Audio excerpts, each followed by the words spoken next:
Hey, did you guys see Bear's new channel? He's got a new channel. Yeah, it's not creepy or weird at all for this dude that's like, you know, 49 to be sitting around talking about how much he hates KJP every day in these videos where he uses a robot voice. Yeah. I mean, it's not like it's completely obvious that it's him trying not to be caught as another Gumby Joy. Okay, I've barely said anything. Literally, not a single word that's come out of my mouth that could be a swear or anything that they wouldn't like. I'm gonna refresh and see if I'm still green.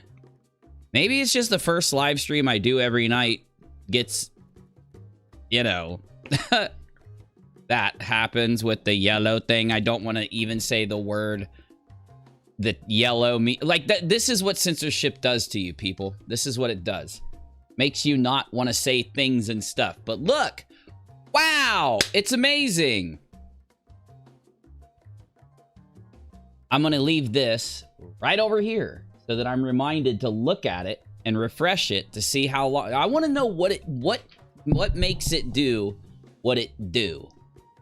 I want to know what makes it do what it do, boo-boo. So, had you guys ever heard about this channel called Vsauce? Really, like, oh, look, oh, trio. This show is brought to you by a great day, great people, and a great times. We all can open a wine bottle too. Promo code, but not that one. Love it, bro.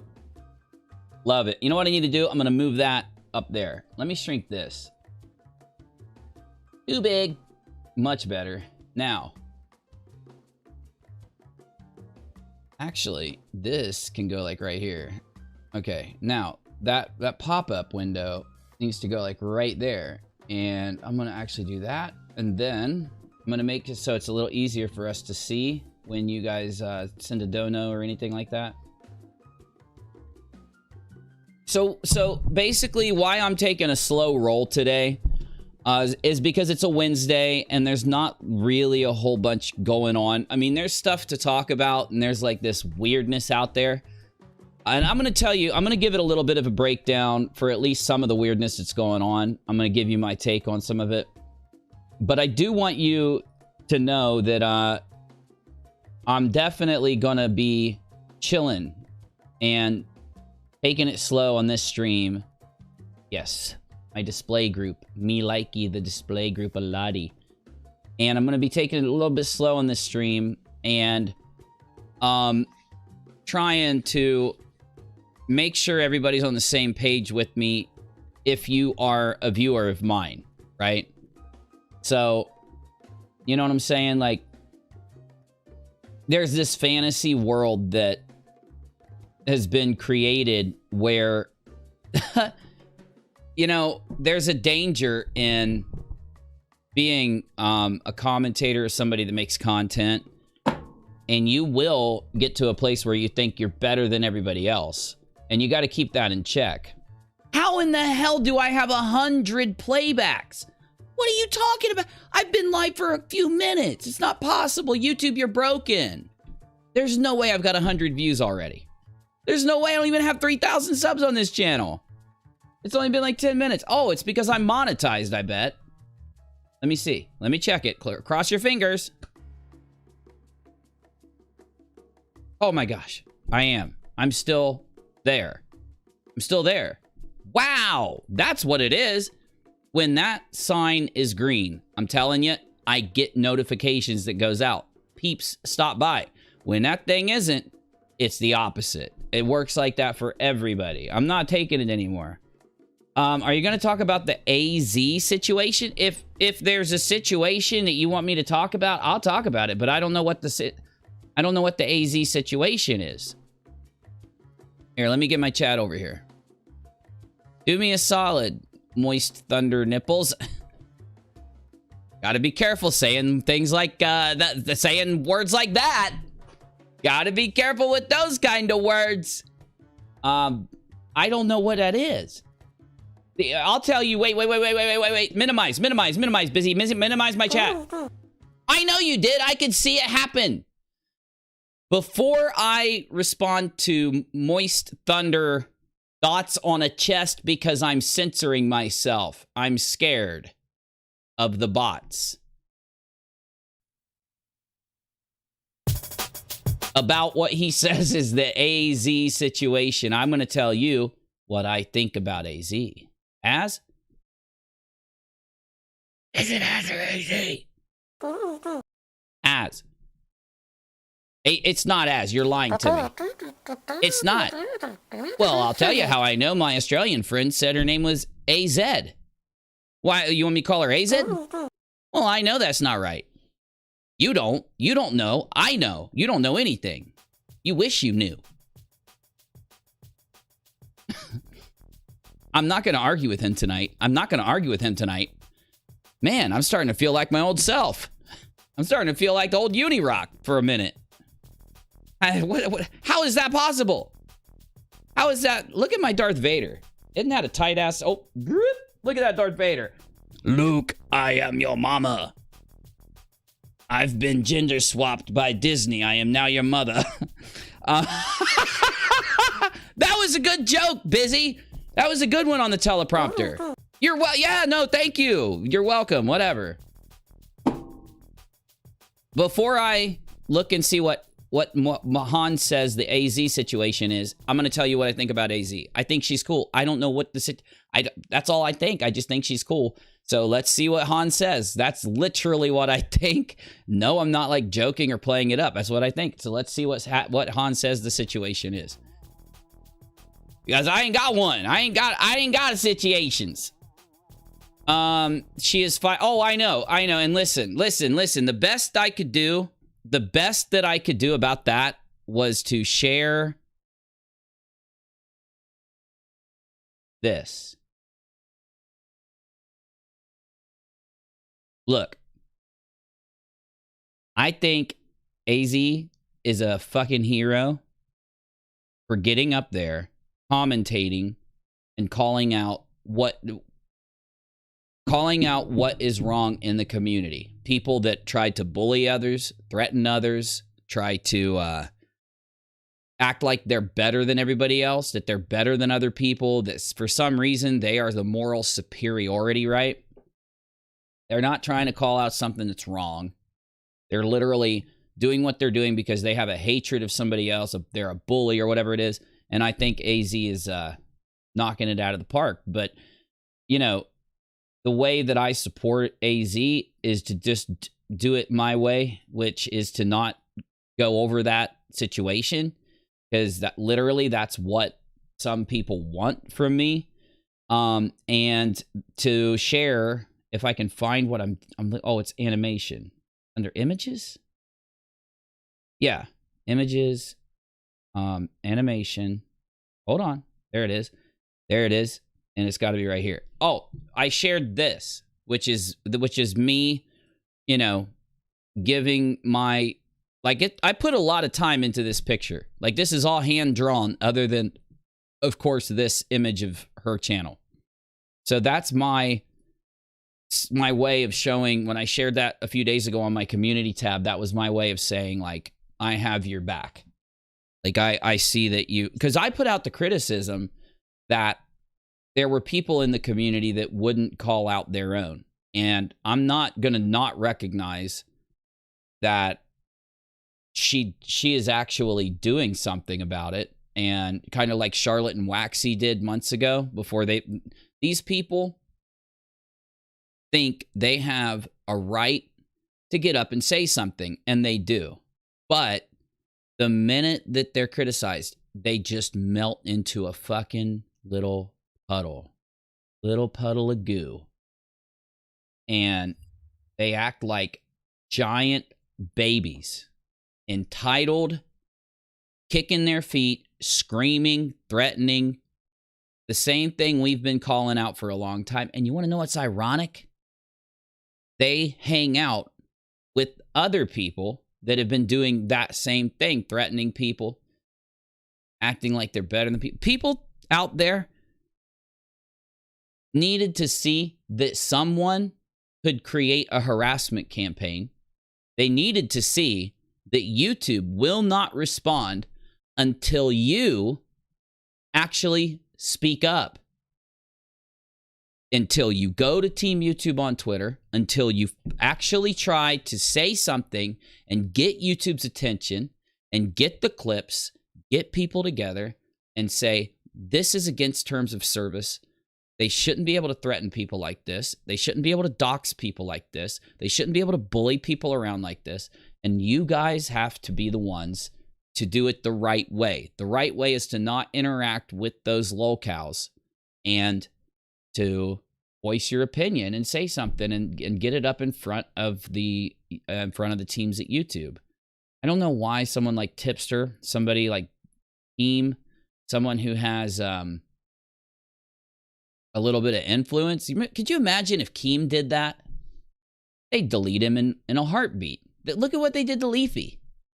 They deleted Leafy because he did a couple videos where he talked about what's her name? Pokimane. And because he didn't, it wasn't that he said anything mean. He just said things that were a little bit not nice. He didn't threaten her. He didn't do anything like that. And he's gone. Millions of subs. He made millions of dollars on YouTube. Whole business gone because they didn't like him picking on a woman for being a woman.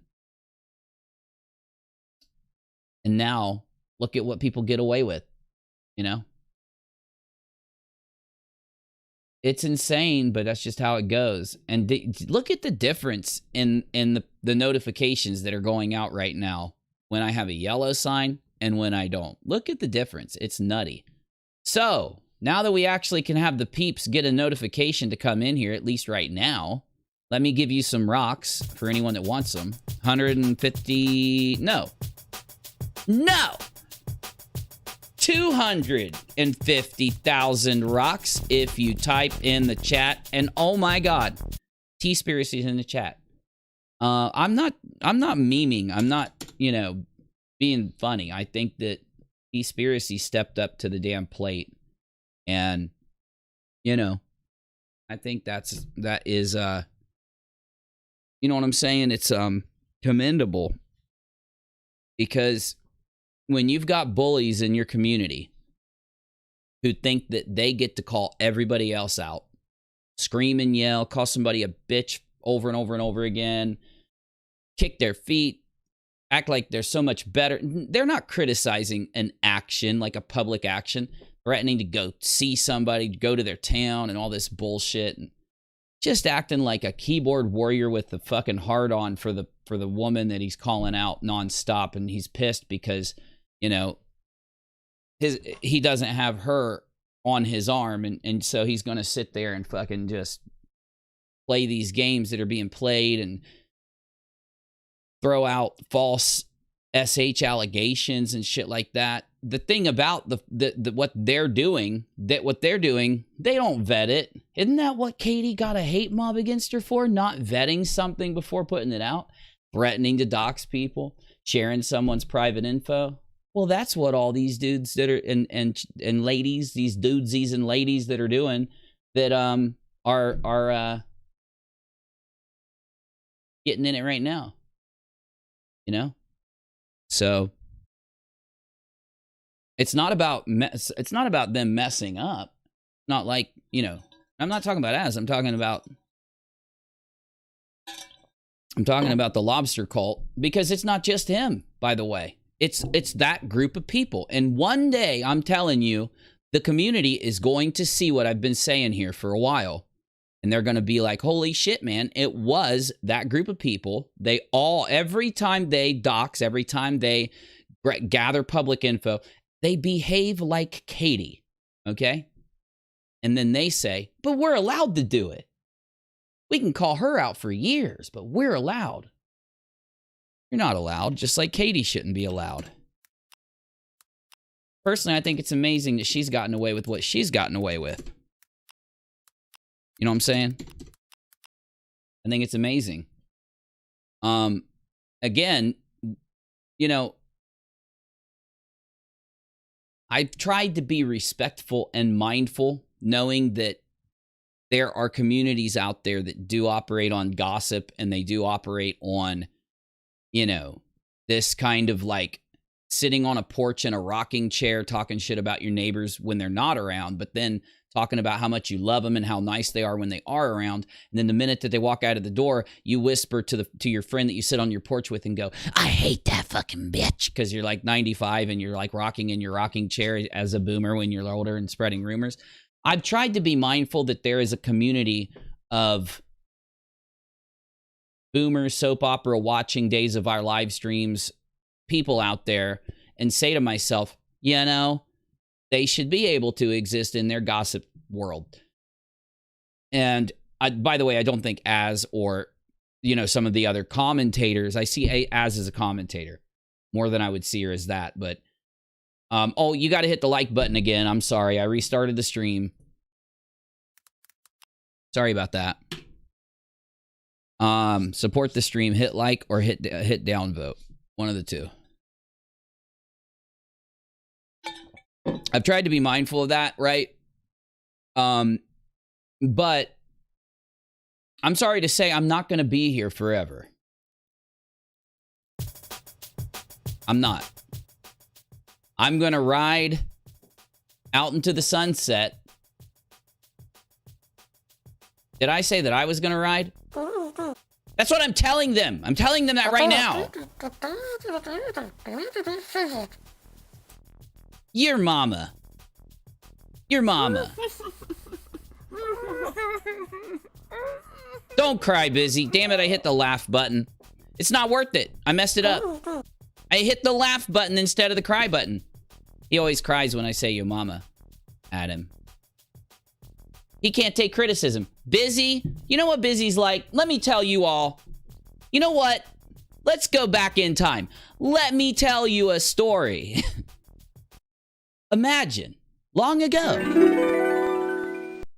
Wish I had a little, like, wobbling effect. I just don't have it. Long ago, Busy liked to go around criticizing everybody. And he was respected, boy. Everybody loved him. Then, though, he started to feel like he was better than everybody else. He started, instead of criticizing people for something that they did, maybe giving some type of constructive criticism, wrapped up in a funny skit or something, Busy did the opposite, and he started to get pretentious. He started to become a dictator with fries and a salad. Because you're a piece of bread. I thought it was funny. He started to become an asshole in his commentary, and people were like, man, this is negative and hateful and nasty. I don't know if I can support him anymore. I really liked him. So people tried to say, like, hey, Busy, whereas you used to stream and say things like, yo, you're a boomer for Dox and Keemstar, lols, omega lols. Now you get up there and you go, you're a bitch, you bitchy, bitchy, bitch, bitchy, bitch. Let me drive my truck. Woo! And we missed the old commentary.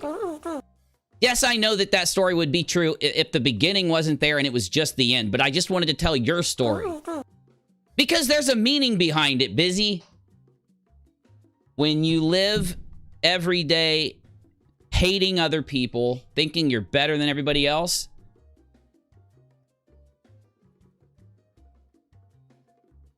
it makes you an internet keyboard warrior boomer.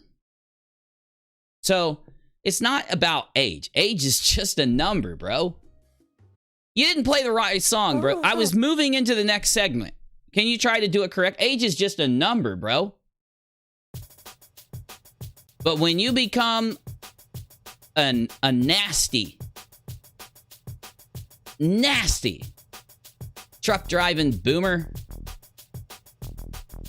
that watches Teen Mom and calls everybody a bitch all the time and tries to threaten to fight them, well, that makes you tough. That makes you tough.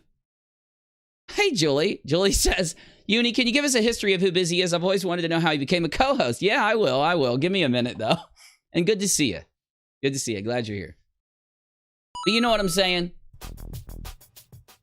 All the things that we should strive not to be, somehow, there's this new wave of, and you know where I think they came, this new wave of people that have come in that, for some reason, are judging a person for how they look, how they talk, how they choose to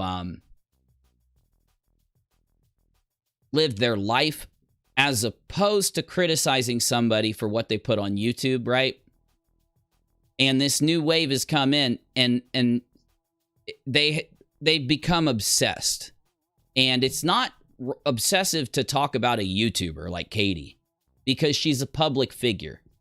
And some people argue Katie's not a public figure in terms of the law. I'm not talking about in terms of the law. I'm talking about in the terms of, you know, YouTube in our community. Like, Katie has like 150 some thousand subs or some shit, or even more. And she has, of course, because of her own choices, invited criticism. But when my point that I was making, right, is I thought that I could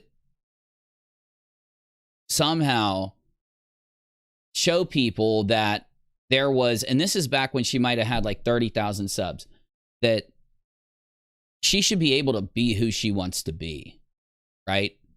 Without other people coming in to hate her for that. Like, we can't applaud people who hate others for who they are. And I shouldn't have to say this. It's cringy as fuck, but it has to be said, so just deal with it. We shouldn't have to applaud people who hate other people for who they are, because then others are going to feel, oh shit, I do my hair like that sometimes. Well, in my case, it would be I fluff my beard like that sometimes, but you get my point. And you're not insulting just her. You're insulting every person out there. And I think that when you start hating, you forget that. But we're not even talking about that, because like, I'm talking about how it was when I first started to kind of like look into this like little spot, right? And it's completely different now from how it used to be. What was going on back then is you had like Little Red, and once Little Red decided that she was going to be like extremely hateful and nasty and disgusting toward Katie, right? And they would do things like try to restream her content, trying to get her to throw a strike at him. And if they got the strike, then they would go around saying that she false striked them, even though she didn't. And like when Katie, like out of the blue, decides to talk to me, I was a little shocked. Because maybe how many subs did she have when she like started talking to me? She had to have gotten up to like 40 or 50,000. And Julie, I promise I'm going to tell you, I'm not going to forget. I promise. Because I don't got much to talk about tonight, honestly. But here's the thing though, like, people forget that what we're talking about with this situation, is every time that a person takes it too far at her, at Katie, every time someone takes it too far, there's a group of people who show up supporting them, and then they befriend them, and then they mold them into their group, and they try to help them out and applaud them and get them attention, and they do nefarious things, or they don't get views. It's just to get those cheap views. And I thought that's why we criticized Katie, because she grew her channel getting the cheap views, doing 5 videos a day where she's attacking a public figure, doxing Jeffree Star's taxes and other information, and Keemstar's, and I could name so many more celebrities, right? We're saying like, hey, these people are people too. I remember making my video when Katie still was, I did the video I did without a cited commentary was part 1. And that when I started to work on part 2, which was going to be without a cited commentary part 2, She Docs Creep Show, remember? And so I changed the name to With the Cited Commentary part 2, because I like to be a little funny with my titles when I can, with my thumbnails.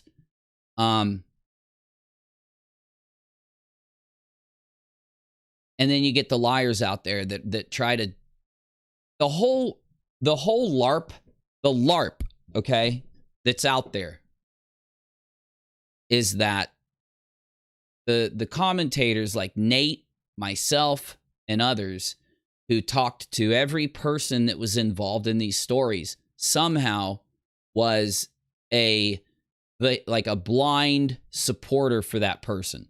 Like if I'm talking to Kyle, I'm giving my opinion on what's going on with Kyle. Now I'm a blind supporter of Kyle. I'm willing to ignore all the facts and take his side and all this garbage. If I talk to Katie, now all of a sudden, blind supporter of Katie. That narrative, those things out there, and I think people are finally starting to see it because people have tried. I've been challenging people to actually go into my content and pull where I've said the things they claim I've said. And I've had people messaging some of my peeps saying, I can't find where Uni says this or where he says that. And what it's come out to is they'd have a clip of me saying like, this is what happened with Kyle, this is what happened with this is what happened with Katie, this is my opinion, how I feel, you know, and this is what, you know, possibly could happen. And the cult, the people I call a cult, because they are a cult, the cult goes out and tries to lie to say that I instead said something different than what I actually said. Right? That, I don't know. I want to give you an example, but I don't care to. If I bring up an example, I have to bring up other creator that I don't want to bring up. So I'm not going to give you an example. You can go out and pretty much find any place where they've done this. And so people are starting to realize that they've been lied to for a long time, right? And instead of people just sitting there saying absolutely nothing, keeping their mouths shut, finally, there are creators standing up and being like, dude, this is fucked. Especially when they decided, and yes, it was a group effort, that they were going to try to sexually harass me to see how I would react to it. And you do know why they did that, right? They did that as a group. It's already been admitted to and proven. They did that as a group because they were trying to get a different outcome. They thought maybe I would go in and start like fighting with this person or something and feed into it so that they could carry it into a big fight and a big narrative and all this garbage. And that's what I call fake tea. And I hope that I hope smaller creators, because I don't give a shit what bigger creators do. They're established, they're doing their thing. But you notice bigger creators don't bite on fake tea. You notice that? Why don't bigger creators bite on all the fake tea? If the fake tea is so valuable and you can get so many views out of it and it's so great, why aren't bigger creators biting on all the fake tea? Well, because that's how they got big. Because they don't put out fake tea. They don't go grab something that a couple people decide they're going to try to do and fool everybody into believing is real so that they can try to get some clicks and some super chats and some attention. It's just that's what creators do when they lack content. And I think we're starting to see the people out there who actually have content. They actually creative. They can be creative. They create something when they go live or upload a video. They give you a unique thing that other people can't give you because it's their thing, their style, just like Az. And I would name more people, but I just don't want fucking battles and shit. I don't want drama right now. So I really hope that the smaller creators out there hear me if they care to become a bigger creator. If you're going to put out fake tea and you're going to entertain lies and bullshit, I'm telling you, yeah, you're going to get a pocket of people, a small pocket of people that will entertain the fake shit. But most of everybody is going to try to fact check it. They're going to try, before they believe something, before they bite on something, they're going to want to see some evidence of it. And they're not going to want to be lied to or jebaited or clickbaited. And if they do, then that's when they're going to stop watching you and peace out. And that's why I think a lot of the people out there, we've seen these channels just roll and roll and roll and roll and roll. It's always you got Little Red, and I could name like 9 more of them, and you could go up to the current iteration that like what's going on with AZ right now, and you can see that those people are pushing a specific fake narrative, fake tea, okay, that they've invented to hopefully give them more views, more money, more attention, and some fake content that they can sit there and dictate to you what is true without any clip, without any proof, without any commentary, without any opinion. This is why people can't do anything in response to it. If they're inventing a complete lie, like saying that I got out of the military for whatever the fuck they said it was, and I debunked that in the snap of a finger, right? But what is that for? Why is it? So they can try to debate people to believe it for a short period of time and get the views and the clicks and the outrage. It's literally an SJW tactic that it's like a fucking Twitter SJW tactic that's been used for a long period of time to try to get views and clicks and money and to content off of. When you think that you can't get content without attacking and lying on someone else or creating a fake SH claim and all this garbage, and if you, like, how many times did they say with Todd Paulson that they had evidence? How many fucking times? Right?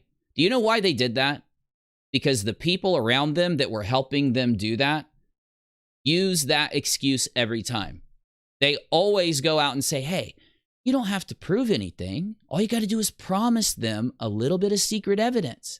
Secret evidence is basically means that they go out and tell you, they make a claim, they tell you something's true. One of the biggest pieces of secret evidence was that Nate the lawyer hurt a girl named Sweet Heathen.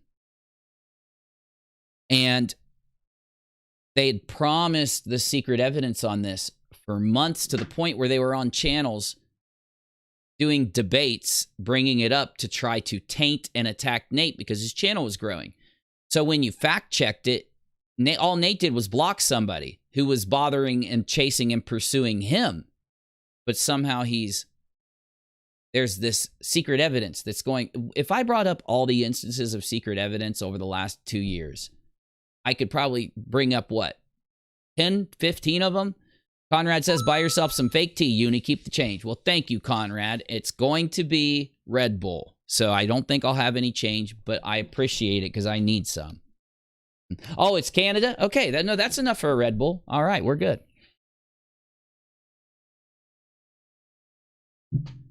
You know,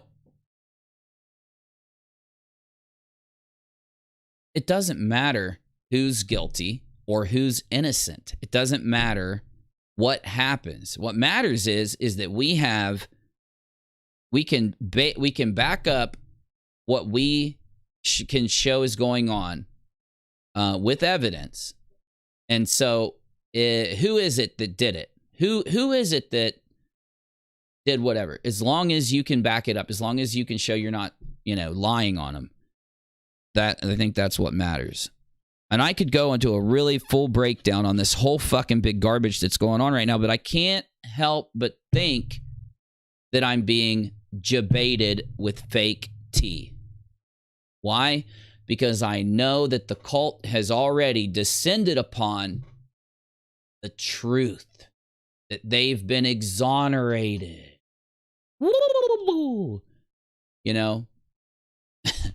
Did I do the kombucha thing? Did I do it enough? Yeah, do I have to give you a kombucha? Ooh, kombucha. That better? Okay, good. I can't help but think that I'm being debated. And no, I'm not saying to any specific person. It's for all I know, they could truly, the people that are trying to make claims right now and trying to put out whatever they're putting out could be very much convinced, right?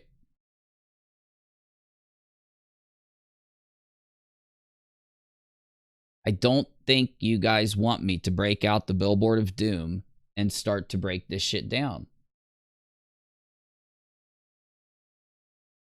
I'll take a vote. If you want me to break out the billboard of doom and break down the Nat situation, vote in the chat in just a second, and I'll do it if more of you vote for me to do it. I just told you why I didn't want to go into it. I just told you why. Because I think we're being debated. and I think we are being pulled into an early judgment before evidence is there. I think we're giving early attention to a subject that is probably going to take a few more months for anything solid to come to fruition. Maybe a few weeks, but maybe a few months. And I think that now is just too early, regardless of people saying, but all you do is play video games, Yoni. I know people don't respect the fact that I'm a Tarkov master, but there are people out there that enjoy and send me super chats when I play Tarkov because they like it. So I got to do it. So it is valuable content is my point. But if you want me to break this shit down, I'm doing a vote right now. I just myself feel that I get, you know, when I have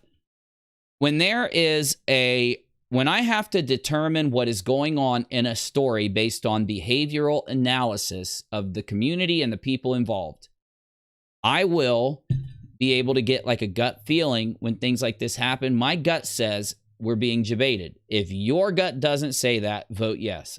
And I will break down in a very loose way because I'm not fully prepared, but I am prepared enough to do it.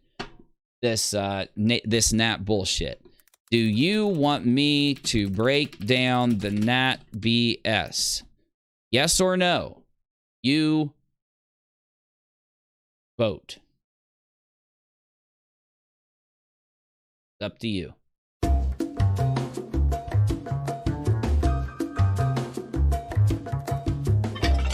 Well, I'm glad, Stitches. I'm glad. It relaxes me too, honestly. Well, when I'm not, if I have a cheater kill me, it doesn't relax me. But when I don't get killed by a cheater, it relaxes me. Busy! You're passed out front again, and we gotta tell Julie how you came to be, so you better wake up. Wake up, Busy! Thank you. Just stay awake out there. All right. Busy's been punished. He has to sit outside the studio. He smells funny.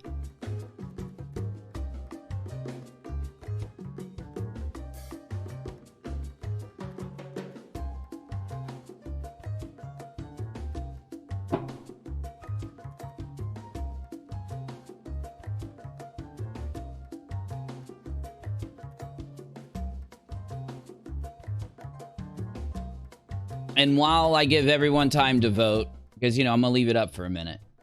Let me tell you how long ago I met the coolest co-host on the East Coast. Why did you play that? Because you're supposed to go into a new segment, which means you play a song. I don't care if you like the sound effect. Let's do it one more time. Mess it up, and I'm not doing it. I'm not going to break down how I met you. The coolest co-host on the East Coast. Much better. See? It just sounds better. I'm the one that's got to talk. It sounds better.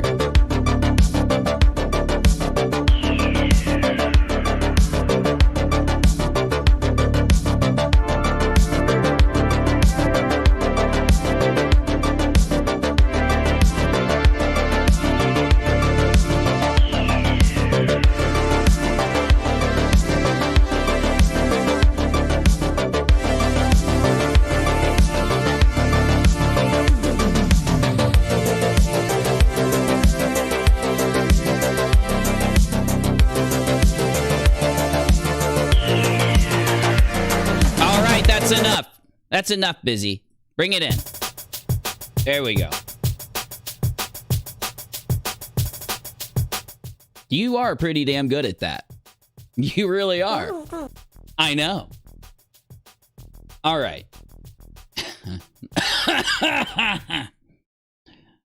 I'm a boomer. I'm a boomer. I'm a boomer here on YouTube. Long ago, I might have had, I don't know, 100 subscribers or some shit over on a channel called UNIRocktv, my main channel. And I noticed that people were leaving comments and wanting me to do more because I was doing a couple gaming videos here and there. I noticed people were like, yo, we want you to talk more because I did some content, you know what I'm saying? I did some like videos and they were like, yo, we want more videos.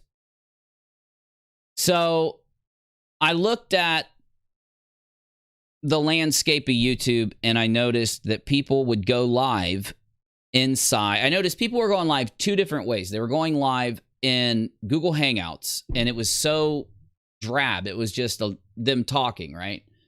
And then I noticed, which is fine, by the way, a lot of people aren't going to go pay for a PC and you know, try to live stream through OBS Studio. By the way, I got a video coming out on this big fight between Streamlabs and OBS. It's pretty crazy, but anyway, that'll be probably on rockAlot since it's a tech thing. But I noticed that there were two different ways that people live streamed. One was through Hangouts, and the other was people playing these video games. And they would be playing video games that were graphically impressive. And I said, so why is it that more people don't stream through OBS Studio and do actual shows? And there were a couple out there, but there wasn't really that many. So I had this brilliant idea. I said to myself, I'm going to take a gaming PC and I'm going to hook it up so that I have a gaming stream, but I'm not going to play video games. I'm going to talk about stuff and things. So I tried to set up my stream so that I had a television right next to me. And you can see it. I use that studio all the time still. You know what I'll do in my next stream? I'll probably use my old studio with my TV and everything. I'll come in. You know, I had the scrolling city on the front and the TV next to me and all that. So I said, I'm going to use the power that we have to stream video games with all this graphical ability, but I'm going to try to mix it up so that like I can have a TV next to me that plays whatever video and I can zoom in on it. So I had like a 3-stage setup. I could have it where I was sitting really small in the corner, but then it could zoom in on me and I'd be next to my TV and then I could zoom in on the TV. So I made it look like there was a camera way back here and a camera way up here and then a camera way up here.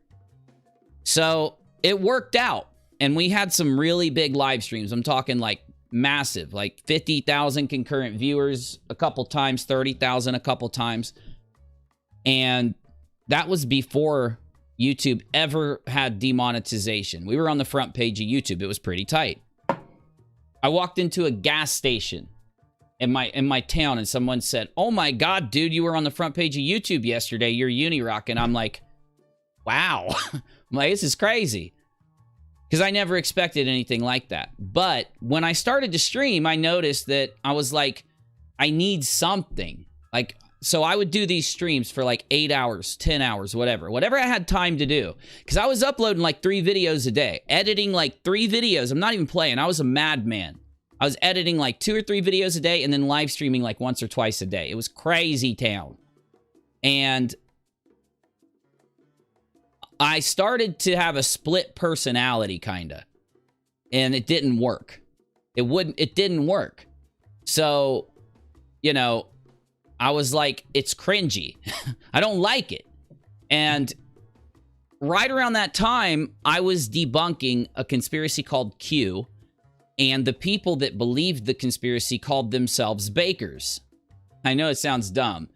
And they said that they baked the breadcrumbs that their followers would follow to join the conspiracy. And long story short, so that I can look at the vote and see what we're gonna do. Busy became a little frog.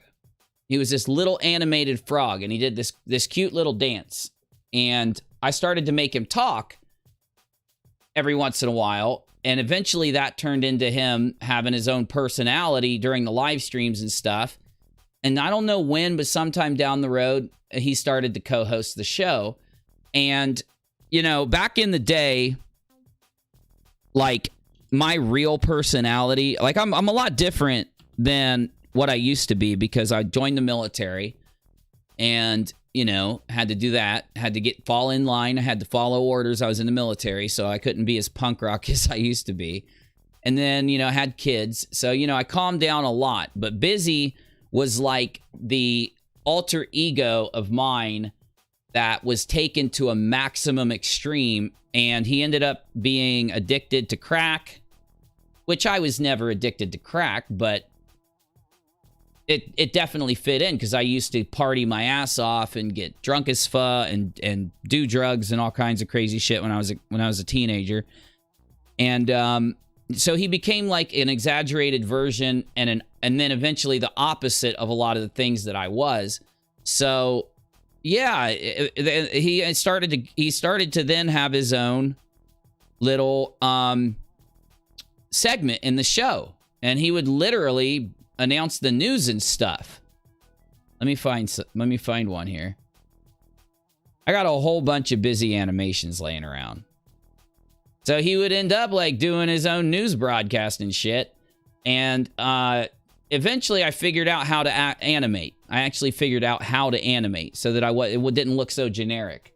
I figured out how to make the mouth move and everything else. So he started to have his own stories. He was a motorboat salesman at one point. He was named Chad Lilly. Is his alter ego. Motorboat salesman, attorney at law. He ended up getting in a fight with a hooker on 5th Street at like, what, 3 a.m.? I'm trying to tell him where he I don't know, were they your underwear or hers? They were hers? That's worse. That's not better. That's worse. He got in a fight with a hooker and tried to take her underwear. But it wasn't because he was just, you know, being a bad guy or anything. It's because he really liked the donut logo that was on the underwear, which nobody can blame you for that, bro. I don't blame you for that. It was a nice drawing. It was a cool design. Anybody would make that decision. And he just had all these different little things. But what the secret to Busy, I'll just go ahead and give it to you. The secret to him is that at the end of every show, I used to hook my viewers into watching it till the end. And I don't do it now because I'm not doing a nightly live show. Like, I used to do a nightly live show. So, like, I'd come on around the same time. I'd have literally, like, I'd spend a few hours building, you know, a show where I'd show, like, crazy shit and Karens and conspiracy theorists and flatties and anybody crazy or acting dumb. And I thought to myself, you know, I need to do something with Busy that will make people want to watch until the end. So at the end of every stream, and there's a whole bunch of streams on UNIRock too, where I bet at the end I argue with Busy. We would always get into an argument. And that ended up leading into this idea I had where Busy should be, the arguments I have with Busy should embody something that's going on around us. So eventually it just started to work. And after years of arguing with the little fucker, it's just automatic. It's just automatic now. I don't think about it. If I'm thinking about it, if it's something I'm making myself do, it doesn't sound right. It'll just be off. It just has to be something that just happens in the blink of an eye, right? And it's nice because I am just kind of, every other live streamer knows. When you're live streaming, you're looking at a computer. You're just sitting in a room looking at a computer. So it really does help to have a little bit of a distraction sometimes when you sit in a room and talk to a camera every day. It's a little crazy, I have to admit. I got to admit, it takes a while to get used to sitting in a room and talking to a camera, doing something more than just looking at the camera and hating somebody and calling them a bitch 17 times in a row and threatening to drive to their town and act really dumb in their front yard because our truck broke down and I can't find a TV to watch Ice Road Teen Mom or whatever the fuck it is. All right, let me check the let me check the vote and we'll see if I'm gonna do this or not. And oh my God, are you kidding me? Are you kidding me? Are you kidding me? Oh fuck. So it looks like I got to do this. Because this is literally 50-50. And I know some of you are going to argue and you're going to say, Uni, it says yes 51%, no 49%. It said no 60% the last time I looked at it. You cheated. You guys cheated. It was you. You did it. I was going to play Tarkov. I don't want to do this right now.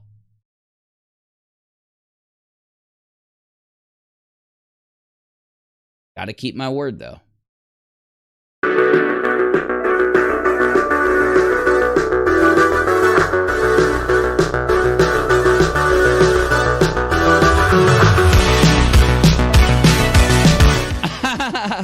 Thank you with peace and love. I feel like I'm tripping on magic mushrooms, even though I've never had magic mushrooms. Busy does that to people. That is the effect of Busy. I keep telling him he's intoxicating. He doesn't listen to me. You roofied her? Why did you do that? You're gonna get me in trouble. Don't do that to her. Busy.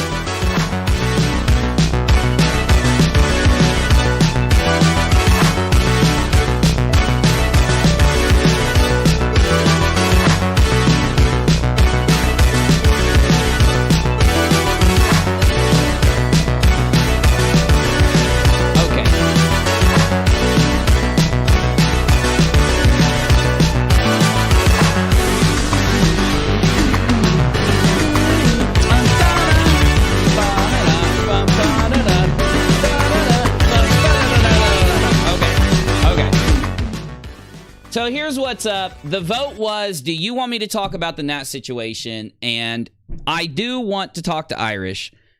I've had to process things a little bit. And the reason is because what we do more than anything else is look at the community and look at what's going on around us and try to figure out if we're being scammed. Okay, and no, I'm not saying Irish would do that. I know Irish, a lot of people speak highly of Irish, so no shade. I'm not going to be talking about Irish in this breakdown.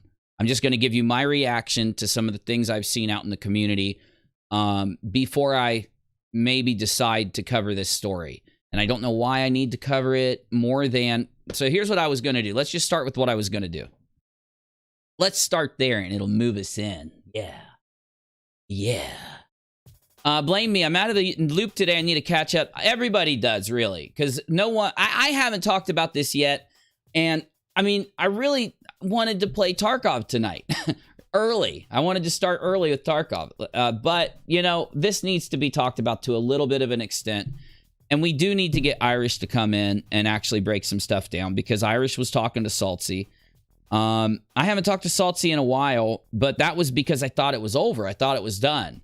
When I heard Nat gave everything over, I had a feeling that that would be a resolution one way or the other. And I think that that's true, because if it's true that Nat was involved, which a lot of people had that inclination, until she handed over her, until she handed over her accounts and everything.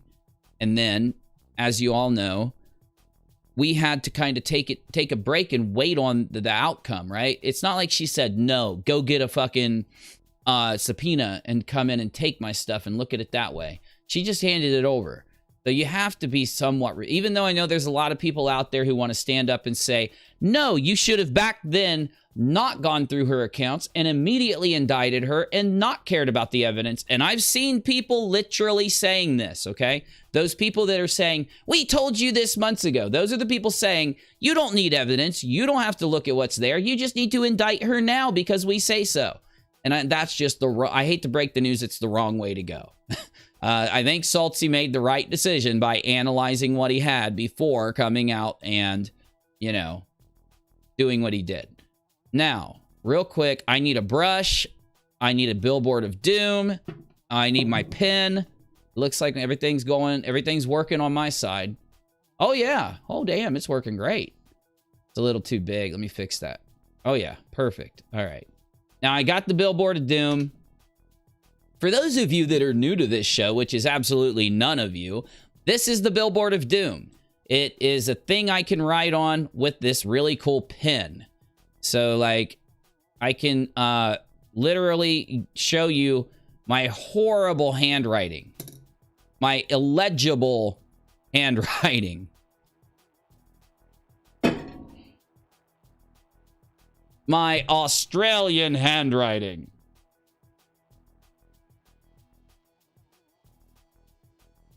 Okay. All right. What was I going to start with? Yeah, what I was going to do. So what I've done on UNIRock 2 throughout the story of the hacking of what I call the hacking of the Toddy Westbrook lawsuit, because they were hacked. And what we have here is an instance, regardless of the outcome, I think that we can be comfortable saying that this is an instance of social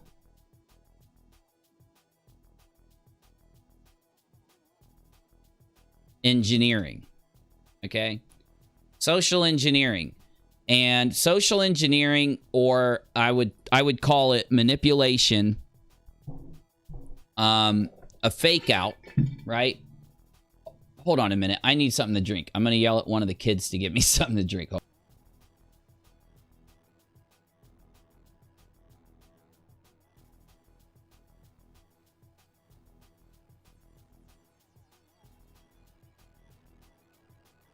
Sorry, I had to get one of the imaginary kids to come and fill my cup up. It's almost empty.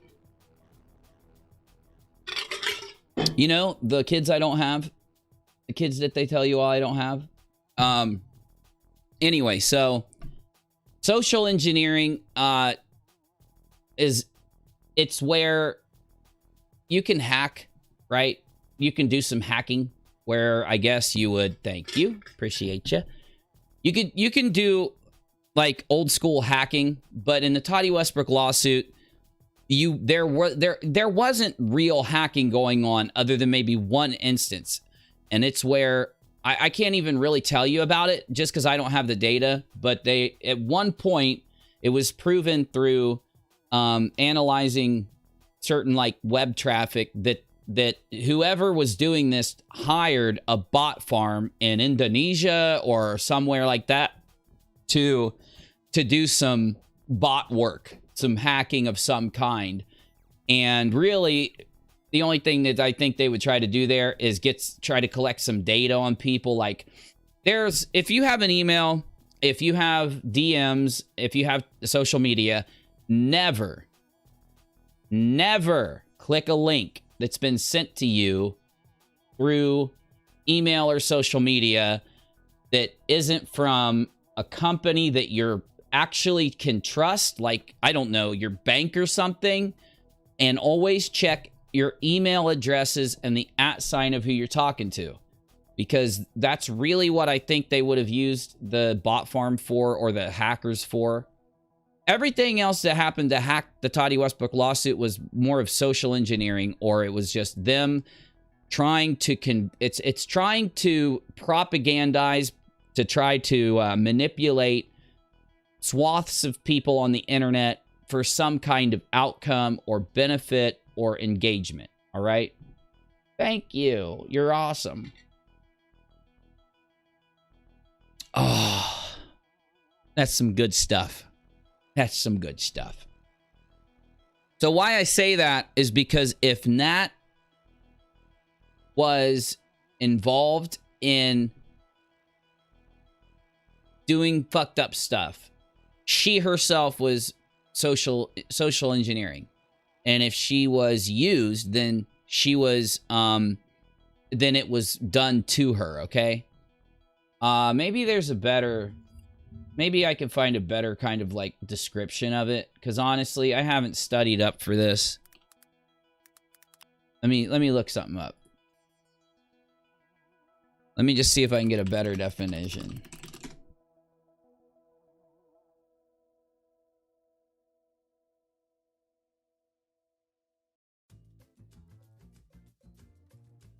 Okay, so in the security space, especially in the IT space, in the context of information security, social engineering is a psychological manipulation of people into performing actions or divulging confidential information.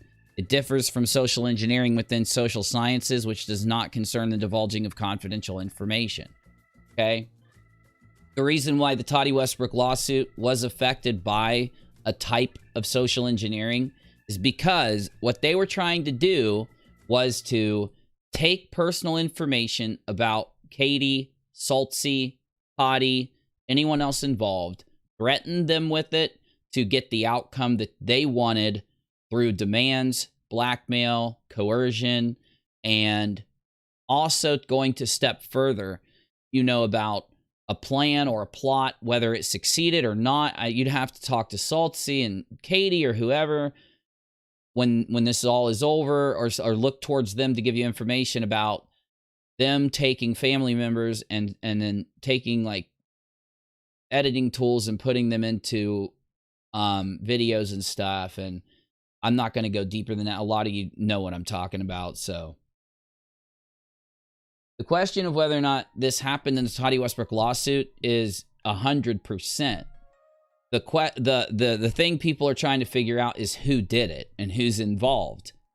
And one of the main reasons that I think the cult, the lobster cult, keeps, even when like I don't talk about anything going on with them for big periods of time, they have to get my attention. The reason why they tried to engage with me through sexual harassment was because I'd stopped talking about them for a period of time, and they wanted to engage me again and get that battle going, because that also is a way to manipulate you and affect you so that they can get what they want out of you.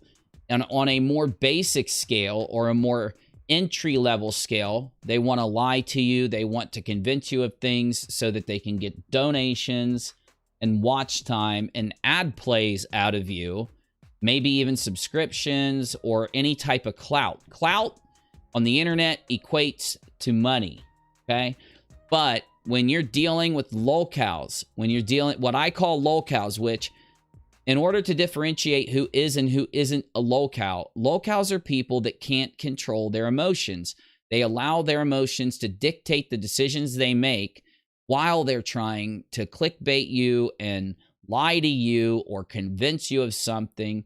And they put a lot of fake information out so that you might bite it and maybe roll with them. And so they can gain followers in many different forms. One form is to watch what they're doing, hate watch, or watch because they're on their side, whatever it is. That's good for them. And of course, then they want maybe to find people that will actually engage in lying and perpetrating their lies on Twitter and social media and sea lioning or trolling with them. So the thing that matters, though, in this situation is, and I need this, I don't know if any of you can hook me up. Let me pull up my TweetDeck. I've been talking about using TweetDeck more often while I'm live. This might be a good time to do it. Oh, fuck. Do I got to use Chrome, or will it log in? Hey, it logged in. I can't believe it. Okay, here we go. I got TweetDeck open. I don't know if any of you guys want to tag me with anything on Twitter. I'm not saying that I'll see it, but I might, because I got TweetDeck up. Let me show you what TweetDeck looks like. TweetDeck's cool because it puts Twitter stuff all in like one place for you. You know what I'm saying?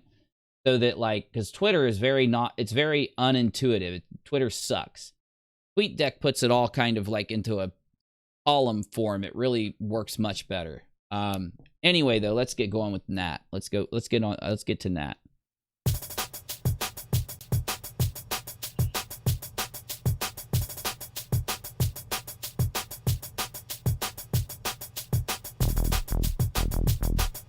Okay. I need, at one point, the filing, the Toddy Westbrook lawsuit where Nat filed in it. I need that, because I don't have it. It's been a while, so I don't have it anymore. But, because I'd like to bring it up and read it to you. So if any of you have access to that, get it to one of my mods, let me know, tag me on notification on Twitter, or put it in a Discord server. I need Nat's filing, where Saltsy filed Natalie into the lawsuit, because I want to show you some stuff.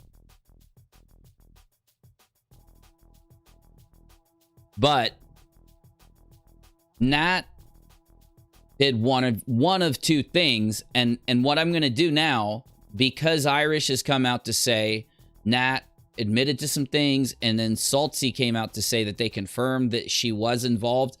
Now, I'll break it down from that perspective, all right? From the perspective that Nat was involved, which I haven't done yet. Though, if you go back to just my last stream on this, you'll hear me say that Nat's being given credence due to the fact that Saltsy, that she willingly gave her stuff to Saltsy. It's gone. That credence is gone. After Saltsy posted what he posted, it's gone. So the point here is, now there's these things going around about, and I'm going to update you because I know some of you aren't following this, so I'll get you up to date here. But there are some narratives out there that are already starting to surface. One is that now certain people are innocent because of this new information that's out there.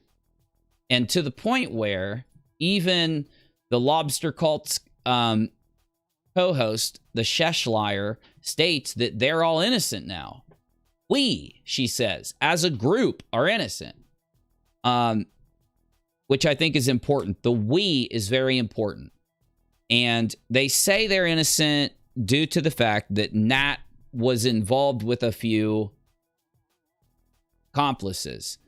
Now, does that mean they know who the accomplices are? Well, that's my question. If the first thing that Nat should say when Nat finally comes out and admits, like, yo, I did this, first thing she should say is who did it with her, okay?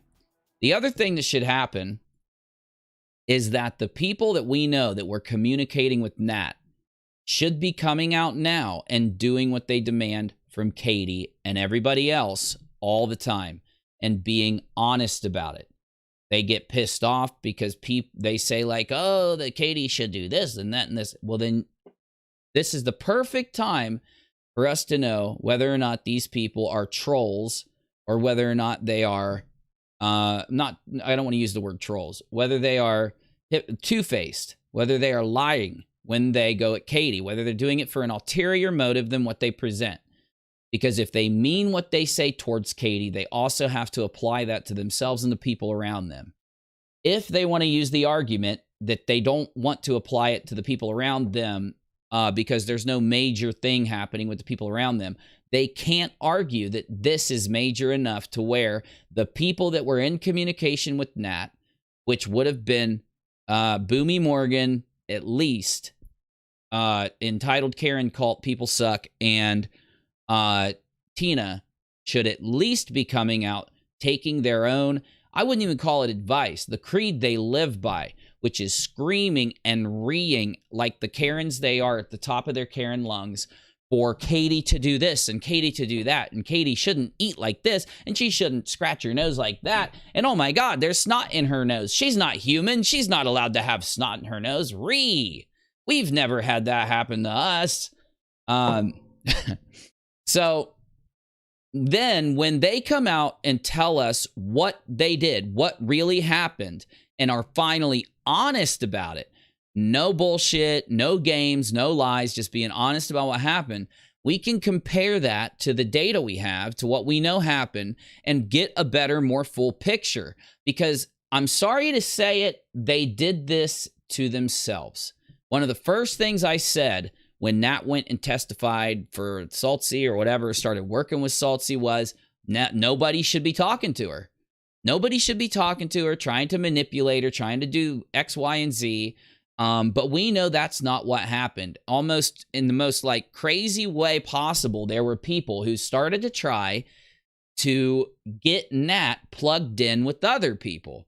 And because that happened, now there is a pattern, there is a trail of evidence that leads any, I'd say, critical thinker to ask themselves why, one, Nat was told to listen to LMN.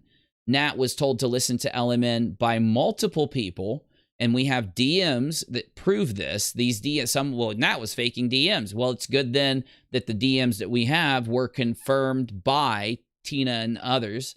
They came out and said, hey, I just talked to her a little bit. You can't, there's nothing wrong with talking to her. That's true. But it's what you said and what you were trying to get out of her that told people that something else was going on. So let's talk about what Nat did, and then we will ask ourselves if it makes sense. If what we know makes sense after we talk about what Nat did. Though, disclaimer, I should be uploading this. So I'm just basically talking with you now, but I'll have a more complete upload sometime where I break this down for you in a quicker, more to-the-point fashion, all right? So what did Nat do is the question. And I'm going to see if we can get that filing. We need that filing. If we're going to get into this, if we're going to fucking do this, then let's get into that filing. And no, I'm not going to start my video soon. So don't go to UNIRock 2 looking for this video in the next few days. I got to talk about Streamlabs. I got to talk about Tiger King. I got to talk about Rittenhouse. This is not on my, emergency to-do list. I'm getting my other stuff taken care of and working on my normal vibe before I even consider putting this together, because I just don't think this is the time for this. But I do understand a lot of people aren't caught up and want to know what's up. So that's what, we might as well hook that up. Where is my eraser? Why can't I see my damned eraser? Oh, it's under tools. Okay, hold up. There we go. Oh, much better. Oh, that looks good. What did Nat do? What did Nat do? And let's see here. If we can get a hold of Nat's filing in the Toddy suit, it may be easily searched and found on Twitter. Let me know with some stop signs. I'll be here. And Jen, let me check if anyone says anything.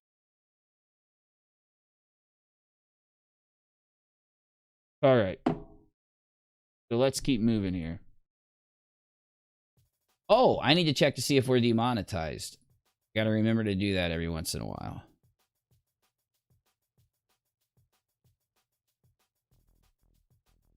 Okay. Yeah. You just check real quick to see if we're demonetized.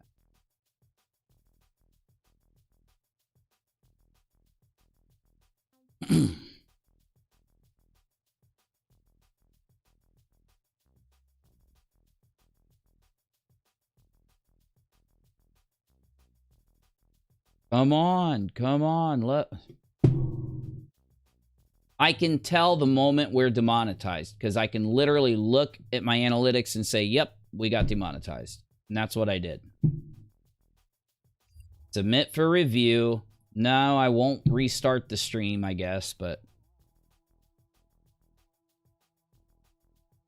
What are you doing, YouTube?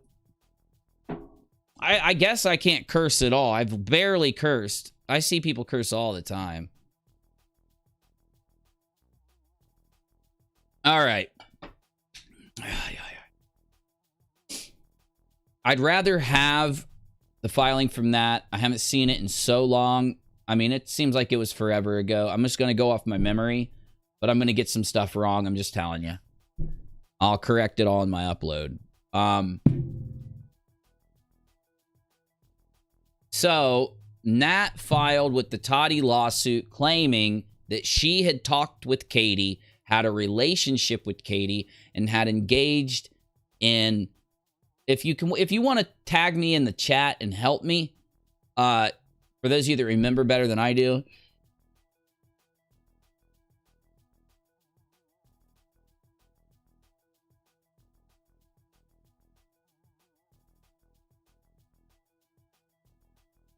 Okay. Nat tried to say that her and Katie had trolled people, or doxed and trolled people together. And that they had, that Katie had a troll army, if you remember. I believe the word they used was army. Does anybody else remember what it was back during the Toddy filing? They said that Katie asked her to do that. Katie had an army. That Katie targeted people. Okay. Now, I'm not saying that Katie did this. They weren't making the claim that Katie did this stuff. They were making the claim that they did this together, is what I remember. Okay. Somebody in the chat has to hook me up.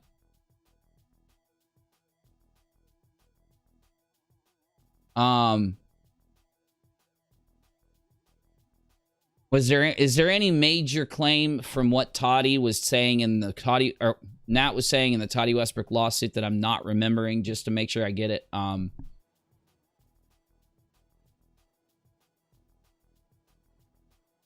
think we're good. Either way, the whole thing was that Katie had, that Nat had recorded Katie, so she had proof, okay? She had proof that Katie had done this stuff, and that through her testimony, I guess it was going to show a more of a pattern of behavior. It was going to show that she's willing to do this kind of stuff, that if you think back to what the claims were that Toddy made about Katie defaming Toddy, right? If you look back to that, if you apply what Nat said, if I turn this sideways, will it make it straight? Oh my God, it does. Defaming Toddy, right? If you take what Nat did, it makes more of an argument of how Katie would have defamed Toddy, because it would have shown this like pattern. All right, it would have shown a pattern, and Nat had video. Oh, Nat, what did Nat have? Oh, that's a good question. How do I freaking clear the board? Under file, there it is. Okay.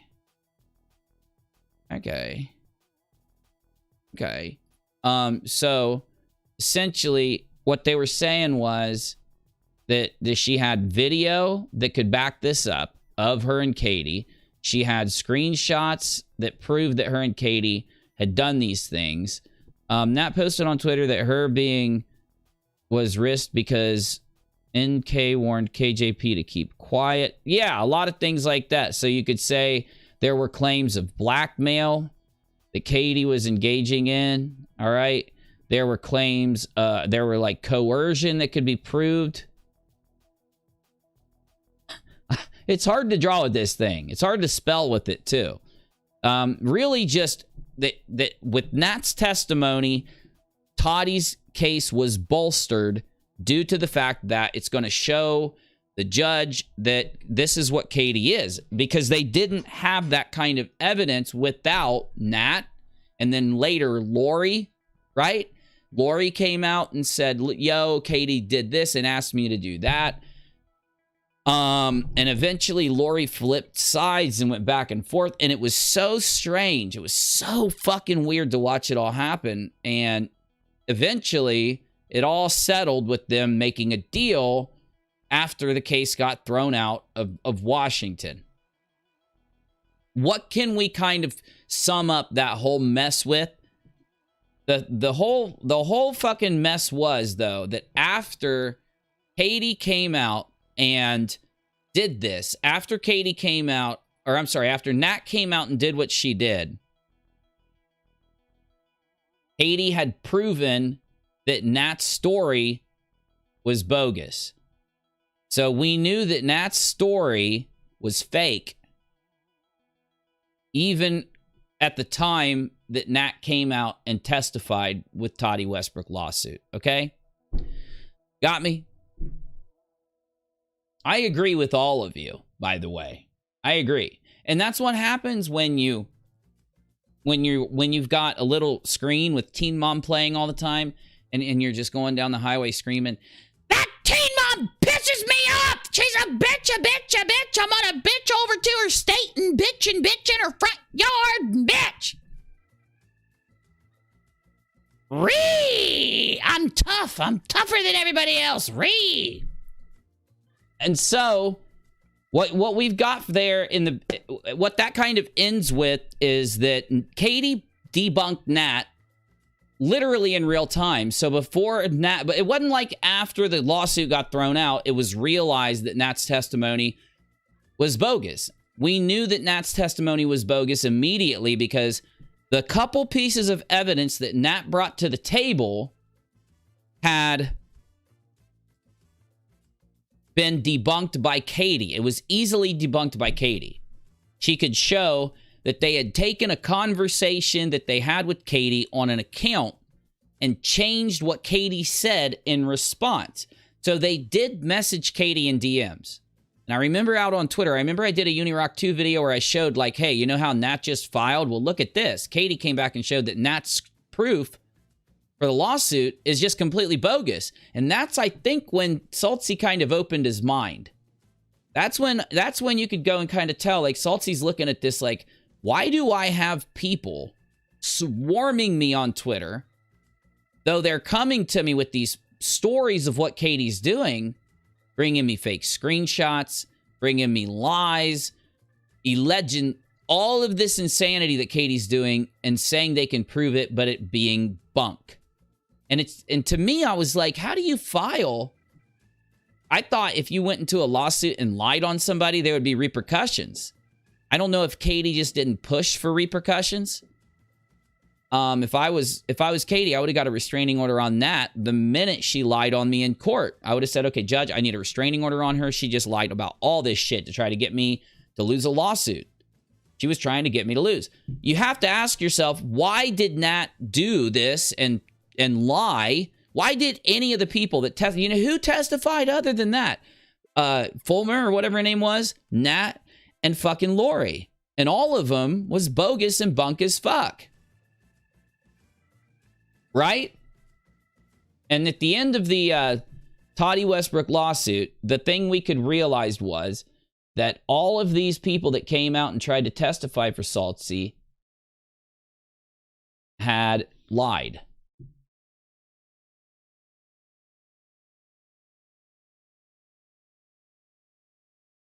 And it turned out that what Toddy really wanted was something from Katie that Katie willingly gave to Toddy. So now, whereas if you recall, if you know what you guys should do, somebody, if they really cared about the anti-KJ community, and I don't think any anti-KJ cares about their community because it's a hate community. And you've got criticizers of Katie. Some of them are honest. A good portion of them are not. They'll report anything they can, even if, like, okay, look at Chrysler. Look at Chrysler.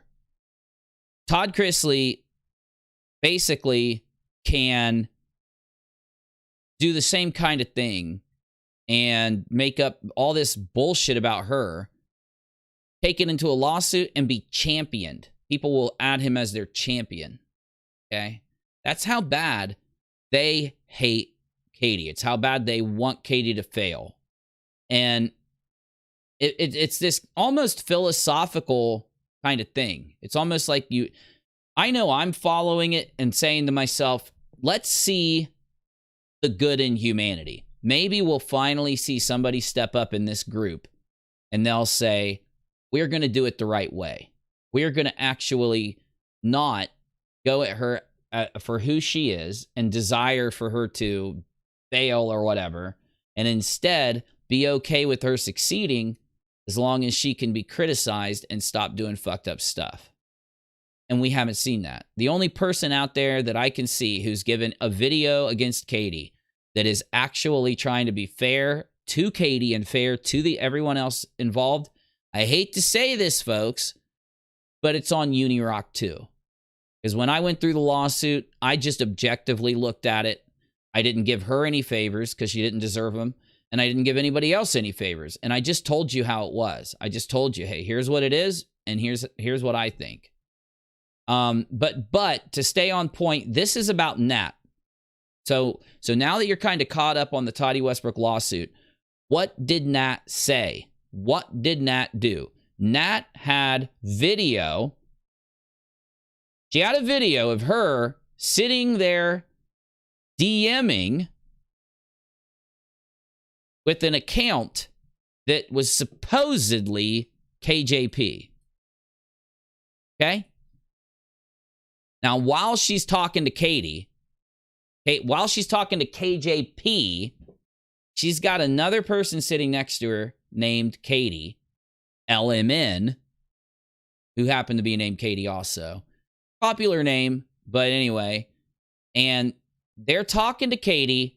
The Katie that they're talking to, the KJP that they're talking to, is saying the craziest shit, threatening people, threatening Nat, saying insane shit, like just the worst things you could say. This account that supposedly is Katie is saying this to Nat. Why is it people felt Nat was involved even months ago, right? Even as much as it's, I don't know how anybody would be involved with what was going on and at the same time turn over all of their communications to the FBI and Saltsy. But she did. Okay? She did. So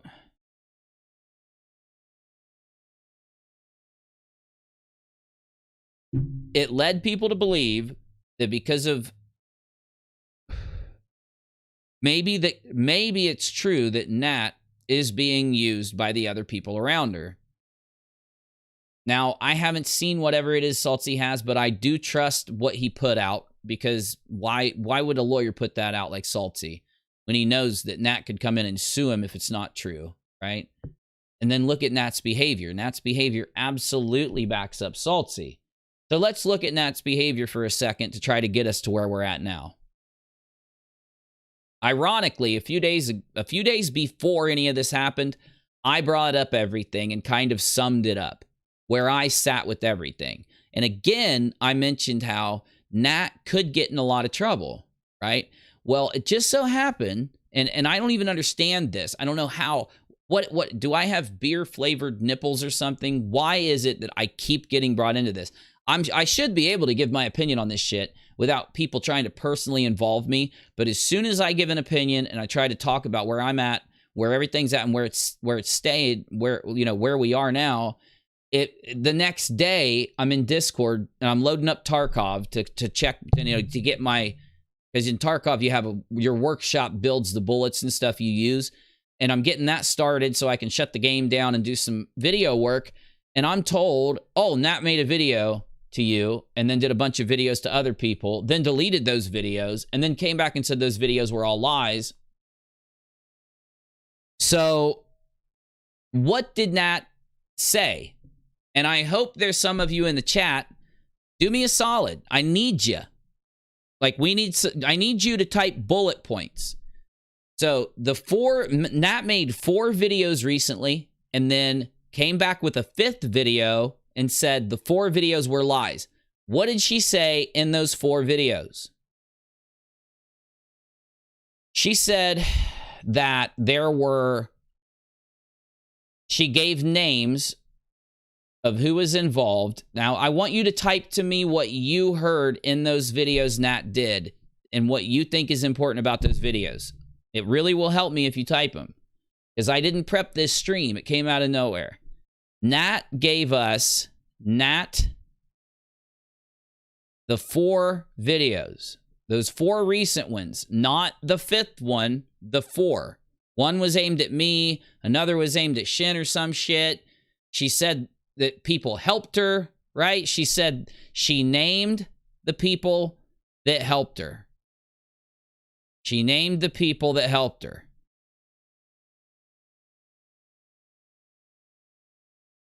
Right?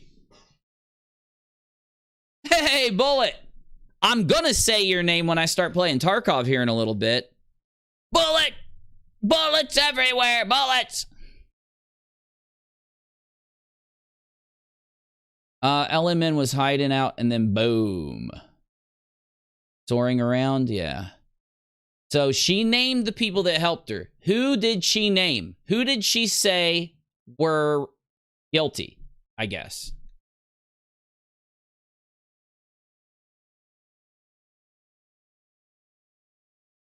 So didn't that say Tina helped her? I want to write their names up. She said Tina was involved, didn't she? You know what I'm going to do? I'm going to jump down into the gaming room.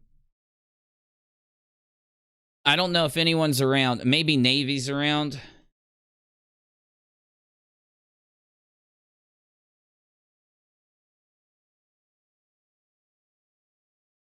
She said that Tina helped her, Aaron, Dottie, and Steve. Thank you, Sheila. Thank you. So she said Tina helped her, Aaron, or entitled Karen. She said that Tina entitled Karen, Dottie, Boomy Morgan, and Colt Leader.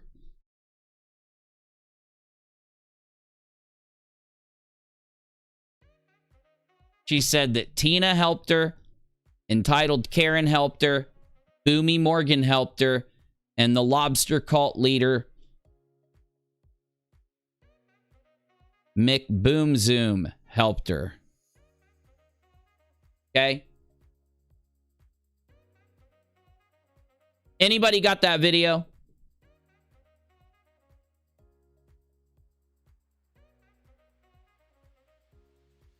Shit. I know someone that has it, but they're probably in bed. I might be able to find it. Hold on.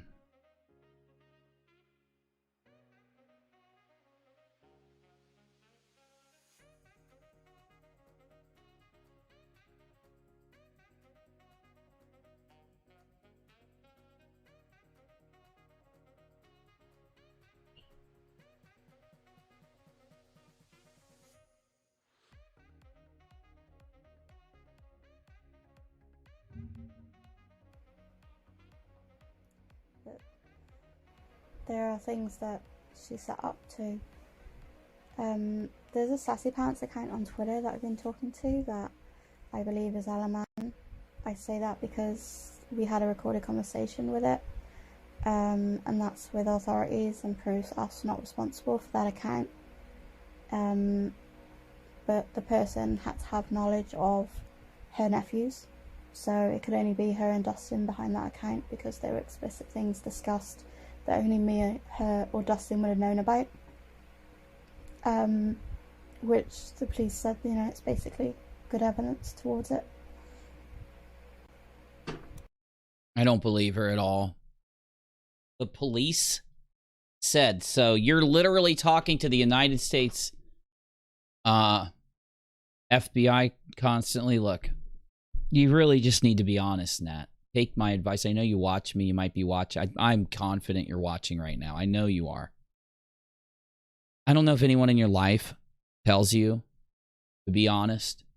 And being honest sometimes is hard because you feel like people will judge you or look at you the wrong way. But I promise you, I give you a guarantee. All of the depression, the pain, the nastiness is temporary unless you extend it by lying. When you start being honest, it becomes the past.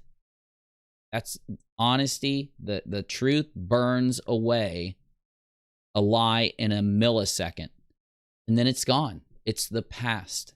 It becomes the past. When you lie, you're still holding on to those things. You need to be honest or not say anything to anyone. You're going to be in a lot of trouble unless you start being honest right away. This isn't a joke. It's not a game. These are people's lives. Katie is a real person. She has a house and a husband and a kid, and she's not a robot. She's not fake. She's real. And just because you hate her, how does that give you the right? You just got to be honest. You got to get out of this thing. Jesus, it's so it's so it's scary. It's all of us, myself, all of you. When this stream ends, we don't ever think about this again until we watch another stream that talks about it. But for some people, this is going to change their life in miserably negative ways for pretty long periods of time. All because they couldn't just go out and be honest and apologize when they lied and when they were wrong. You gotta get ahead of it. So much. It's scary for them. It really is scary.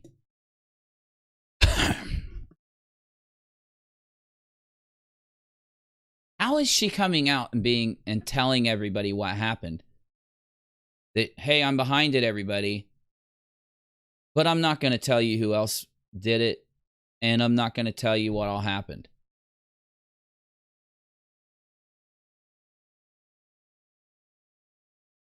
Does anybody have a timestamp? This is a 50-minute and 9-second video, and I don't want to listen to it.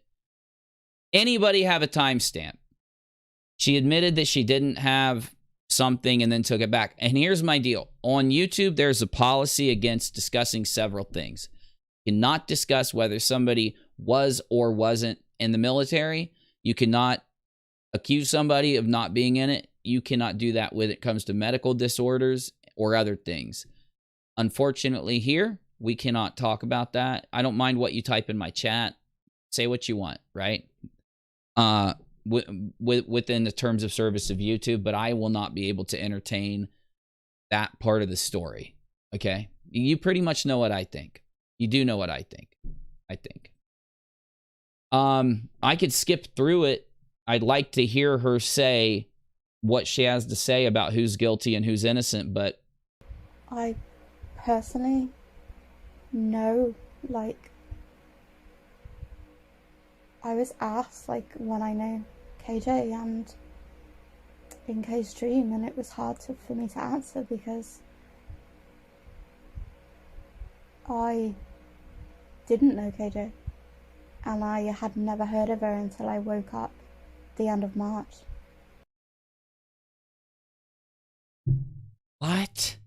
What? See, this is the thing. When you're not being honest, other people can't follow what you're saying. When you're not being real about things, if you're not describing reality, we can't follow. We have to guess. Is it possible that she's making these videos just for some weird need for attention? Yes. Yes. Oh, definitely. Definitely. Yes. Yes. We don't even really need to go through this. I was just wondering if that was a timestamp, because it was a timestamped link. I said this, I don't know, in Discord or on Scope. It doesn't matter what she said in terms of what she is telling you happened. There are, though, many clues. There is a way to analyze what she said, though, if you know how.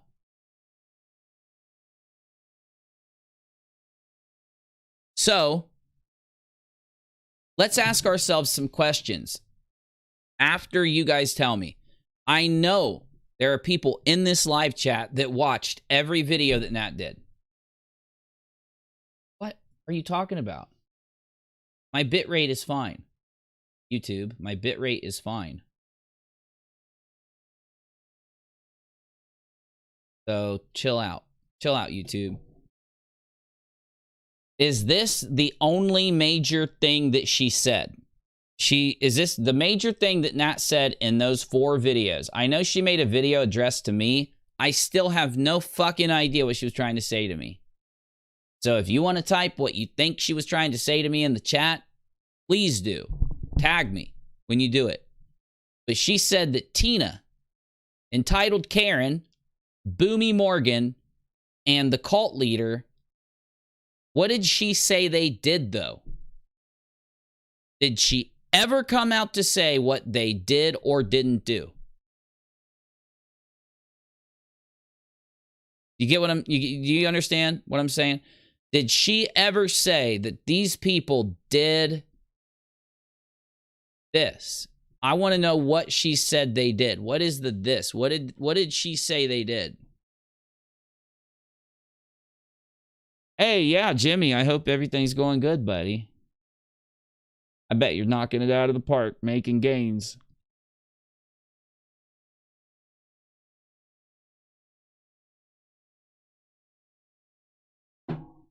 So for those of you that may not have watched those videos, so let me give you a basic description of what happened, okay?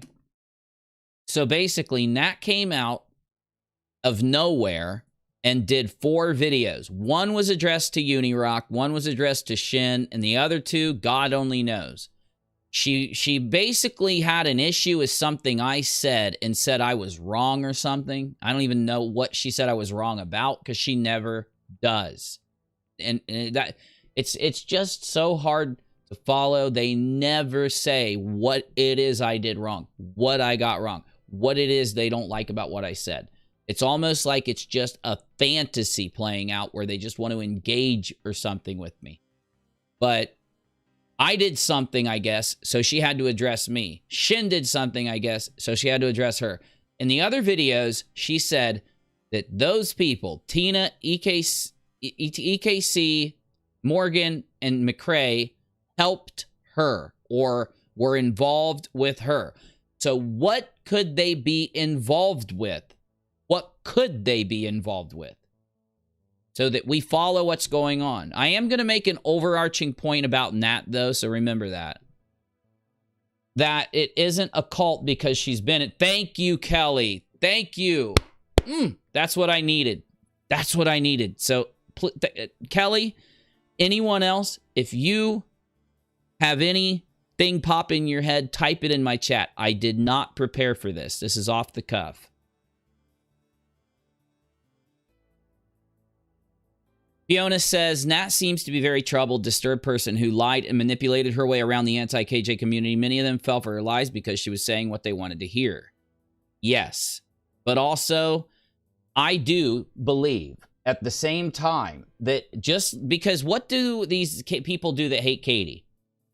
They all lie to and for each other with the goal being that if they can say things that is bad for Katie or against Katie, then they're all happy. They've all done what they want to have done. All they got to do is make sure that whoever they're talking to is saying things that are bad or against Katie, and that person can have the attention they want. If you're willing to lie your ass off, hate on somebody, you know, just be a shit fucking person so that you can get some attention, there is a group of people out there that will entertain you due to the fact that they hate a person enough to entertain anything negative about her. And that's exactly it. Now, the thing though, what did Nat say, or what is it that those people that she named did with Nat? So what did Nat do? What did Nat do that they could have helped her with? So let's list them. And if you think of one, type it. Make sure. Oh, Fiona says it's confirmation bias. It's a pure conspiracy. It's a pure conspiracy community. I'm telling you right now, if you think this community, and I don't mean the ones that criticize KJ, the YouTubers, they're not even being talked about right now. I've been telling everybody there is a cult of people that are inside of, that are mixing with the anti-KJs. Some of them that criticize and some of them that don't and just troll, and they mix in and they take their cult and they attempt to grow it and gain power and gain lies and gain money and gain attention and further their narratives through mixing their cult into the anti-KJs. And even though some of the anti-KJs say Uni is wrong, they're not a cult and they're not doing this, just like with the fraud raisers. I came out a year before everybody else, and people said I was crazy for saying Reds and Steve and Bull and Sean all were conning the community with fraud raisers. Y'all said I was crazy. A year later, I presented hard evidence, and then a year later, everybody factually knows it's true. This is the same scenario. But what am I claiming here? All I've been claiming this whole time is that in a larger community that is just all of them focused against Haiti Joy, whether it's positive or negative criticism, or whether it's pure hatred, that is this circle. Haiti is the focal point. Inside is a smaller little group, and they worm around and move around and spread around, lying and skeezing and doxing and attacking and pulling our reports and trying to get money and attention and clout. I've made this claim ever since it was proven to me long ago. And I make it with evidence. I make it with provable facts. So, Nat said that Salts didn't vet her and then shat on him. Thank you, Ronnie. Kirsten says, look at Negative's comment. Where is it? I don't see it.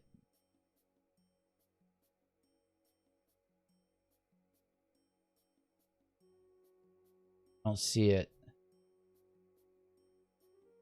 Scrolling, looking for Negative. Oh, hold on. Irish wants to come on. Okay, I know. I will get Irish on. I will, I promise. You just got to give me a few minutes. You got to give me some time. I got to get my head straight, okay? I had to give somebody CPR the other day, and I don't know if I would be good talking to a new person right now and trying to track it all.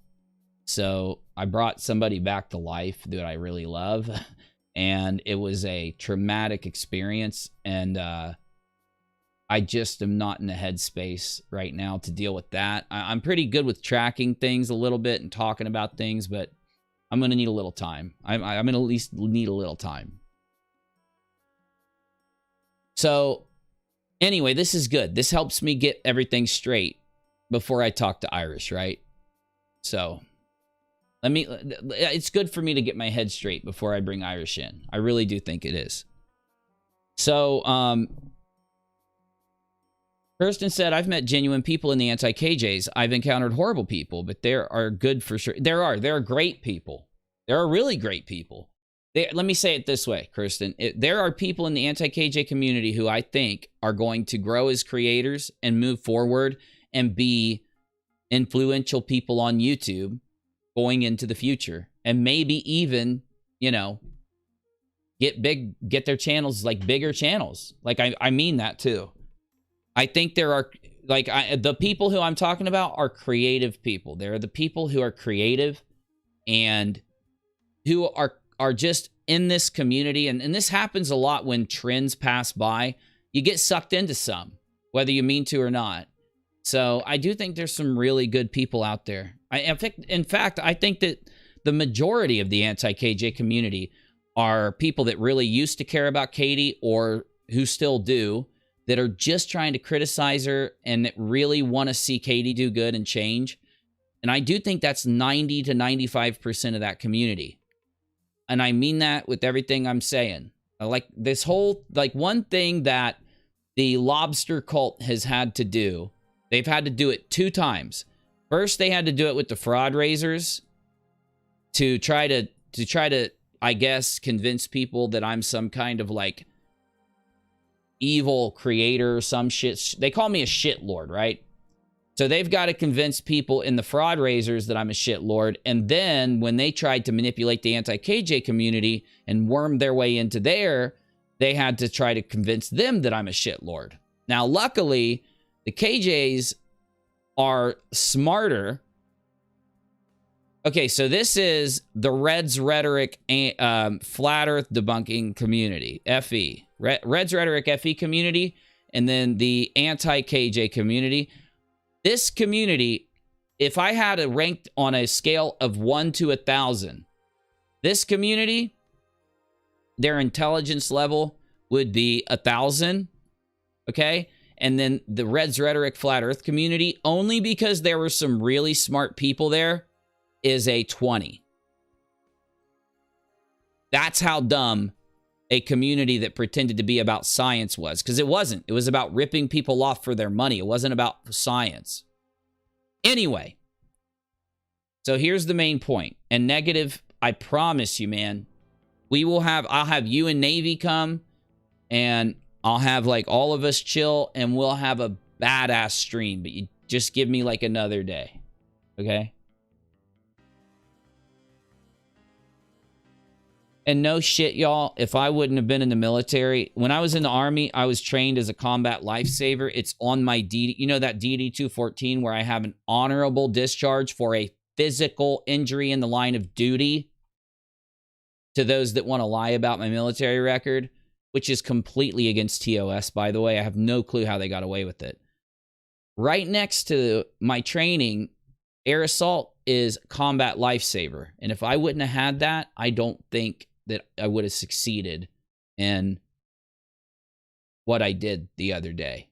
So, I mean, I've been going through cycles with it. Like, I've been blaming myself and shit. And like, I had nothing to do with it.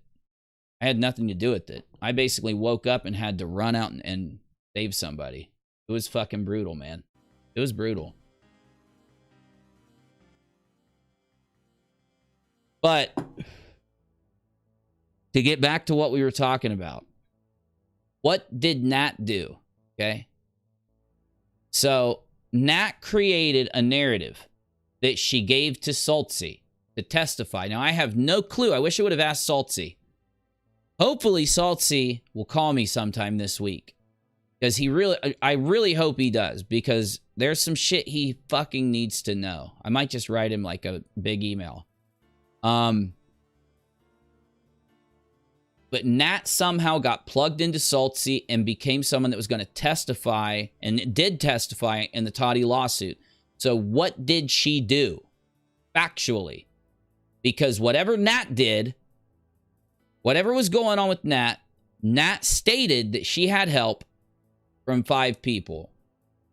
Tina, the entitled Karen, the most entitled of the most Karen person that's ever existed.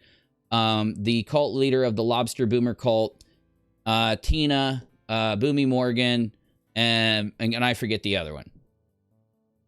Okay? So, Nat created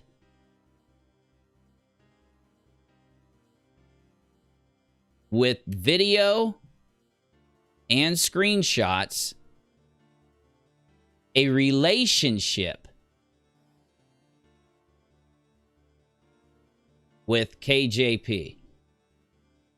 A relationship with KJP where she would talk to Katie on a computer through text, not through voice, ironically.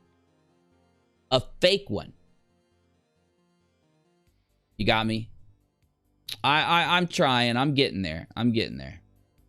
They said it would be like a stage of dealing with it, and I'll be damned if it wasn't true. So, you got several possibilities. What else is going on that Nat is involved with now? So now we know Nat is not the only one, but is in the center. So is heavily involved in orchestrating the threats, the spoofed emails, the fake screenshots, follow me, and even fake video, fake accounts, and inside of the spoofed emails, an entire novel, an entire plot to a movie, an entire book. The spoofed emails contained a narrative. What did I say when we saw the spoofed emails? Who was mentioned in the spoofed emails? Guess who? Guess whose name was in there? Guess whose name was in those damn spoofed emails? Katie, Swanson, Hottie,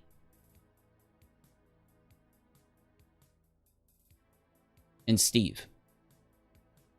So not only is Steve now claimed by Nat to be involved, but he also is mentioned in the spoofed emails as part of their narrative. Okay? Now, I told you I was going to say an overarching opinion about Nat, and I'll do that now. Again, you can't trust her. But do you just throw away everything she says? No. She not only named those people now in those 4 videos she did, she named those people months ago also. She came out and said, don't blame them. They didn't do anything. They're all innocent. Constantly trying to convince the world during key moments in the story of who is innocent. One thing about Nat, she's not in control. She's not in control. She's emotional, right? Led by her hatred, led by her emotions and fantasies, right? Easily manipulatable, but at the same time, a complete master manipulator. Someone that invents entire narratives with other people that she idolizes, though at the same time puts out a hatred and a fear against them that is so great that it would even scare those people like Katie. You can't trust her. So when she says those people are innocent or guilty, she said both. She said they're innocent and they're guilty. But why them? Why those people? Why? Why not name Jeffree Star, Shane Dawson, that were helping her? Because Shane Dawson and Jeffree Star weren't helping her. Those other people were. Okay? They were. Because, let's just go with Tina. We know that Tina, in that conversation she had, Tina, what was Tina's motivation? Tina wanted Nat to not only go and talk to LMN, but she wanted Nat to listen to LMN, to do what LMN told her to do. That's what Tina wanted for Nat. Tina wanted Nat to talk to LMN. What happened when Nat talked to LMN?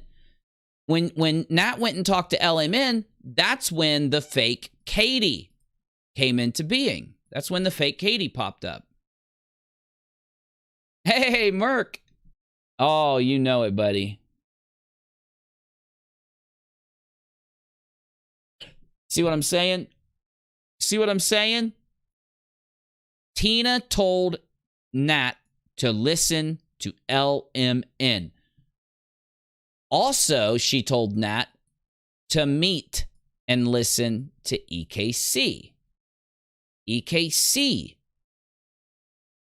told Nat the same thing that Tina did, and that makes sense because Tina and EKC are good friends. Tina and EKC know each other. They're good friends. Right? So it would make sense that they get along. Why? Why do they get along so well? Why are they such good friends? They hang out with the same people. They believe the same things. When EKC pulled the R report, she was supported by the people that Nat named. Back in June of 2019, when Katie accused Steve of SH, that's when Tina and his cult members tried to convince the internet that Katie was lying, even though Steve admitted to me, Kyle, and on live streams that he did say those sexual things to Katie. These people are involved in every fucked up doxing. Like EKC leaves messages on Katie's husband's employer's voicemails. EKC tried to leave messages on something that involved a business. Every time that someone is targeting Katie in real life, in her past, it's one of these people. And when they do it, they are backed by the others. So what I'm telling you is that you don't need Nat. You do not need Natalie Kennett to determine that Tina and EKC and Boomy Morgan and Steve are working together. It is admitted by them. It is factual. You see it in their live streams. They admittedly all work together on one thing. Sometimes others, but that one thing, they're always working together on it. Katie.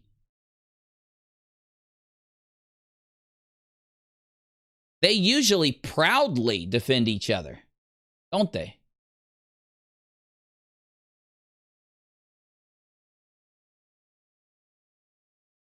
So what's my point?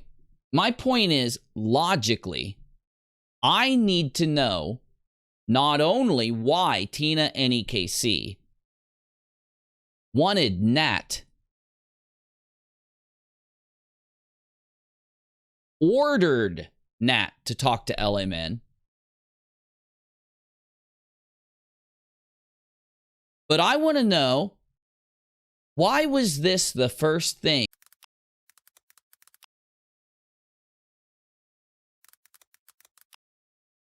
All right, sorry about that, y'all.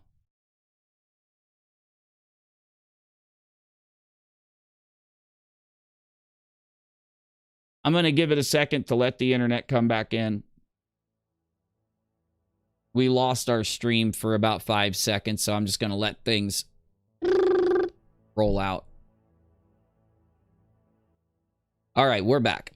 Why is this the first? They say that what was Tina's response when I read the DMs where she told Nat to listen to LMN and meet EKC?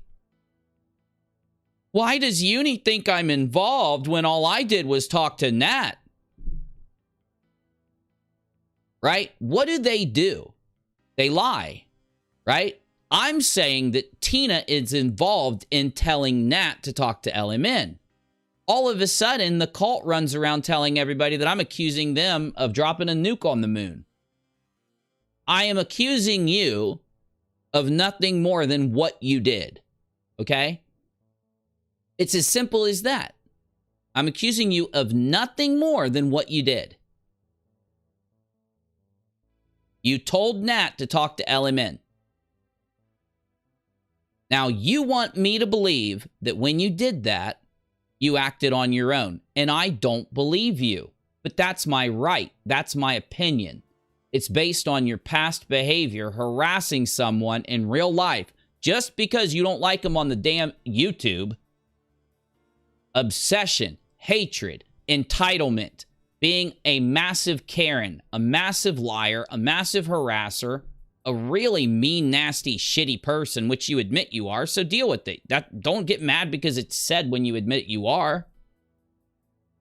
I'm accusing you of doing what you admitted to and what the proof shows you did. You guys told Nat to hook up with LMN. You did. You admitted to this, and the DMs prove it. You admitted those DMs were real. It's easy.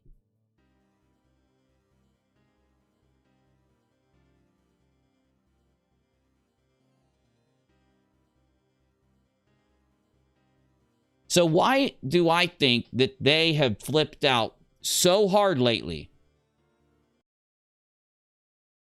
Because if Nat has been busted by Saltsy, they're going to pull Nat into a room and interrogate her at some point. Probably going to take a while since she's in the UK to get all the necessary legal paperwork and stuff done, but they're going to interrogate her. I would imagine the FBI is going to be going over and talking to her, but it might take a little time. What do you think is going to happen when the FBI gets Nat into interrogation? She is either going to keep lying to them and be in there for an extended amount of time and have to deal with this in it'll be a really miserable situation for her, or she's going to just tell the truth, tell them what really happened, prove it to them with evidence so she can go home and live her life. So I think she's going to do it the easy way. I think she's going to tell the authorities what happened. Now, what did Tina do? What did Tina do? As I've said a million times, she told Nat to talk to LMN. And after she told Nat to talk to LMN, after all this happened, Tina gets Nat hooked up with LMN, ties these two people together.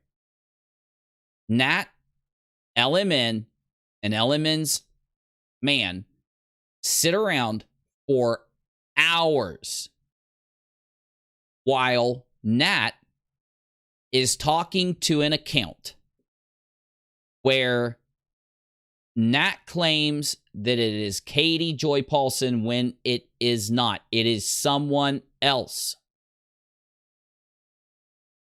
And Nat records herself for like 8 or 9 hours talking to the fake Katie, the sock account Katie. So we have some questions now. Who is controlling the sock account Katie? Why is LMN and not telling Nat to check the account she's talking to see if it leads to the real Katie? Why is Nat not doing it? Well, now we know why Nat didn't do it, because Nat knew she was talking to a fake Katie. LMN knew that she was talking to a fake Katie. Now,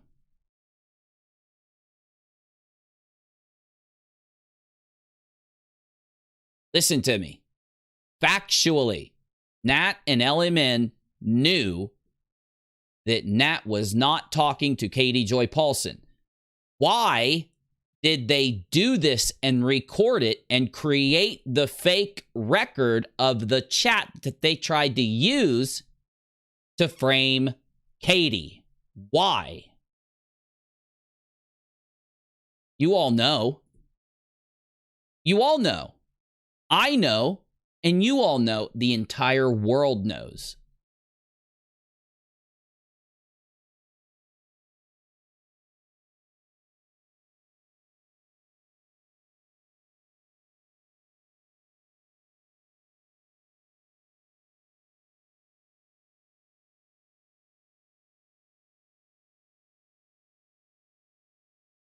Right?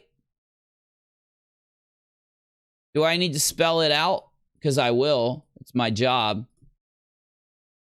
Nat and LMN and other accomplices created this fake thing so that they could convince themselves, create some evidence, and testify to Saltsy.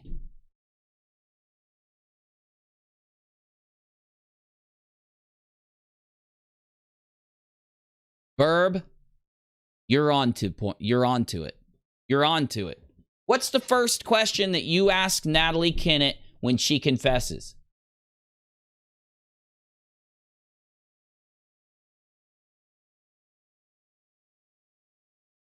Whose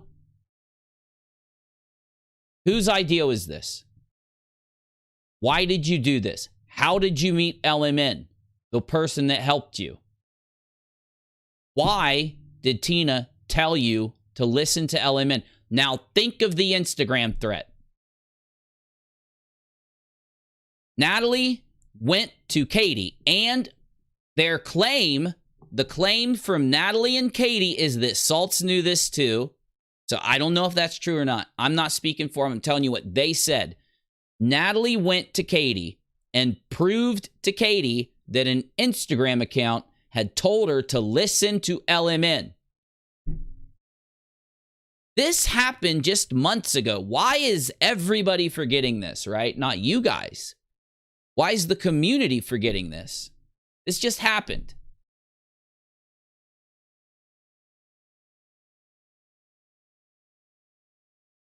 On Instagram, an account DM'd Nat and told her, if you don't listen to LMN and do what she says, bad things happen to people who don't listen to me.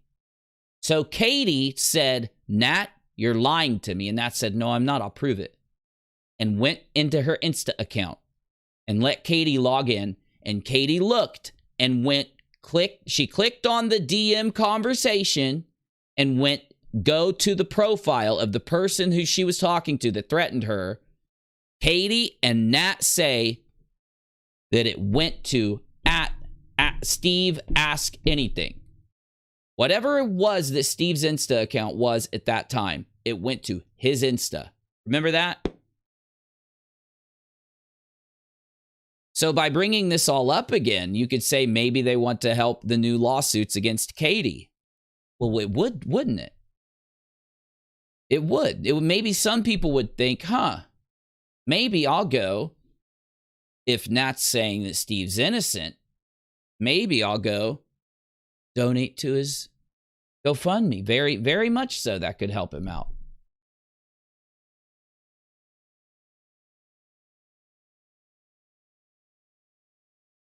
Desi,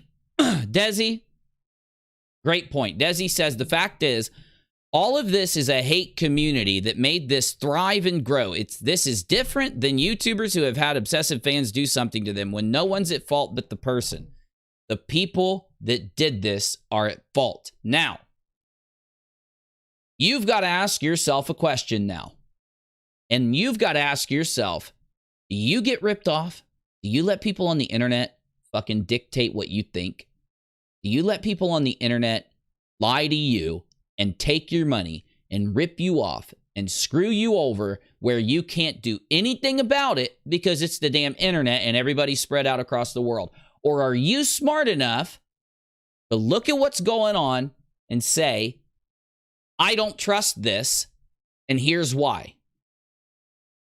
Well, let me tell you why you shouldn't trust any of this.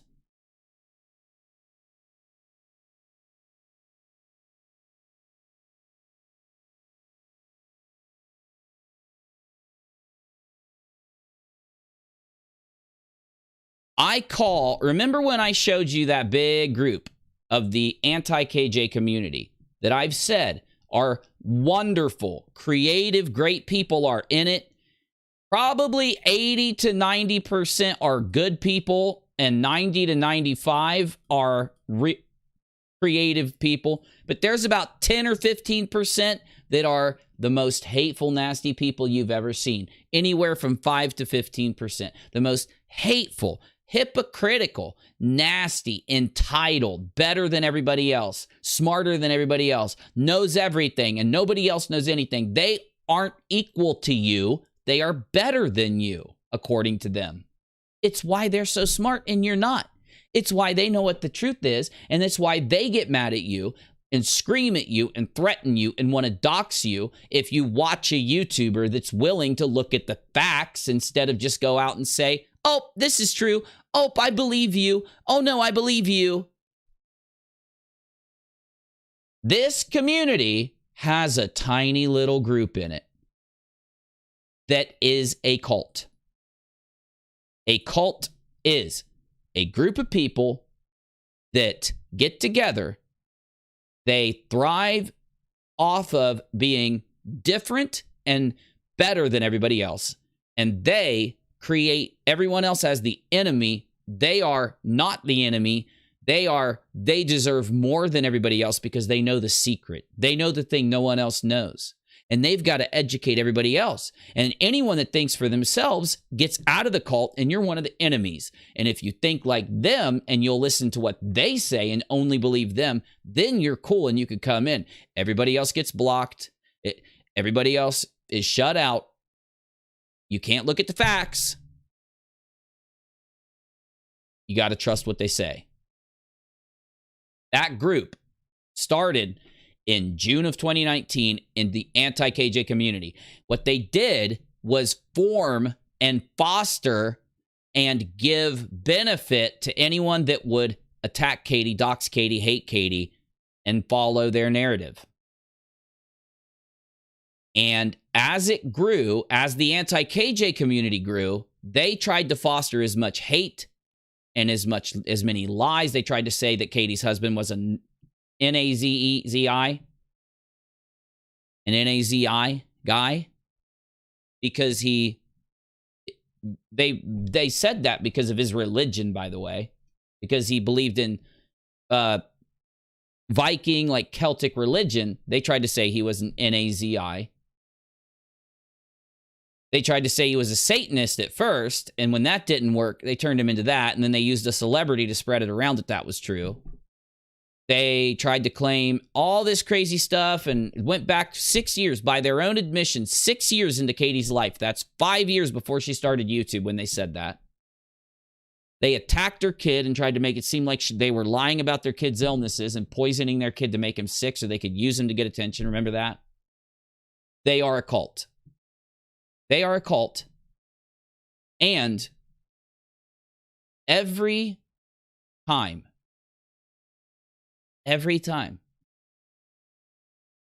that they can, they meddle in Katie's life and affairs and try to, anytime Katie talks to someone popular, they go and bomb them. And they just did. They just went and did it and turned several people that Katie's been friends with who are celebrities against her and made them stop following Katie.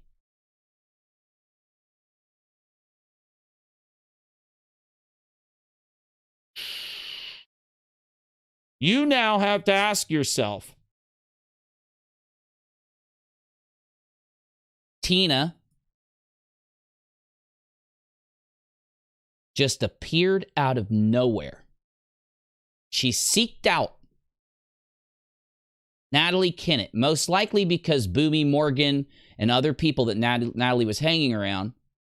And ironically, Tina found somebody that, one, claimed to have an extreme mental disorder, and two, lived outside of the United States. Now, what did the cult put out as a narrative at that time? They said that if you're not in the United States, you can't get in trouble for things that happen here on the internet. And they said that if you have an extreme mental disorder, you can't get in trouble for things that happen on the internet. And then ironically, Nat testifies a complete lie to try to frame Katie in the Toddy Westbrook lawsuit. So you've got to ask yourself, did Tina telling Nat to talk to LMN have anything to do with it? It's up to you.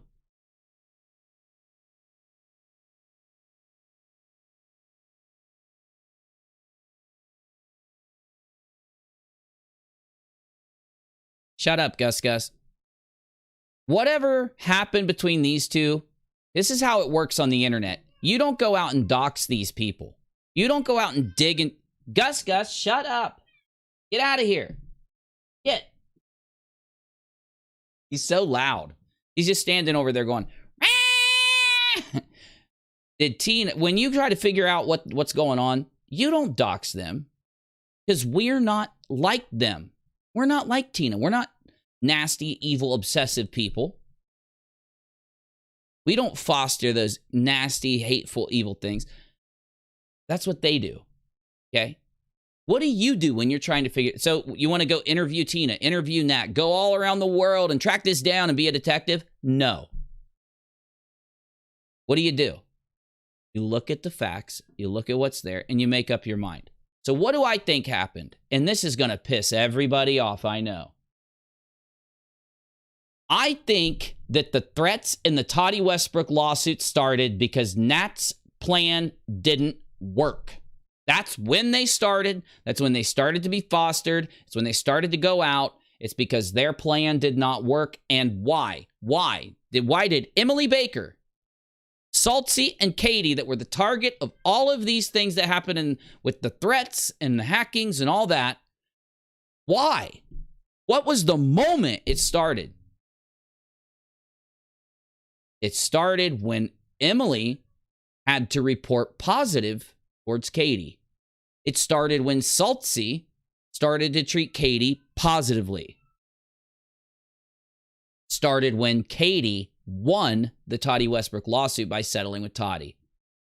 When they first realized that it was going to go Katie's way, and then people started reporting it, because before then, it was all going against Katie. And then all of a sudden, it turned around. That's when Emily became a target, Saltsy became a target, and Katie became a target. So the people that did it were doing it because they got mad and they were frustrated. Their plan didn't work. They didn't get what they want. They were all out there streaming in chats. Oh my God, Katie's going to lose to Toddy. And oh my God, blah, blah, blah. And they were wrong and they couldn't take it.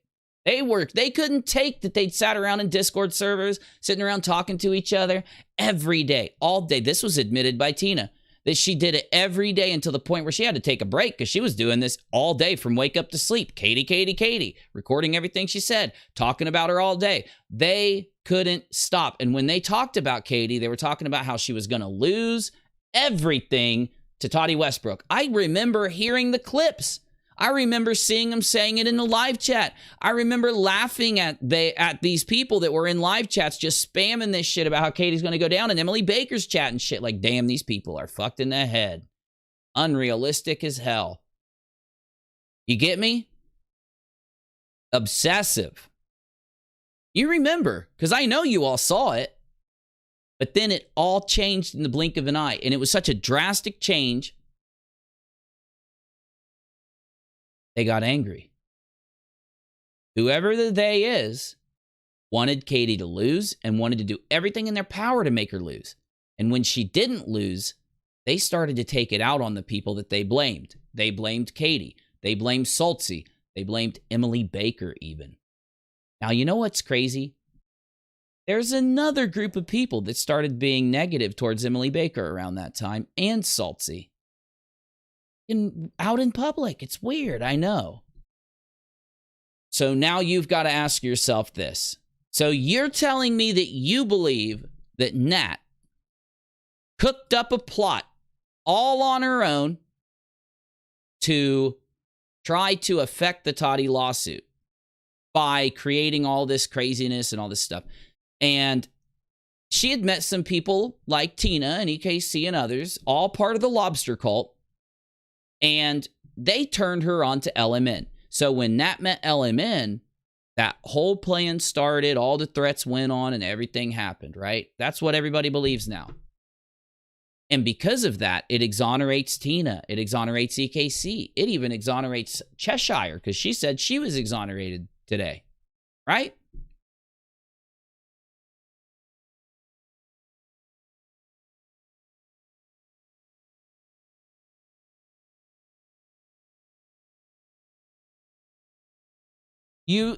Desiree says, I went back and listened to Emily's stream when the threats started, and people were in the chat claiming that WACB is a hacker. They said that, although they were in that chat spamming narratives. I'd seen it before. You know where I saw it?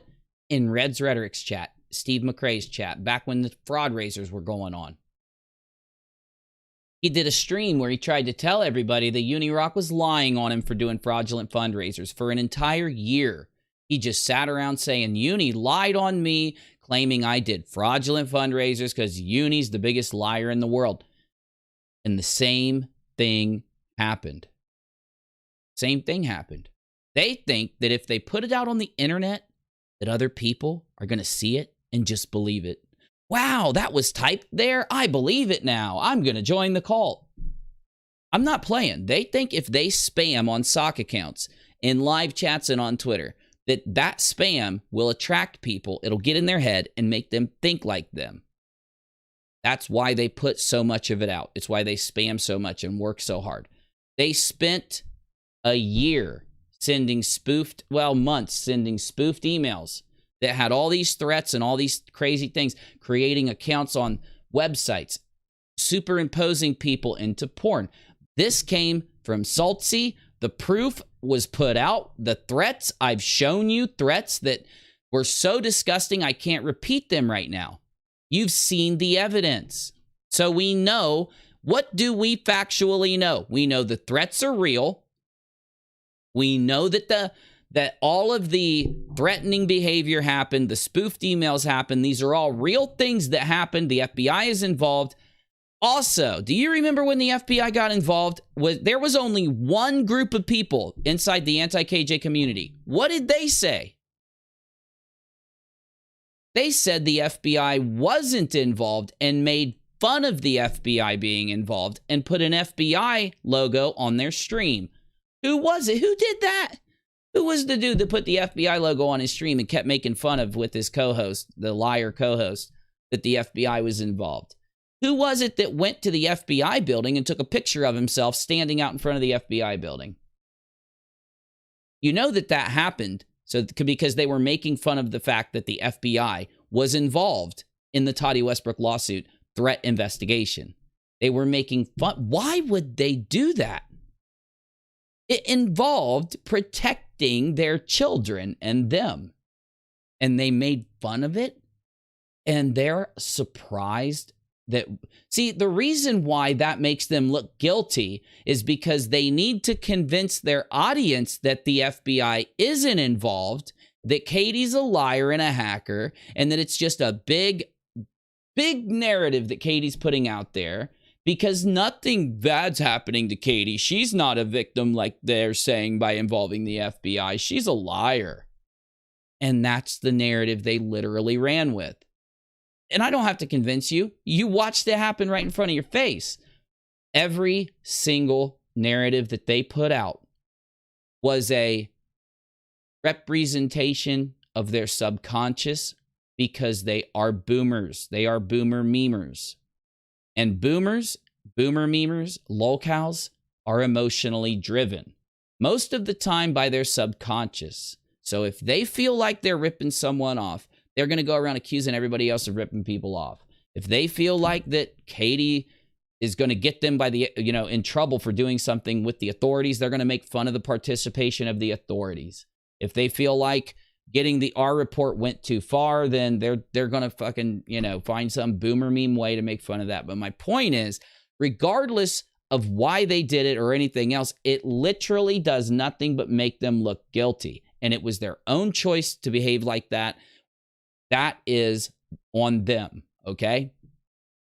But in the end, at the very least, you believe Nat. So if you believe Nat worked with LMN alone, then you believe that Nat was given to LMN, was told to listen to LMN, and pushed towards LMN. And then both of them on their own went out and spent every waking moment of their time sending spoofed emails and harassing in that very, very severe way. And to be honest, while that is somewhat possible, it's also impossible, because once they started looking at Nat's router, Nat would not have been able to participate doing a lot of the worst stuff. And since all of the threats perpetrated throughout them looking at Nat's router, then like when Saltsy would see that Nat, or the FBI, Saltsy authorities would see that Nat was on the router at home, that threats would come that weren't have anything to do with Nat's router. So they thought, oh, Nat must not be doing it. Up until they obviously got their new information. So most likely Nat, had one of her friends continue doing things while Nat was at home to make sure it looked like Nat was innocent. These are things people do when they get caught to try to make themselves hope. They hope that they won't keep looking if they see something like that, right? Very true, Susan. Well, you mean telling Bauer, because that's, you know, everybody knows that's Bauer. No, everybody knows that's Bauer. He likes using a, you know, he likes playing those kind of games and doing that. He's got the most boomer memes.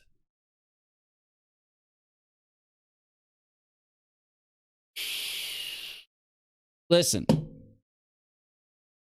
just saying, if you believe Nat and LMN did all this on their own, I'm not bullshitting you. I'm not like, you know, putting it on you.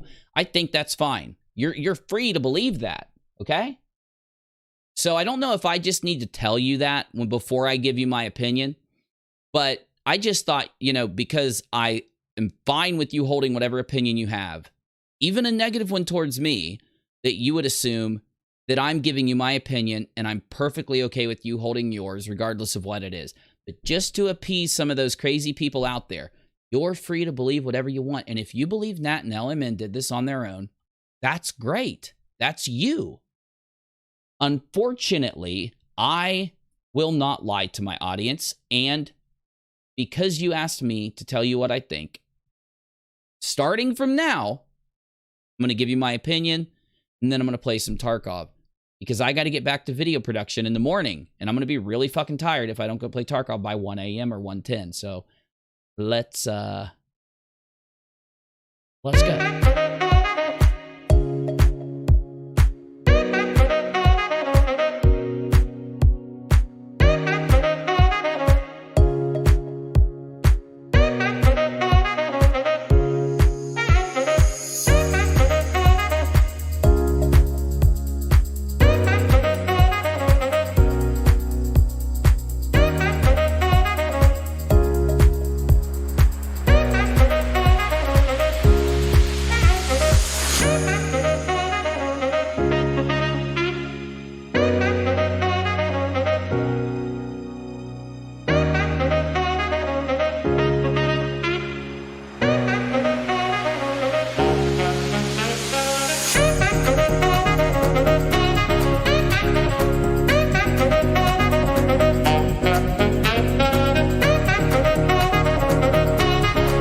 Irish, I'm glad. And I know that I seem pretty put together in the last couple days on stream, but I'm still handling some stuff. So I know that I've been putting it off, but I'll get you in here to talk really soon. Really soon. Especially after you talk to Navy and Negative. I'll get off after this stream tonight. I'll talk to him a little bit, and tomorrow we'll figure out what we're going to do. But I want to just sum this up with my opinion, play some Tarkov, and then get some rest. Because I need to finish a couple videos tomorrow, and then I'll finally be able to free up a little bit of time. So, my opinion. My opinion is that Nat's narrative, if you study Nat's narrative, and I will leave a certain rod raiser boomer out of the conversation completely. He doesn't matter, okay? He wants to be included in this conversation to get his name around so that he can sit and say that people are doing this because they hate him or they want to, you know, I don't know, frame him up or something. But you don't have to frame him. If you look into what he does, there's so much doxing. There's so much like him cyber stalking people, and he's done it to me for years now. Lying on people, there's no need to do that to him. But we're going to leave him completely out of the equation, okay? Because that group of people, that small cult that I talk about, doesn't need him there. He is the cult leader, though he has other people who also affect these kind of narratives and missions on people. An example, I could pull video of them doxing me live on a stream when they've forgotten that they were live and thought they'd gone off the air. But that's a different subject. You've seen it too many times. So moving into Nat, I know there are several possibilities. I know Nat most likely worked and had knowledge of this for one reason. Because if I was talking to an account through DMs, like she claimed to have been doing with Katie, I would have checked to see that that account went to the official WOACB. And if it didn't, I would know I was being trolled. Element and Nat did not do that one time. And it ended up that they weren't talking to the real Katie. They knew. And it was very easy to determine that they knew. I do believe Nat has issues mentally because she says she does and then she says she doesn't. But for anybody to just do the things that she's done, she does need help. Okay? I needed help. Okay? I probably need help right now after what I went through the other day, and I probably won't get it until I go to the VA next week. But either way, I've needed help in the past, but I got the help, right? I went to my therapist after I deployed. I did what I had to do for years to be able to go back to a place where I was, not depressed and felt isolated and unhappy all the time. And these types of behaviors come from deep-seated misery, depression, and unhappiness, all right? And even the hate community, even what AZ is dealing with comes from the people that AZ has been calling out because of what they're doing, doxing and harassing and threatening people and lying on people and fake SH claims. Those things come from deep-seated hatred, deep-seated negativity, and deep-seated hatred of women, hatred of thinking that other people aren't equal. Everybody's equal. We're all equal. Whether you got a mental disability, whether you do stupid things, whether you do evil things, whether you're out there, you're all still equal. You're all still a person. You're all still, no one is superior is what I'm saying. No one is superior. And hatred is literally, no matter how you want to cut it, you thinking that you are superior to someone else or an excuse. Not for a fact, not for a reason, but for an excuse that you dictate, okay? It's why we warn ourselves away from hate. And it's why hatred has always been a factor in the worst things that humanity's ever done. Why do I have to say this? Because this is an example of the worst things that people do. Trying to frame somebody in a lawsuit so they lose everything they've ever gained. Trying to affect somebody's livelihood and business because you don't like their YouTube actions and social media actions. This is deep-seated lolcowery, deep-seated, pitiful, disgusting behavior. Nat may have acted with just LMN, though because Nat was heavily, by not just her own admission, but by the admission of several others, because Nat was involved with those people, it is my opinion that they had some knowledge of what was going on. This is what I said when the threats first started, about a month into the threats. And yes, you can find this recorded in my streams. I said that when these threats, when they start to figure out who's behind these threats, I promise you it's going to be a person who has something to do with the lobster cult. And I was right. I was right on that. And I said that because Nat's narrative at every stage was a mirror image of what they were doing, the hateful things they were doing, not the criticisms that people were putting out towards Katie, not the factual things that Katie did wrong, doxing people, like what she did to Keem, how she did those things in the past and the things she did to Creep Show and all this, not criticisms, but the fake things, the things that involved the husband, the things that involved the stalking of Katie.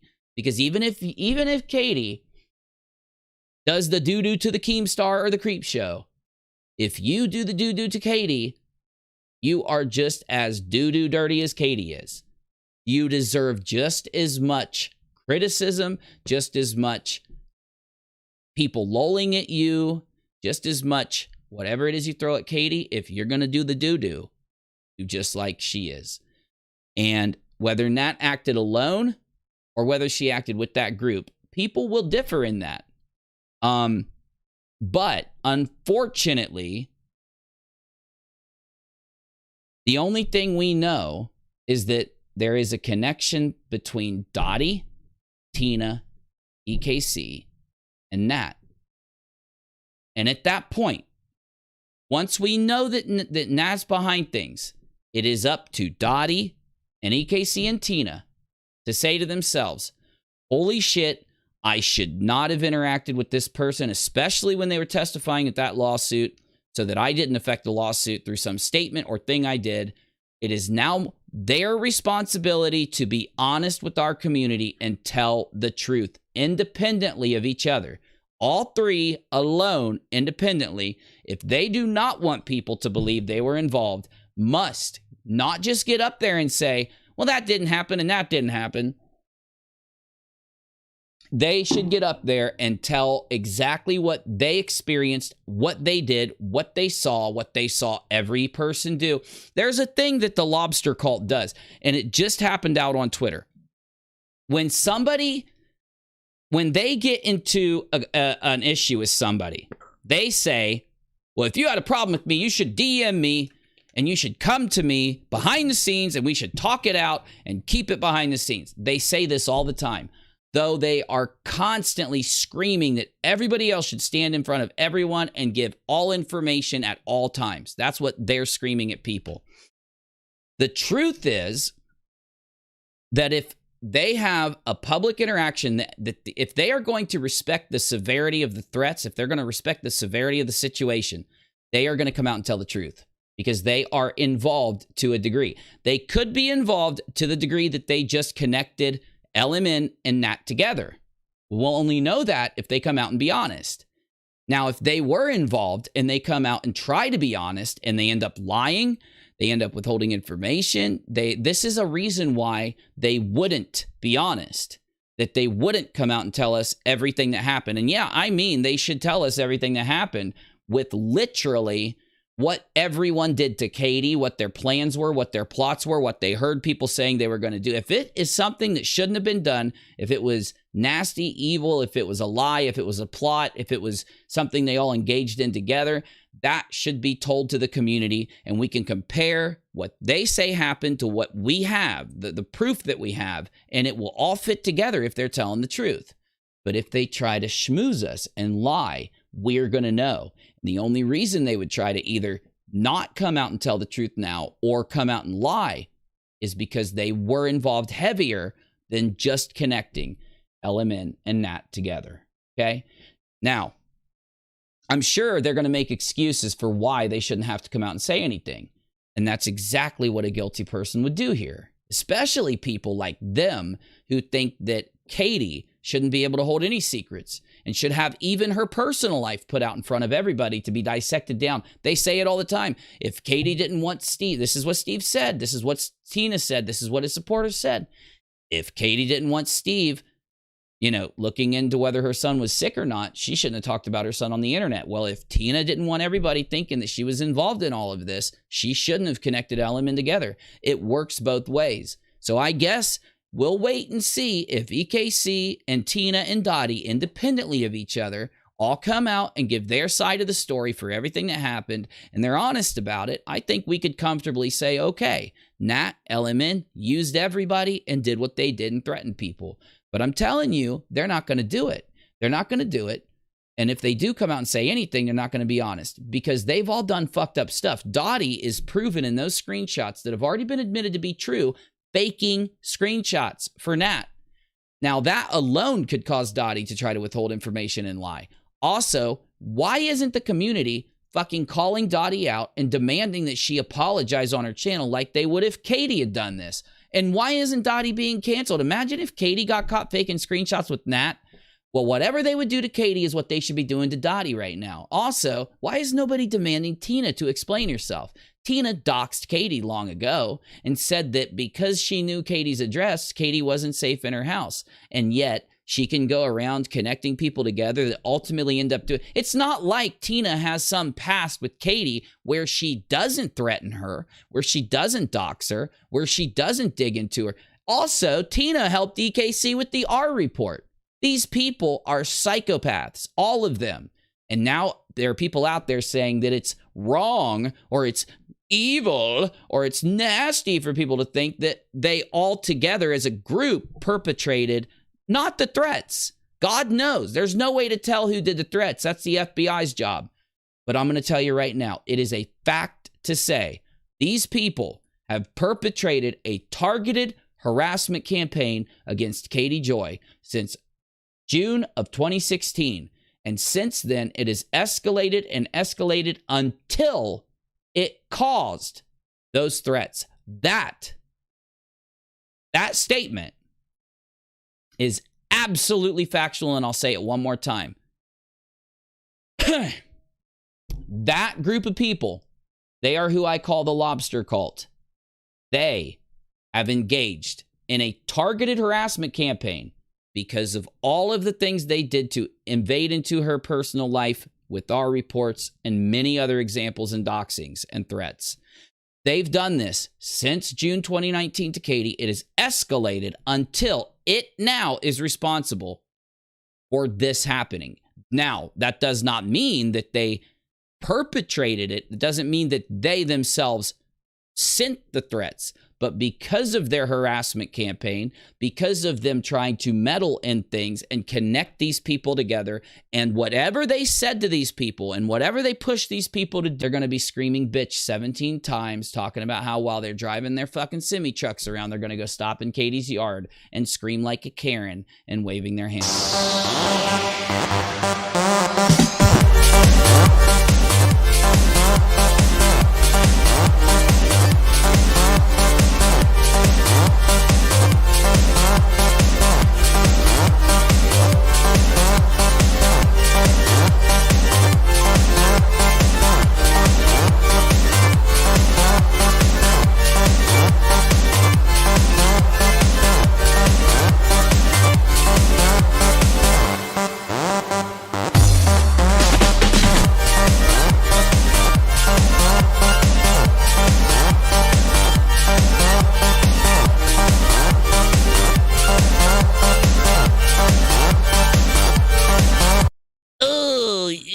You suck, Katie, and you're a bitch, and a bitch, and you're a bitch, and you suck, and yeah, I'm better than you, and I'm really cool, and I'm big and tough, and I'm scary and tough. Blech.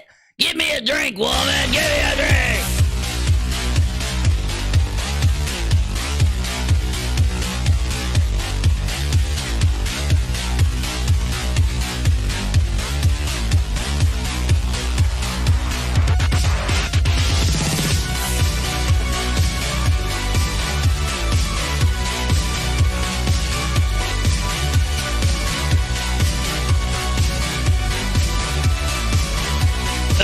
Women.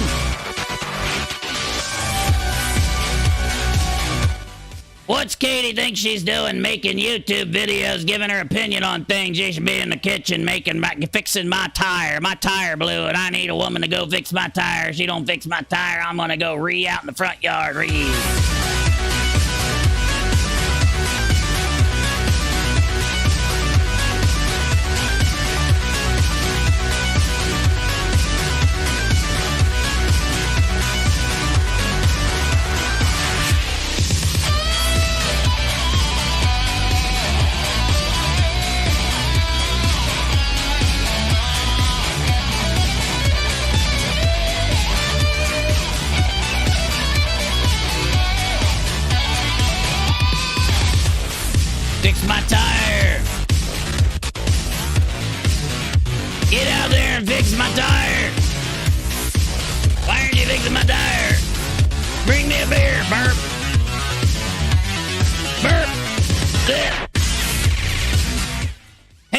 I learned a new word today. Bitch, bitch, bitch, bitch, bitch, bitch, bitch, bitch, bitch, bitch, bitch, bitch, bitch, bitch, bitch, bitch.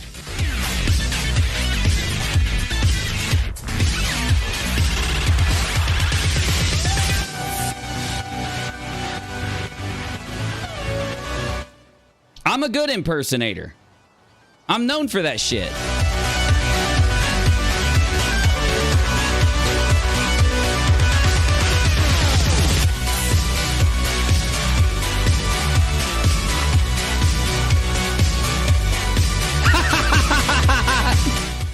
Well, here's the deal, Merc. Here's the deal with this game. I'm only allowed to kill a person if they're a player, or if they are a scav that shot me first. So see, when I used to do scav runs, I would run around and kill other scavs and we'd all fight each other. But they changed the game, and now when I'm a scav, if I kill another scav and that scav didn't shoot me first, then I get negative points. But the problem is, if a scav shoots you first, you are typically going to die. It only takes one shot in Tarkov for you to die. So, I don't know. I mean, I want to get some kills, but something about this game tells me I'm not going to get any kills. So, here's what you do on a scav run nowadays. You run and find dead bodies, you grab all the loot off the dead bodies, and you hope to God they got some good loot and that no one shoots you while you're doing it. And that's the only way you play Tarkov now. So let's hope. Let's cross our fingers. I need to find... Oh my God, that's a good find. Shit, dude. My scav karma is so low. STM 15, that's not the good one. I mean, I like it, but it's just not the good one. Damn it, I need a better part for my gun. Make me a pot pie. Don't touch my pot pie. I'm Eric Cartman, but I drive a truck. I'm gonna threaten everybody because I'm tougher than them. If you're not tough on YouTube, you gotta be tough if you want to be on YouTube. I'm gonna go watch other people and scream and cry and kick my feet. Oh, I lost my Eric Cartman hat. Where is it?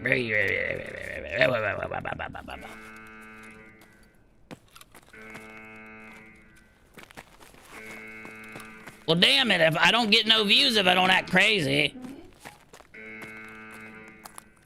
You know, the only thing matters is how many people will watch you. It don't matter why they're watching you.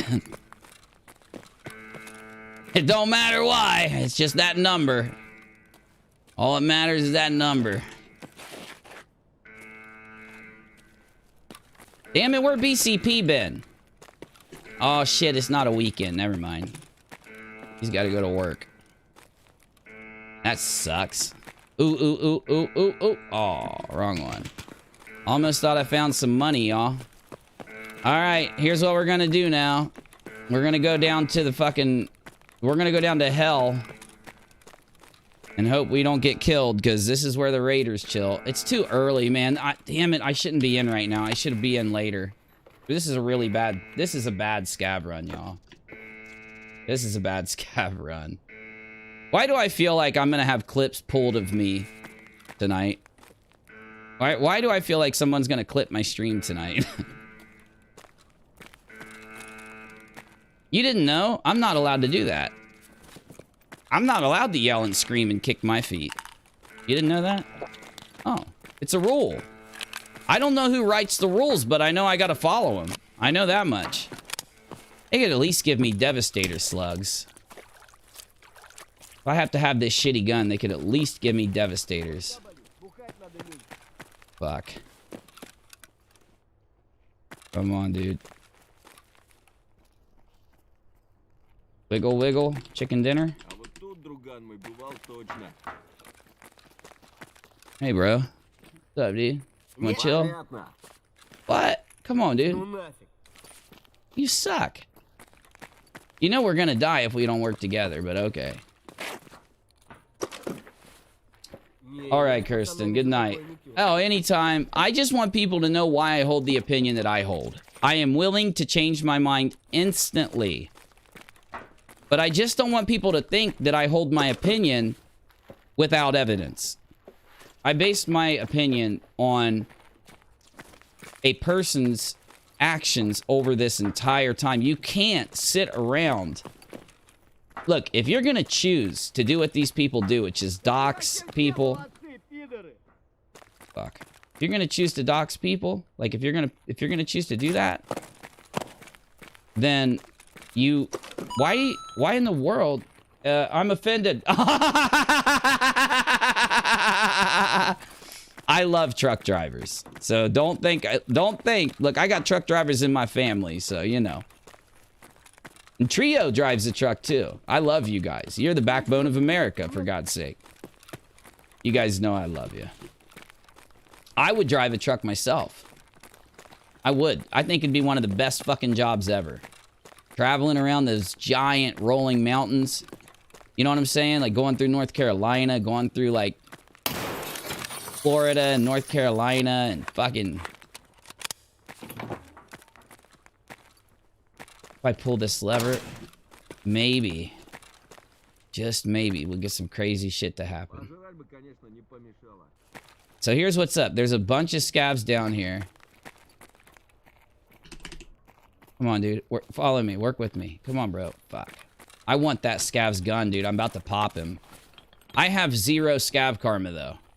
My scav karma is jacked karma. What are you doing, man? Why are you standing? What the fuck? Are you following me? Hey, buddy. Thumbs up. Thumbs up, bro. Awesome. Okay, I think we got a teammate.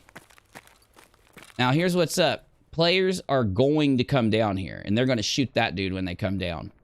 And when they shoot him, I'm going to try to shoot them. Like, the goal of this game is to kill the players. Now, they also can come down this way.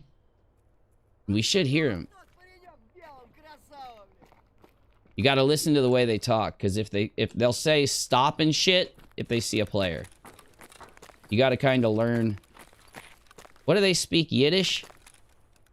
I don't know. I'm being dead serious. Is it Yiddish? Hey, look, this dude is working with us. He is. I just heard a player. I just heard a player, bro. Just heard a player, bro. He's over there.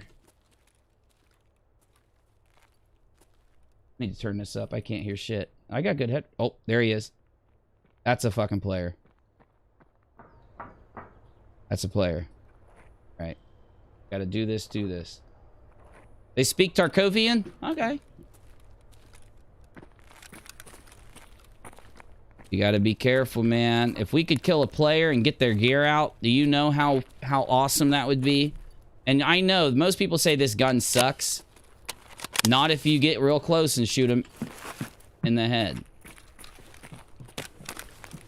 Oh, I swear I'm hearing a player. That's a player. Bro, don't push me. That's a player above us.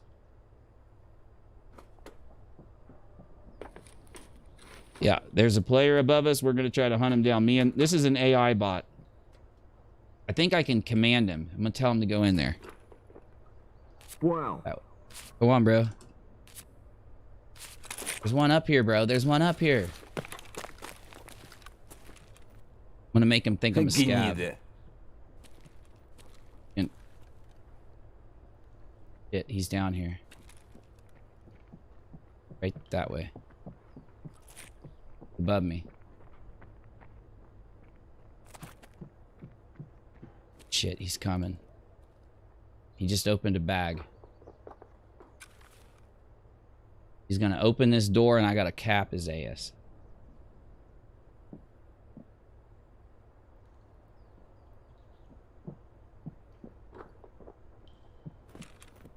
That would be tight, man. If they had janitors running around and if you killed them, they had like really good keys, Merc. That would be. He's above us. He's upstairs. Coming. Oh, fuck.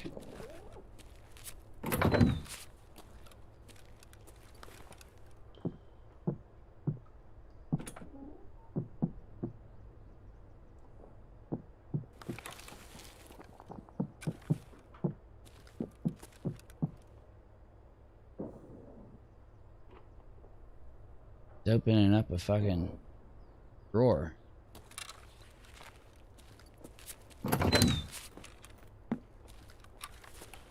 He's above us. I know where he's at. Shit.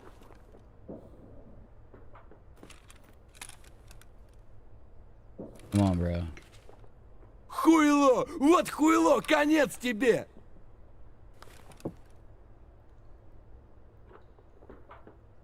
Oh.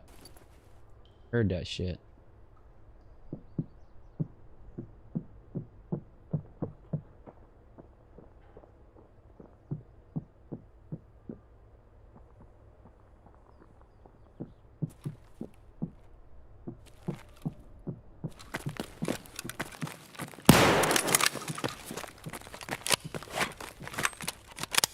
Trying to bait him. Gonna run out of ammo.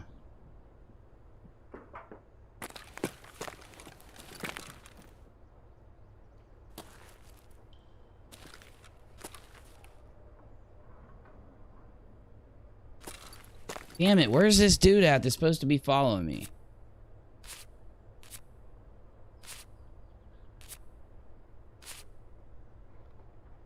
Шухер, сзади, блядь! Патронов нет!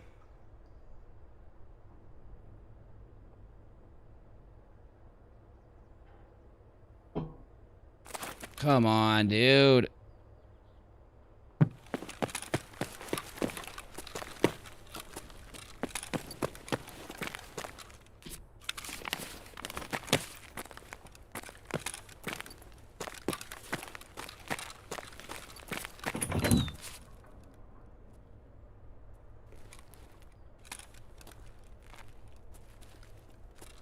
Oh, I need that gun right there. Oh my god, there's even a back for it. Well, then you should go grab it.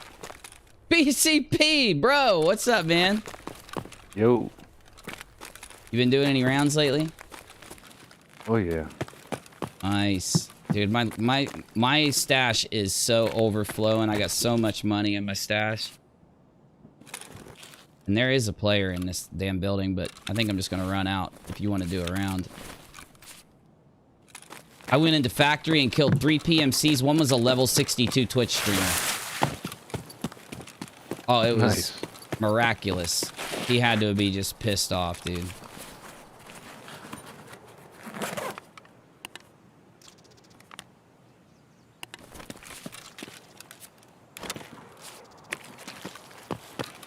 Wait, where's my extract? Let me get out of here. Yep, let's go. Alright, I'm extracting. Where are we going? I need to go to customs and kill scabs with an AK, if you want. Yeah, we can go and run around and custom. And I don't get I get a lot of hackers I run into in reserves, and I don't get as many hackers in other maps, so...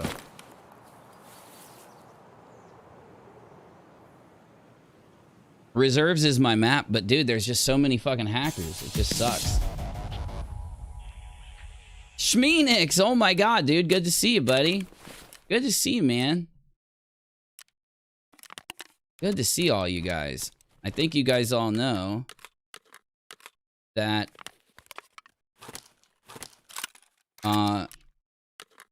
we're covering some really awesome shit this week. Tiger King 2. I did an interview with one of the cast members of Tiger King a while back. Couldn't believe I got the interview. It was so awesome. And I'm so excited for Tiger King 2. It's out right now. It released today. I'm going to have a video out on it tomorrow. And we are going to be Tiger King fanatics. We'll be cut. What the hell? Okay, fence reputation, 0.01. Overall change, 0.01. Bro, I had almost a 3 with the fence. I'm down to like almost a 0. Killing scabs, were you? Well, they kept shooting me, and I'd shoot them back, but it would minus the rep. So I just said, you know what? I'm done. Yeah. Whoa, I'm back up to 1.99. Okay. I was at like 0.8. I was at 0.86. I'm up to 1.99 now, so that's good, I guess. I never buy anything off the fence. Nothing. Oh, we gotta have some music here.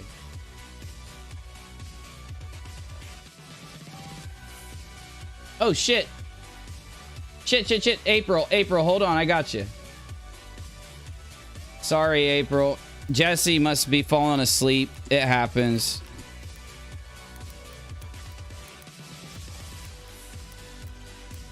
Not the first time it's happened.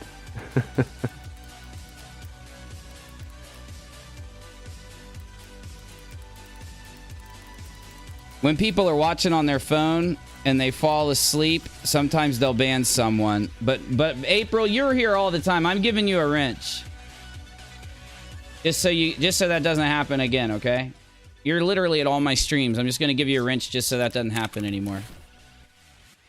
I have no money. Oh no, I just did a scav run. Never mind. Okay, let me sell a couple things so I have insurance money, because I literally have no insurance and I want to take a badass rig.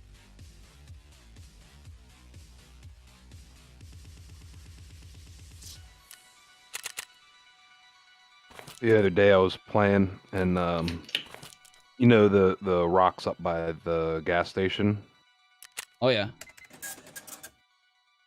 Above Freaking Rashala, yeah, Rashala and all his goons were bunched up, just chilling behind the gas station, and they stood there and let me pick them off.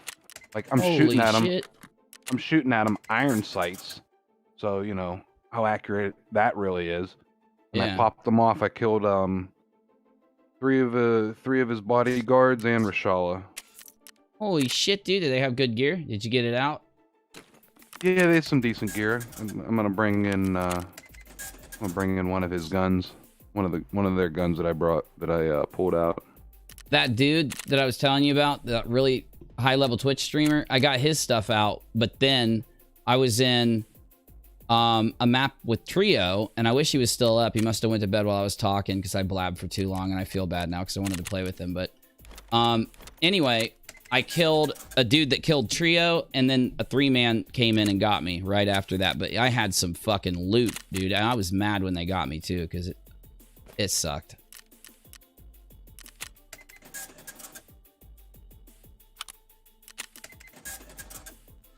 All right, I think I'm good. I got 76,000. I don't know if that's going to be... I wish I could insure with Peacekeeper, because I got so many... I got like 2,000 some US dollars. Okay. I've got a TX15 DML completely pimped out. Like super pimped out. And I've got... Look, oh my god, dude. Look at my stream. Look at how much M855A1 I have. I've almost got an entire weapons case full of stacks of M855A1. Oh, nice. And that shit goes for like 15 to 2,000 a bullet. Hold on, I gotta buy 90 more. Because I can get 90 of them super cheap every refill from Skier. But the problem is, they're expensive. The guns, I'm taking the TX15. It looks so good, dude. Oh my god, it's 80,000 to insure it. 80,000 to fucking insure it. Why would I pay that? I've been crafting the M856A1 in the hideout. I had a whole bunch of shit laying around. I'm like, we'll just do that. That's good shit, dude. M856A1's good stuff. I just finished my my last upgrade. I got everything upgraded possible in the hideout. Got my Bitcoin farm up to level 3. Oh, nice, dude. Damn, I never go that far. I need to do it. There, that's better. Okay, fine. I'm gonna take this Vector that I killed off a dude here. Is the Bitcoins today? They were only at like 380,000. They were up to like 410,000 a piece a couple days ago. Oh my god, dude.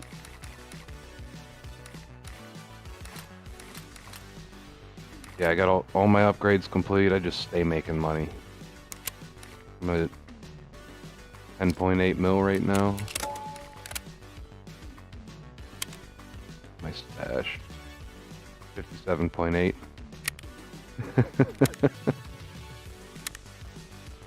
I'm gonna load all my AP ammo in this, man.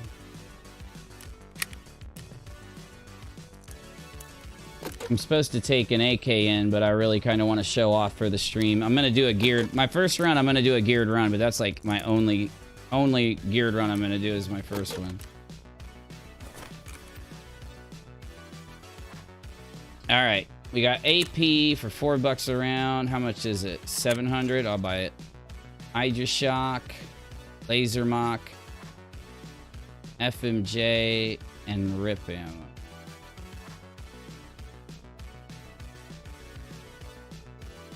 Shit, dude.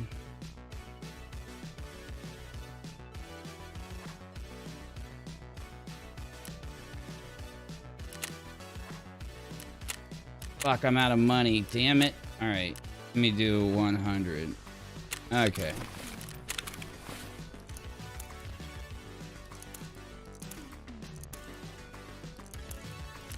All right, we'll take FMJ with us. All right.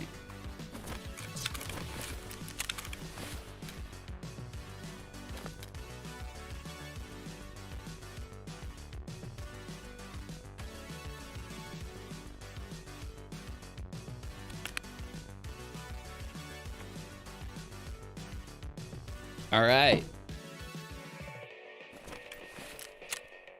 I gotta get a bigger backpack once I get into this round. I gotta insure this fucking rig, dude. They want 50 thou. This is insanity. What do you have for a backpack? I'm sitting on like 60 of them. Just a big one. I just need a big one, honestly. Whatever you feel like bringing this big. Come on, dude. I gotta sell some shit here.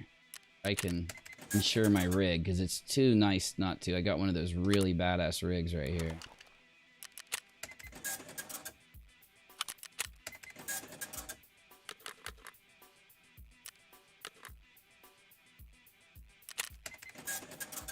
Okay, I only need like 15,000 more.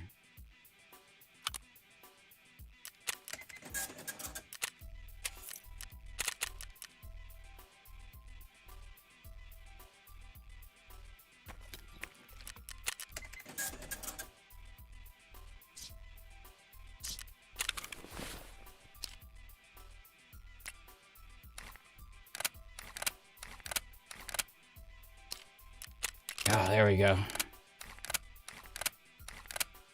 All right, let's do this. Sure, I got my customs keys. I need money for the dorm extract. Is it 4,000? How much is dorms extract? Do you know? I have no idea. I think I got enough for it there. And all right, I'm gonna roll with the grenades I got. All right, let's go. Customs right side. No hackers. No hackers, dude. No hackers.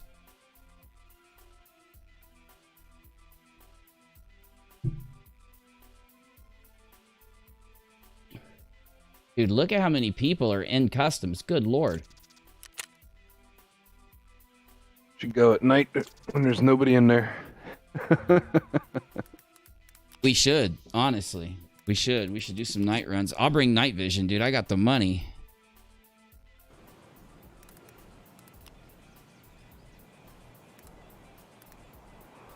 All right. L Mime was his name. L Mime Twitch TV. Oh shit. He comes up when you search him. See if he's streaming. He's not streaming right now. Sucks. Fuck it. Who is streaming? Shit. I am signed up, man. I'm just not using the browser. Okay, Twitch.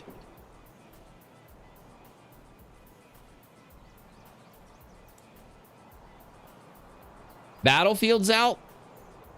You think it's any good? You think we should try it? No. I've got no interest in that game. You know what I do want to play? I want to play Halo Infinite. I kind of do want to try out the new Halo, honestly. There's only 5,000 people watching Landmark because he's playing Battlefield.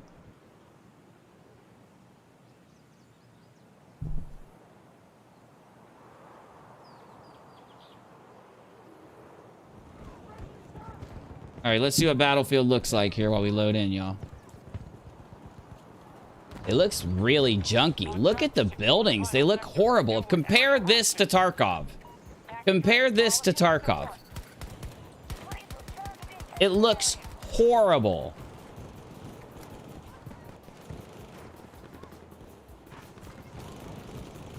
Look at his gun.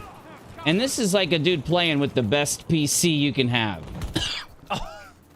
No, I was waiting for him to res the guy so I could kill both of them when he got back up.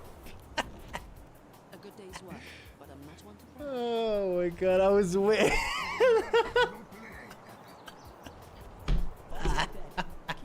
The characters look horrible. I wish it worked, man. I wish it worked. It all like Battlefield Damn looks it. horrible. Odd, man. Maybe that's what they need to do with Tarkov is reduce the graphics. You know what I'm saying? Maybe that's why Tarkov has issues because the graphics are so good. Shit. Oh god, here. we got this spawn again. Hold on, let me get my backpack out of this one. Aw, damn it.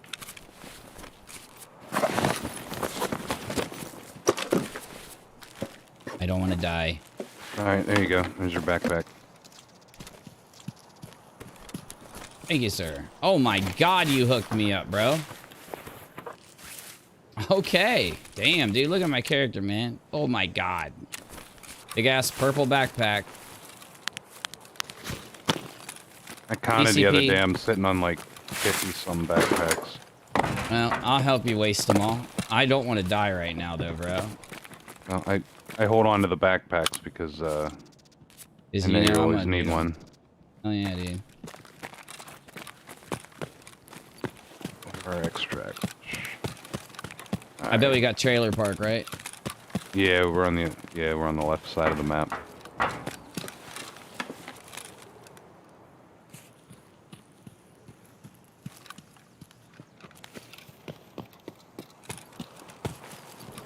Kind of sucks because it's like we either take the long way around or we go through hell. Right side. Let's go right side, hit gas station. You want to?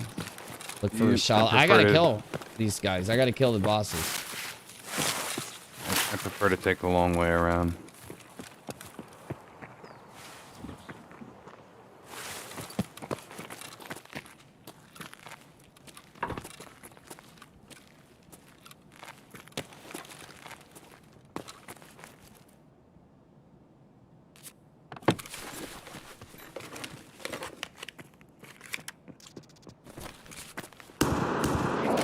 They're close. They're right next to us.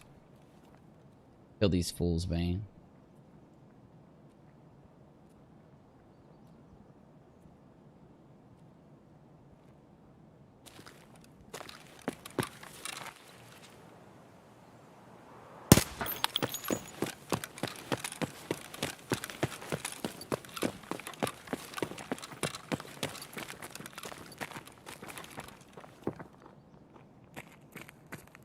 And I should have brought a scope, dude. I don't know what I'm doing. I should have... Dude, I killed a dude with an MP7A1, had an assault scope on it. And that right over there in that building, I got killed. Need to go buy one. I can get good ammo. There's people right over there, dude. They just killed a scav in there. Or what they're gonna do. Could have been... You think it... How much you wanna bet we got a sniper scav? I don't see him, dude. That one, is that a sniper scav right there? Where? Is that the top of a tree or a sniper scav? Nah, there's nothing over there.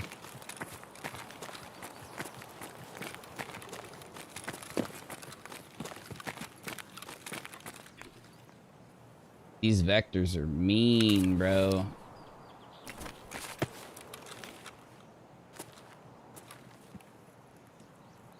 Laser beam guns. Where's that gas station? Yeah, we should roll around the fence. There's dudes right there too.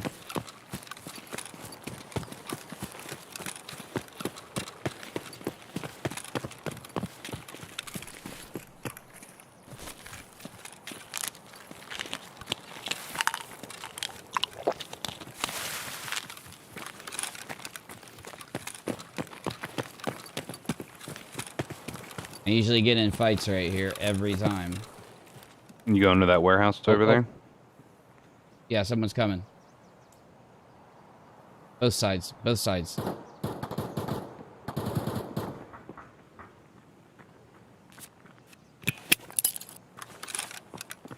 They didn't scream. They didn't scream. Where are you at, BCP? I don't want to kill you. I'm up by the truck. By the truck? Oh, okay. I see you. I see you. There's a dude right here on me.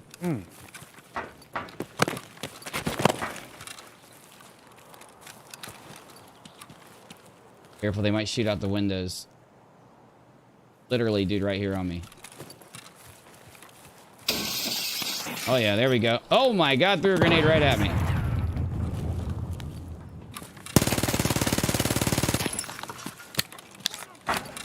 Fuck, they're behind us, Stabs. Stabs at a player ahead. Oh, I'm dead. Come out the left side.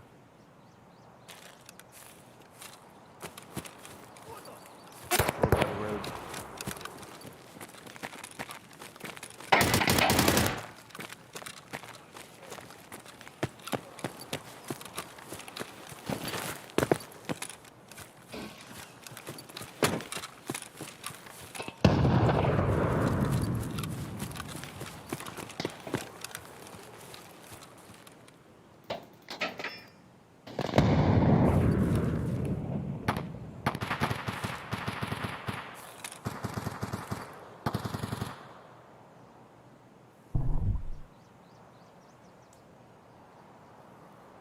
Fuck, they got the windows right there is the issue.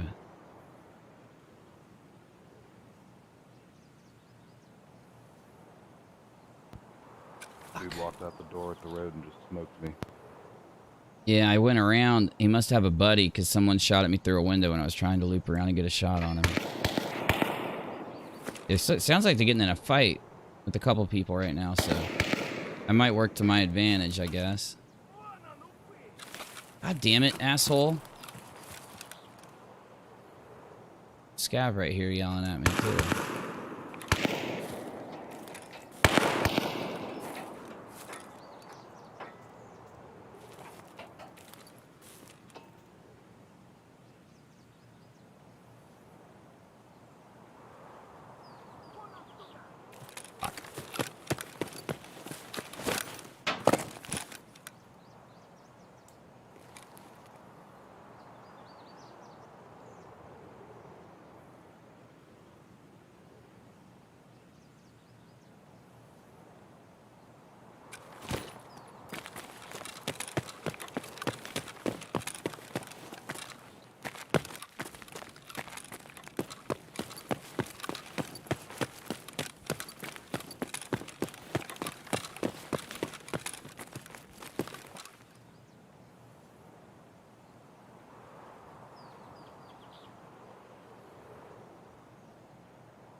We are about to engage each other.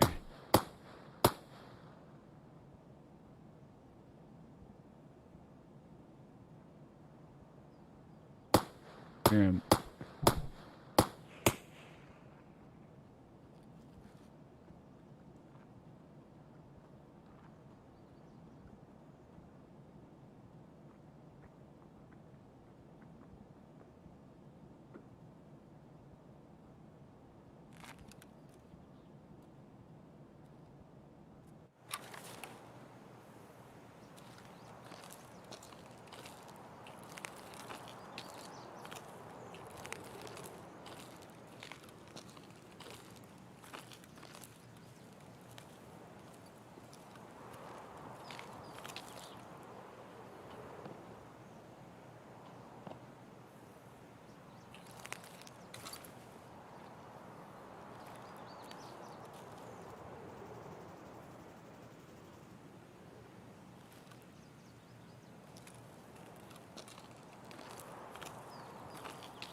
might have killed that guy.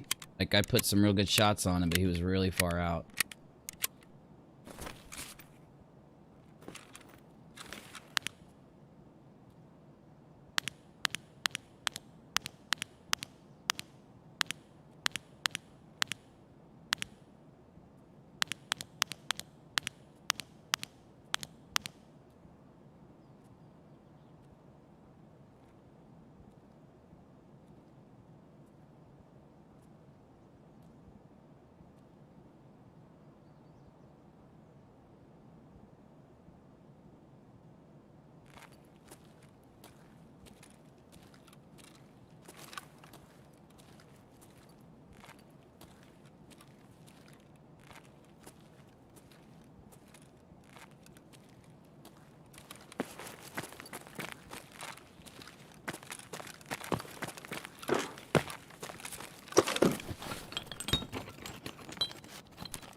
I just heard this dude running again.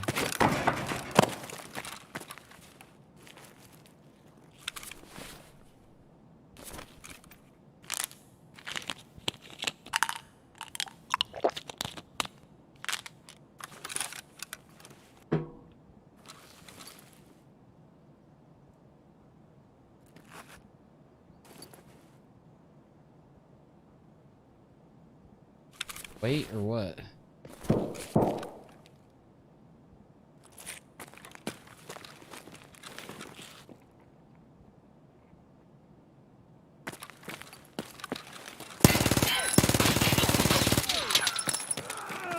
Got him! I think just one more. God, that was perfect. Ooh, damn, stream. Ooh, stream. I think that was BCP. Do you know who killed you?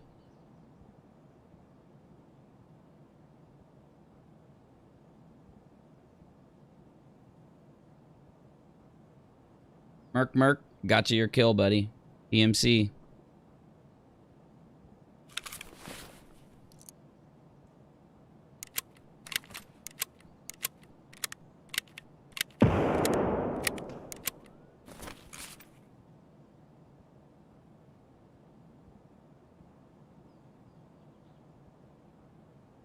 About to go loot him, I guess. I mean, it's a bad idea right now because there's another PMC right over there. I don't think they're teammates there. He'd be coming.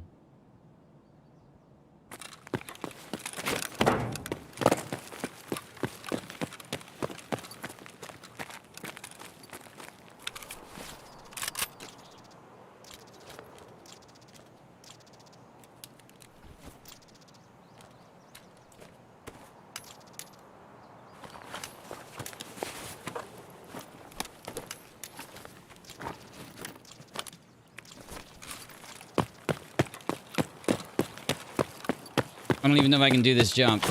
I'm so overweight.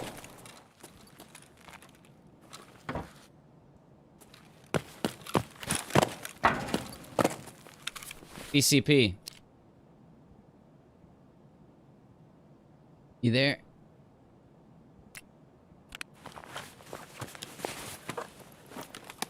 Oh my god, that's a good gun. Yep. I got BCP's dog tag back, boys! I got BCP's dog tag back, boys! What you get, bitch? Nobody kills BCP on my watch, motherfucker! Gotta get rid of some of this junk so I can just carry this all out.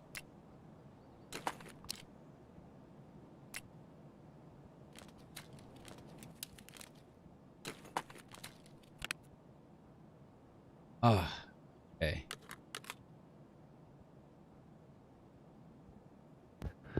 Yeah, you got him. You see that? You see that? That was such a good kill, bro. Oh my god, it was such a good kill. Good deal. That's awesome.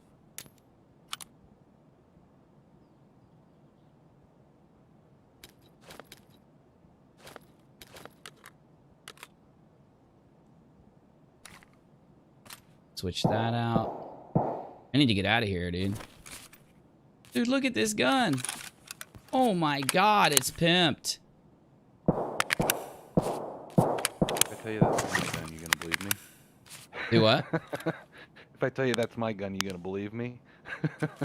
Kind of, because he's got your dog tags. Nah, it's not my gun. This is a nice looking gun though. 54, only 42 recoil, shoots 5.56. Dude, it's pimp. This is pimped. He's pissed. He's pissed. Oh, that dude's jerked. No wonder he smoked me as soon as he walked through the door.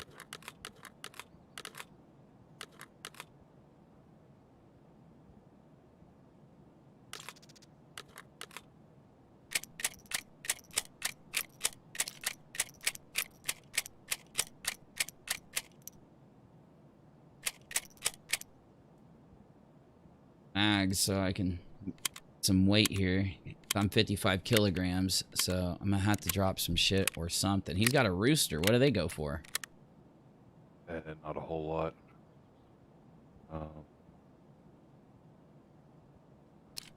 57 on the market. Well, 57 to therapist. Bad. All right, gotta get out of here now.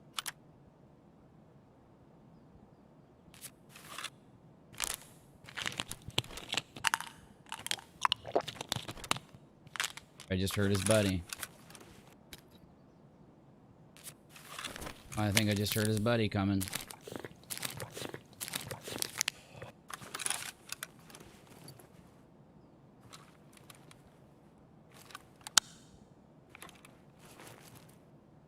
think I'm gonna use this gun instead of the Vector. How do I get out of here while I'm 55 kilograms, dude? I guess I could drop this fucking helmet, but I have to make it out. All right, let's see here. Still got Crossroads. Cart. What's that? RUAF roadblock. I could go try to hit roadblock. Might still have the dorms. Smuggler's boat. I'd try smuggler's boat before the roadblock. I keep hearing these dudes fighting right there. I'm thinking about trying to fucking light him up before. Dude, oh my god, bro, that vector. Oh my god, it melted that poor dude. Bastard rate. That'll teach him. I almost want to switch backpacks with whatever he had to get rid of this pilgrim.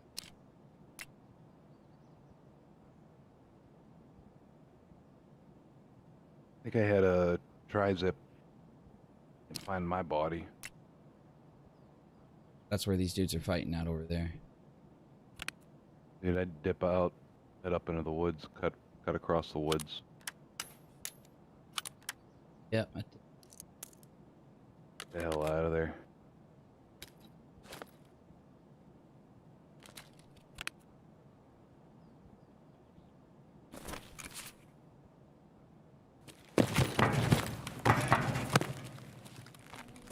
Got to eat this chocolate bar just so I got full energy.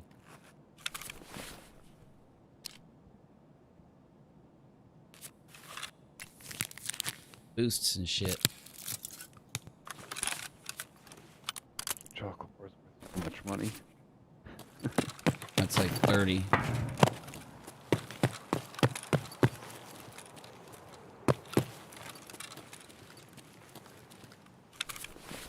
He didn't have a backpack. All right.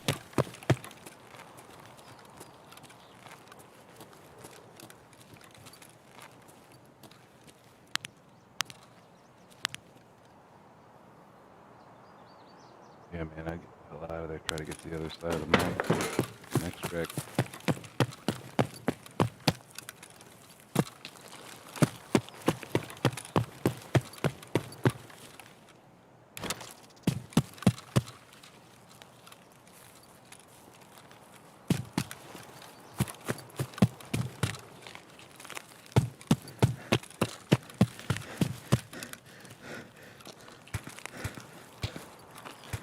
Now on that checkpoint, there might be somebody up on the balcony.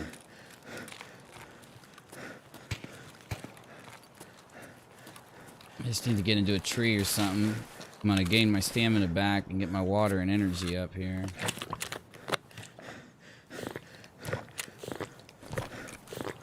Dude, I can barely run, bro.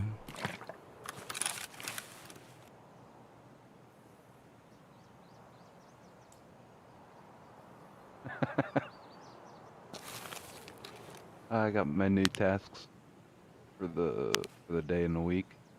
Mm-hmm. Survive on the location, 9 extracts on the laboratory. And the Oof. fixing custom. 9. Yeah, 9. What do you get out of it? 400, 500,000 or something?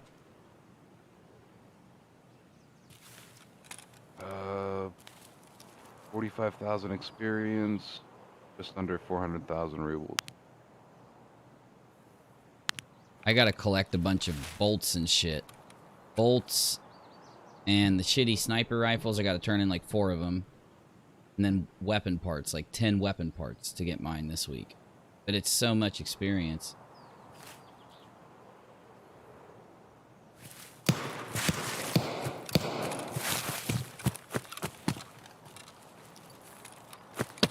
I like the ones that are hand over whatever items. They've usually got them. There's probably 3 days in the last week. It activated it. It's like, oh yeah, I've got that in my inventory. Here you go. That's when that happens. Well, I can do that thing where I walk and I don't gain for walking. Let me see. Wow, I'm at 54 kilograms, dude. There's like nothing I can do. It's all my guns and shit. It's this. I could drop his fucking Wartech carrier rig, which is like worth 100,000 if I want to be able to run out.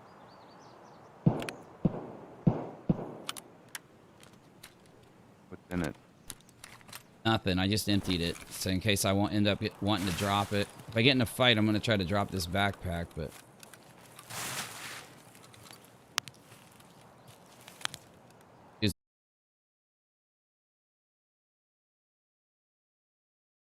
Can you hear me? Yep, I can hear you. My internet gave me an internet flub, and I lost server connection. So I got to try to get back in here if I can get connected. Come on, let's go. My internet's back. Let's go. I don't know why it's been doing that. Reconnect. Reconnect. Back in now. Quickly. I was standing in a tree, so I'll probably be okay. Dude, I'm just tired of it, man. Like, I'm done. I'm not playing, bro. Like, I'm fucking out. I'm out. I'm done. These people, this bullshit. It's a waste of my talent and my fucking channel. Like, stayed in it because I thought maybe I could do some good and show people that you don't have to fucking hate on someone. You can fucking criticize them. I don't have any faith that that's true. I have zero faith. All these people are just fucking scumbags. I'm over them all, and me too, man. Really they literally don't are just care about any of them. They're just hateful people. They look at like us playing competitive video games and think it's a waste of time. And I'm like, you hate people all day, every day, all night, every night. What's more of a waste of time? Like, I look at playing Tarkov as developing a skill. At least There's more it's interesting something. things to talk about than these fucking Fuck yeah. waffles. I mean, shit, if they would just, like, it used to be about criticism, and that made it a fair game. It's not fair because no matter what happens, they can say that Katie or someone else deserves whatever it is they're giving them. And sure, sometimes they deserve it. Sometimes it's deserved. I'm with them, but not like they act. Not all the time. They act like it is. Dude, if somebody runs up on me, I'm pretty fucked. I'm gonna have to throw this backpack down if they do, you know?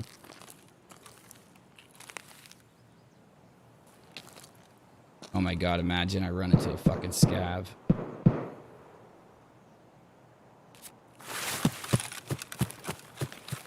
This is the worst part. This is the worst part of this fucking railroad.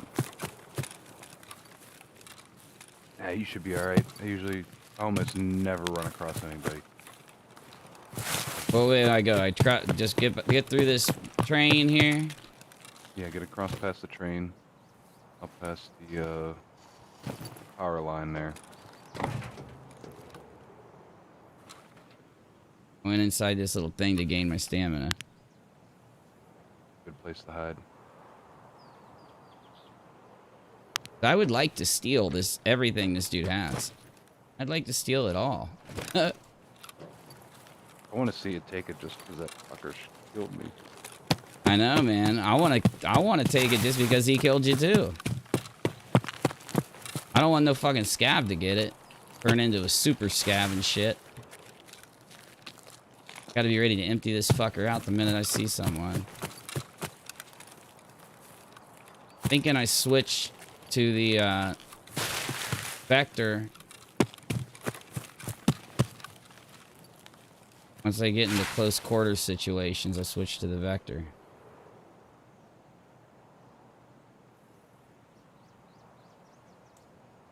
It's not that, man, that's wearing on me. Honestly, it's that going through that tragedy I went through fucking makes me realize how much of a fucking waste of time that it all is.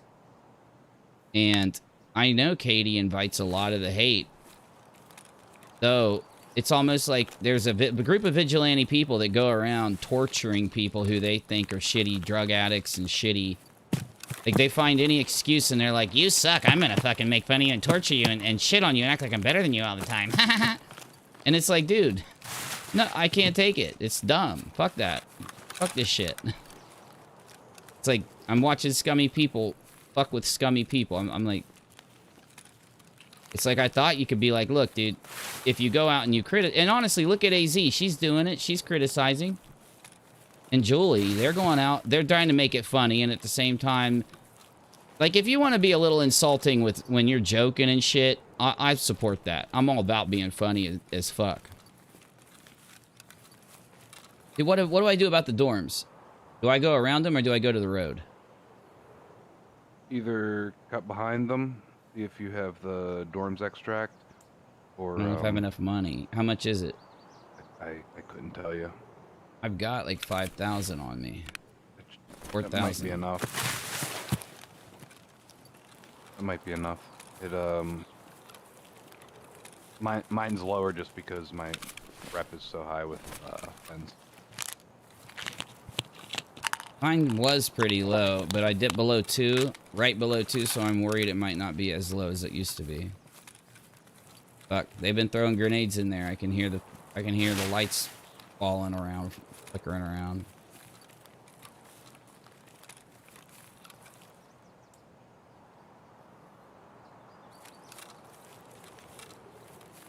Worst comes to worst, if the car extract isn't there, follow the fence all the way past Sniper Road block and dip down over the road. If that fire is going, you'll have smuggler boat. Yeah, but I always go out UAF successfully. But yeah, I mean, it is a fight sometimes, so maybe not. Well, UAFs, that's fine, but I'd check that smuggler boat because it's going to be...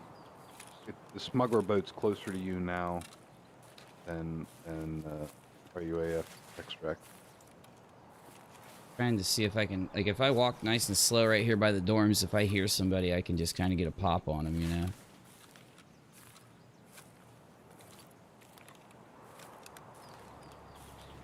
Oh, I hear a car.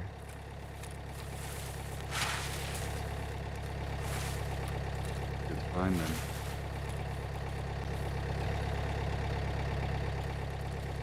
God damn it, it's 4,749, and I've got 4,362, bro. Oh, alright, I'd run to check that smuggler's boat. Alright.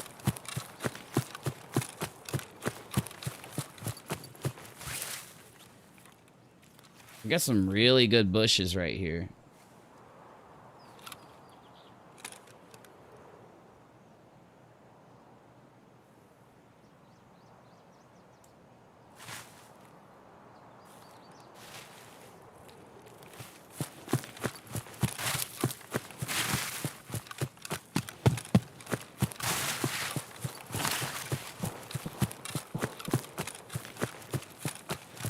Be right back. I'm almost outie.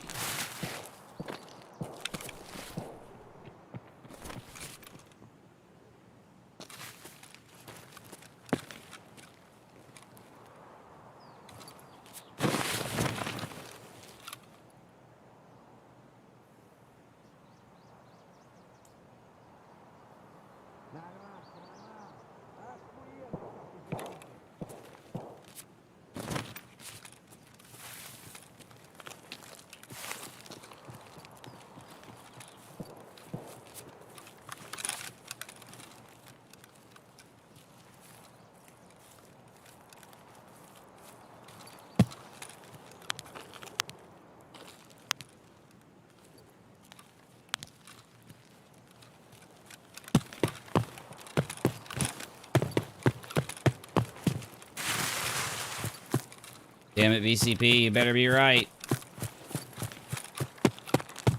Fuck, the fire's on. Oh!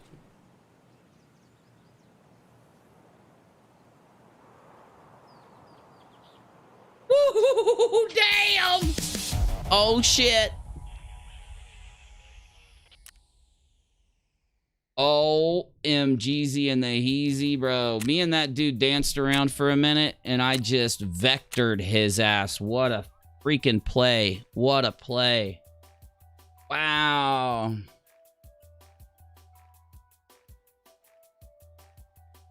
This stream ended up getting demonetized, y'all. After I got into it. It stayed monetized for a minute, and then it got demonetized. Damn, look at that AK-101. I mean, jeez, dude, he should have owned me with that. And all that good ammo. All of that ammo is really expensive.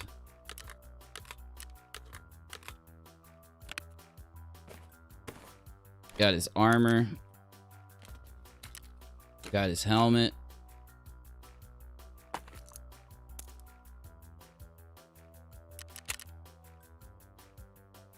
Got a heal out of it.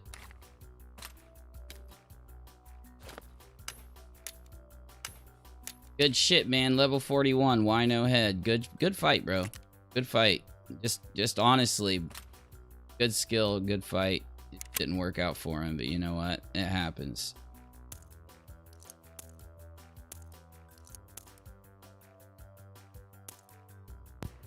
You have the boat open? Yep. Wait. Doing another run? Oh yeah. Oh yeah, I'll run one more. Where are we going? What do you want to do? I am good with whatevs. I just need some money. I'm broke, so I have 0.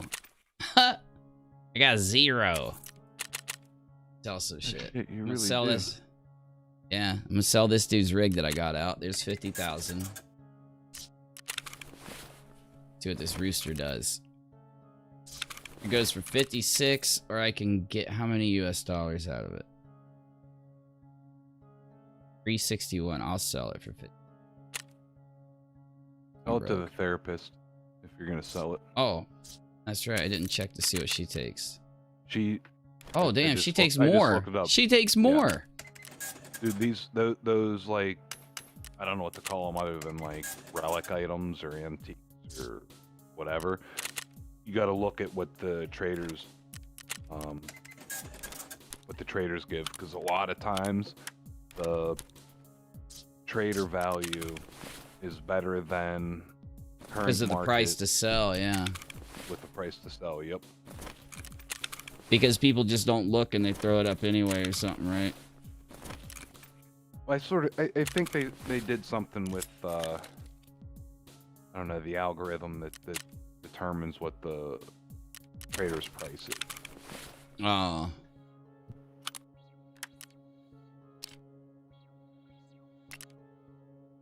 Well, I was thinking to do some factory stuff would be nice. You want to do factory? I can rekit for the factory. I'm gonna rekit also. Oh, I got a bolt out too. I need that bolt for my quest.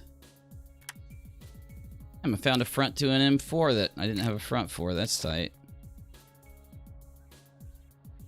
Ah.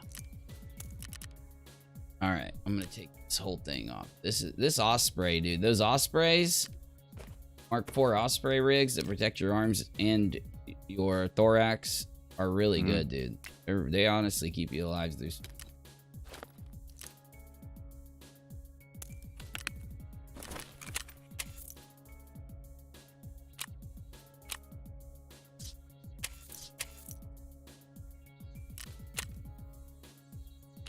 Dude, I constantly make bleach and shampoo, man, and it's level 4 rigs all day.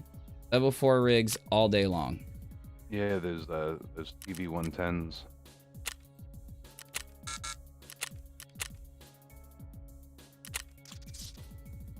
And the M1, the M1 trade too, because it's just you collect any of those. Here, I'll fucking wear that. I just bought it. Why not?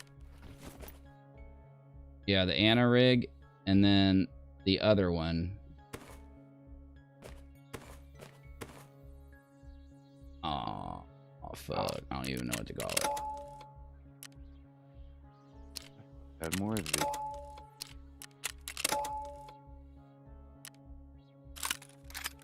Pull my vector out. Shit, I think my vector can fit in that. Oh, because it's got that. Okay. Up here with the vector on.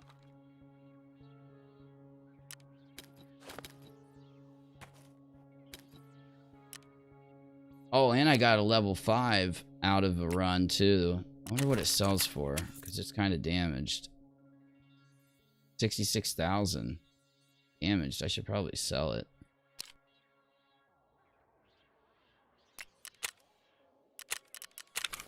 And it's good money and all, but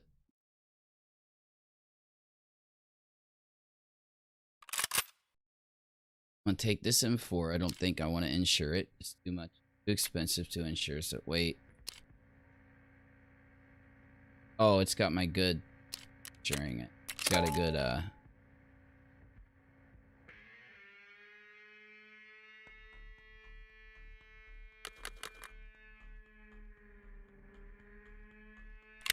Oh my god, dude, I got 2,000 M855A1s.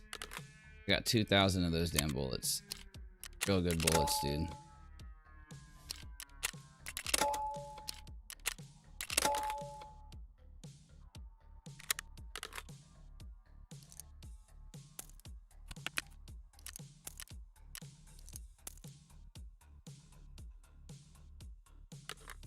All right. I want to go fill this damn thing up, this big purple backpack up with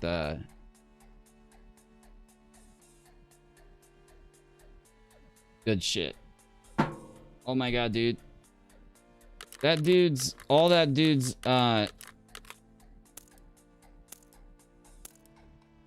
dude filled up his gun with M855A1, dude. That gun I took.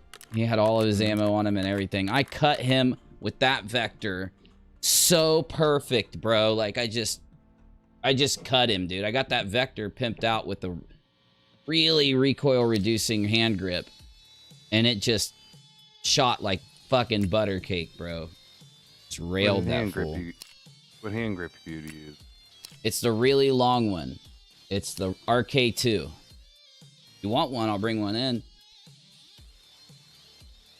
I'm gonna put one on this right now. Yeah, dude. You can buy one from Skier, can't you? Don't matter. RK2.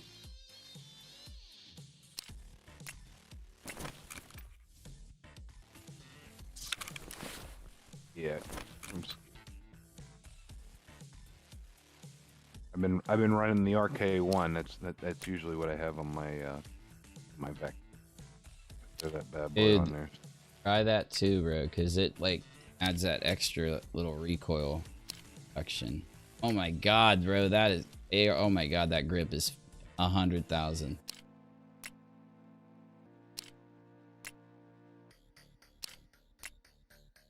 Be nice if Mr. Dingbat Beaverton would stop being a dingbat, play with us again, but you know, drama. Drama's more important. Fuck 'em. Fuck 'em. All right, bro. Let's see here. What do we want to do? What do we want to do here? Make sure you got your factory. Oh yeah, I got one in there. Oh, I don't want to make the mistake of not having extract money, so top of that 4,000. All right, I need some money. Let's go get it. All right, let's do this. Real quick, let me turn in this these bolts. I need 12 more bolts, 3 Molotov VPOs, and then I need 10 weapon parts. The weapon parts are going to be what's hard to find because they got to be found in raid. Oh, I can craft them. You can craft them. Buy the VPO or whatever it is, whatever that AK is. You can't. And, I have to have it found in raid. The VPO. No. Buy the gun, and you can craft them. Break them down on your workbench, and then the weapons parts that you get from it are found in raid because you crafted them. Yeah, the found in raids weapon parts. Yeah, but I need to find not a VPO. I got to find the sniper rifle, the cheapest sniper rifle. I got to have like 4 of them that are found in raid, and they have to be between 80. This is the thing that fucks the quest. That's the bullshit, dude. That was some bullshit because I had a quest last week that was I needed the ADARs. But I needed them 80 to 100%. Yeah. So you have to literally find them in ammo boxes, and that's impossible. How do you find these? Because no scav has them at 80 to 100%. I guess maybe. The ADAR, if you kill Rashala and his goons, you'll find ADARs at 80 to 100%, but you're not going to find them on fucking scavs. Well, I gotta find the Molotov VPO sniper, the cheap sniper. I have one, but it's 57 durability because it came off of a scav, and I can't turn it in. Fuck it, let's go. Let's go lose some shit. Oh my god, we gotta do a fucking scav run, dude. I got a really good gun on scav. I got an M700. I love those.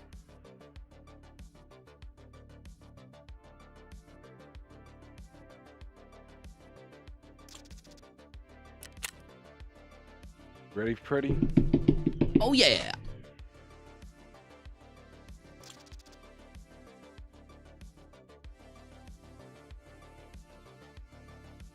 thinking about single fire and M4s. Just because, like, I don't know. I mean, I got a bunch of recoil reduction on this bad boy, so I guess it'll be all right.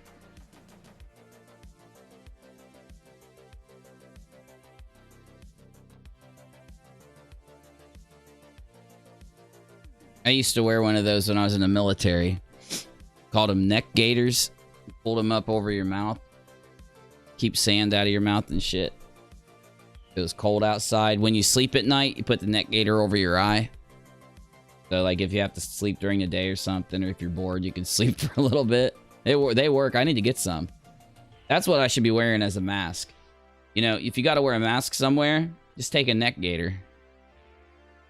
Actually, I have a neck gaiter laying around. I need to bust it out. Try to order some from Under Armour, man. I want to get Under Armour to, like, sponsor my stream or something. I don't know if I could do that. Under Armour's the shit. You'd be better off trying to get, was it Raid Shadow Legends to sponsor you?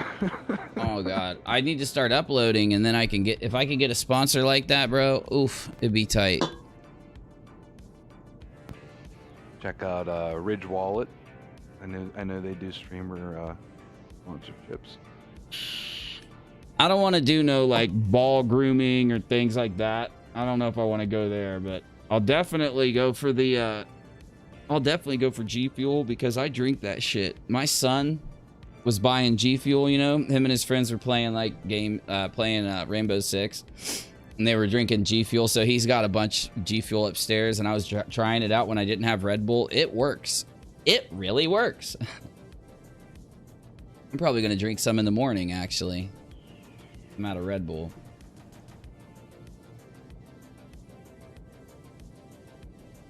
All right. Let's have another good round where I lay somebody out and take out all their awesome gear. That'd be freaking tight. That's where the money's at. That was just such a perfect fight, man. Like, I could hear him running around. I was trying to wait on him and pop out at the right moment, and I got the fool. I didn't bring grenades. Now I could have brought you some. Oh, we got somebody moving up there.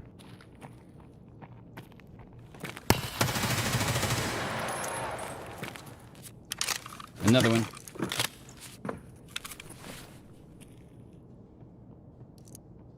That's a PC. That's a player. One on the left. One on the left. 12 o'clock towards...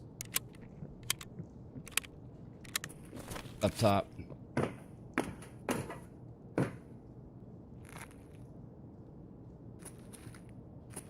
only one out there. Probably below.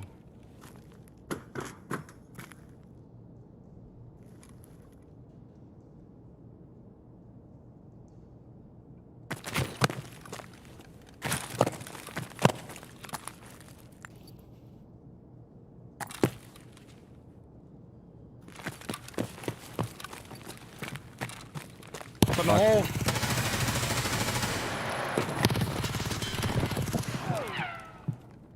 Up. Oh, Middle. somebody Middle. lit me up. The middle.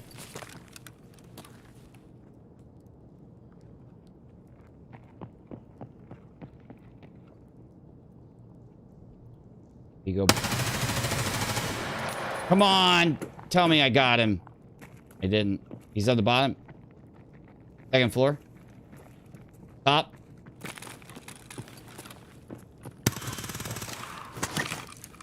Gav down. Careful, PMC in the hole. Yep.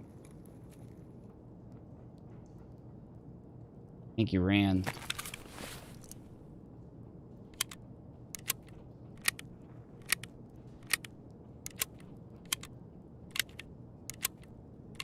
Because I lit him up. I think he's running around, dude. Either running around or he's leaving.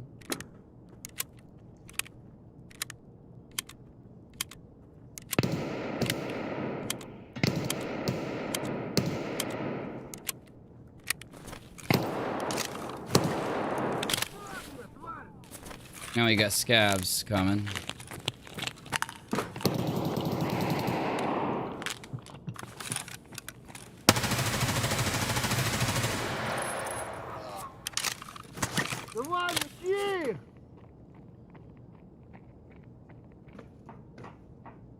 It's coming around at you.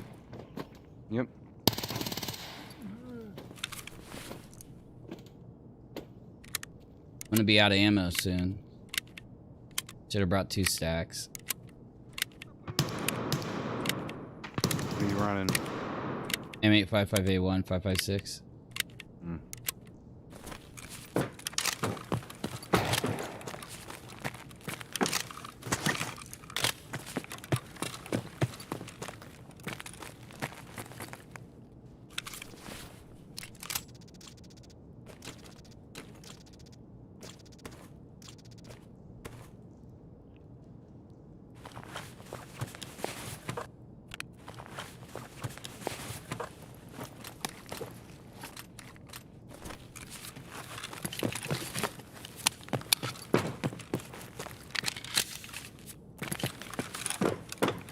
You? I'm up top, 2nd floor here.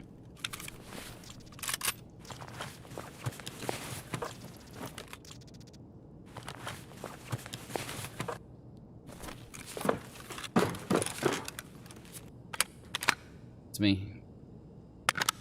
See ya. On the door.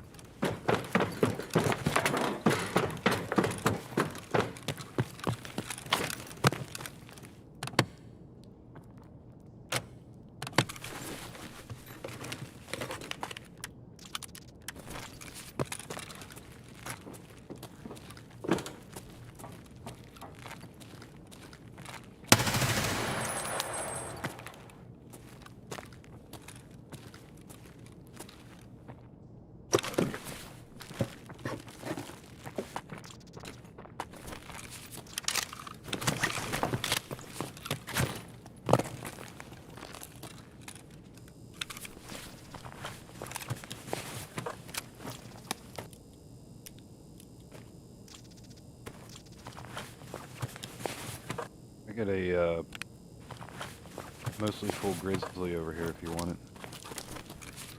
Okay, yeah. Hold on. Yeah, Here, here's your grizzly.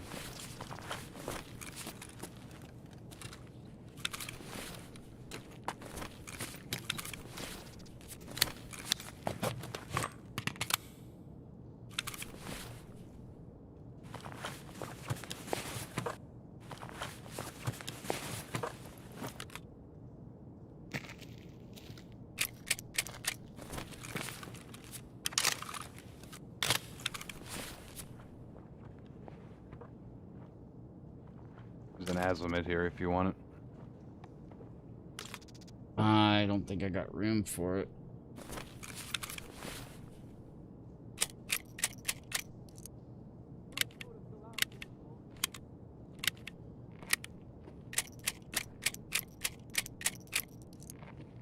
Stay out here screaming.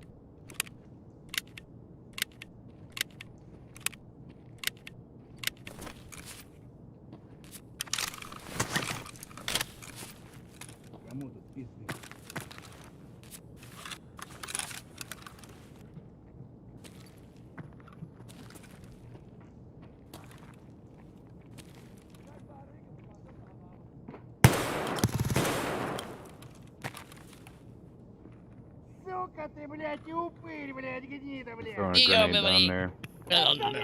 Get him down there, yeah, get him down there. Further. Oh, how did I miss him?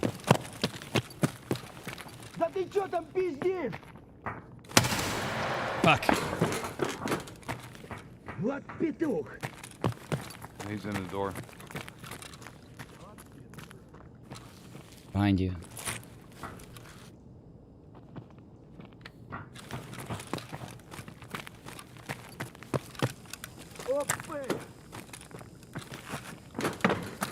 He went up.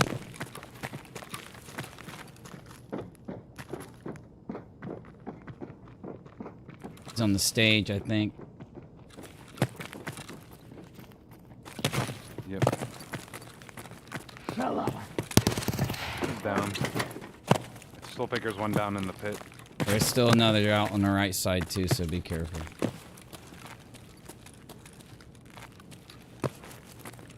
You ready to rock out and come back in, or? Yeah, I'm down if you want to. Need that 74U. Take it.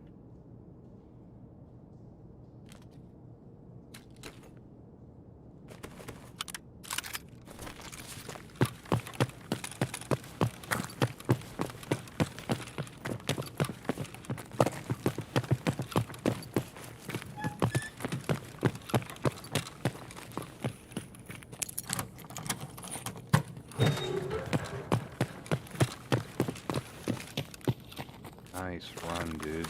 Nice run.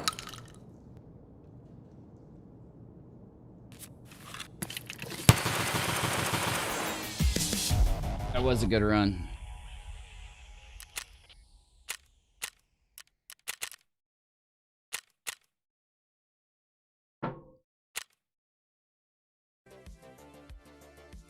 I think this is the highest level I've been. I'm almost 40.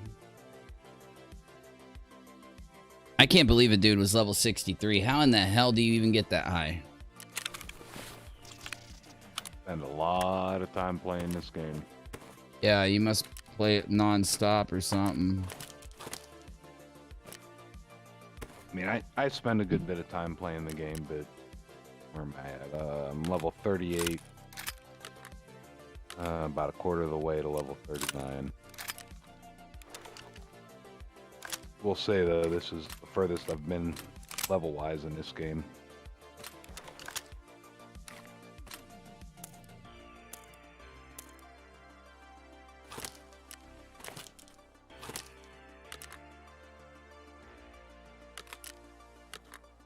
Oh, nice. Finished the quest, too. I need to do some bad.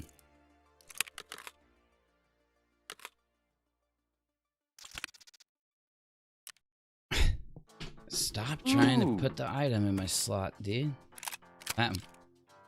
12,000 experience and a slick from that. What? That was just a reward or something for the quest? Yeah. Operational tasks, like I haven't even looked at my rewards. Regular Ragman quest stuff. So good part 1. Ooh, so good part 2. I gotta turn over this beautiful gazelle.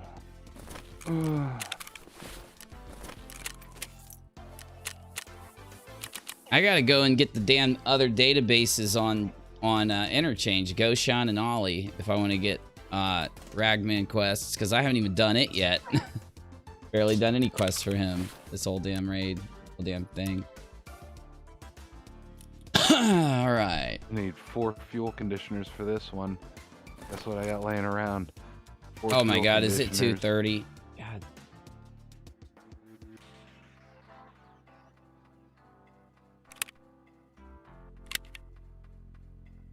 Yeah, dude. Like, when you have expensive ammo, you use so fucking much ammo every time you do something. Like, how are you supposed to keep up with this much expensive ammo? Like, it doesn't make sense. Dude, I tell you what, I burned through it, and the only thing that keeps me alive is, like, the API ammo that I use and crafting it. Bro, look at this. I've got 1, 2, 3, 4, 5, 6, 7, 8, 9 EV-110 rigs. An Osprey, a Gazelle, a level 5 Corund, and a CPC Mod 2 level 5. Nice.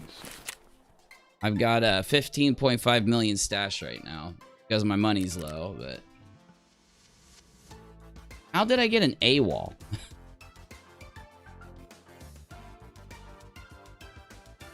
38% survival rate out of 724 raids. It's my kill death.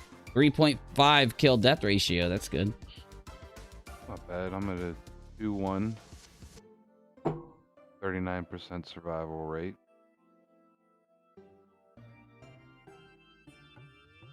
Not bad. Ready to run back in the factory? All right. I don't want to take a different gun. I want to... I guess since I'm streaming, I could take in my, like, hardcore M4, I suppose. psycho hardcore M4, but actually I kind of want to take an MP5. I was slaying fools with an MP5. Just laying them out. It was crazy. Oh, the PP. Where's that PP I had? Did I lose it? I guess so, but man, that PP I had was fucking just a great gun. Oh, I banged out those 2 quests there. I got a slick and a Cordon VM.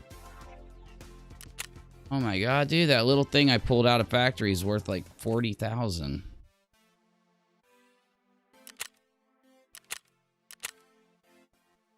Was it some little fucking gun part? Yeah, it was a dragon, a Landtech dragon. Oh yeah. Dude, I pick up all the... I've learned what gun parts are fucking garbage and not to bother with. Everything else I just scoop up. Because you'll never know. You'll find a 1-slot fucking muzzle brake or a guide rail or some bullshit. With 100,000. Yeah, worth 6 figures plus.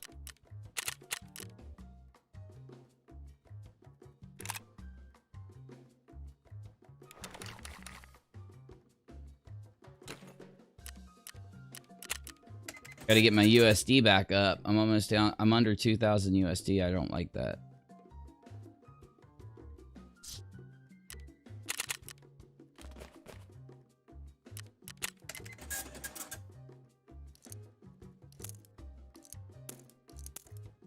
All right.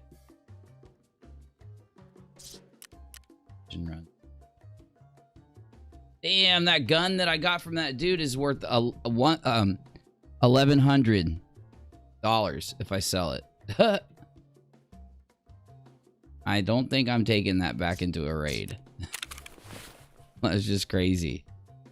All right, here we go. All right, I'm gonna switch to a level 5 armor. Oh, I don't even have the money. Nah, fuck it, I won't.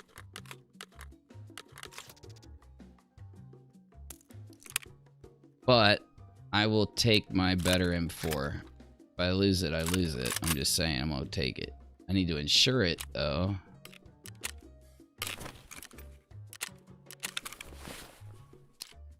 $55,000, Jesus. I don't want a scav to catch me with a headshot and me lose my M4 and not get it back. Oh, let's see here. I'll bring in this Corin that I just got off of the that quest. Fuck it. I'll bring that M4 back in that I'm using.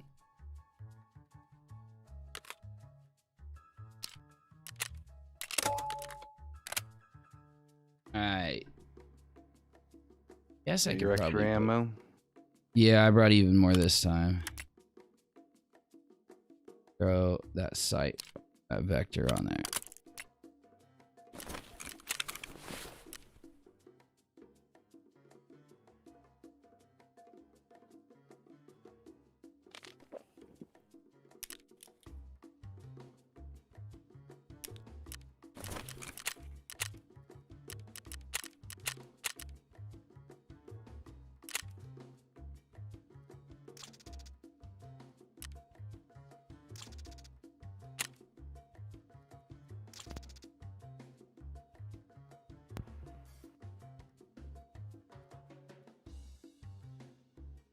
The bears have like way better clothing than USEX. Darth Chaz is a bear and he bought like a t-shirt. They have a t-shirt that bears can wear. And a really badass pair of jeans. It's kind of unfair. And unless I can buy clothes to look like Steve from Sicario, I really just don't care about the Do you watch American Dad, dude? You ever watch it? Years ago when I used to smoke fucking weed. Oh my god, it's hilarious. The alien Roger is so funny. Oh my god.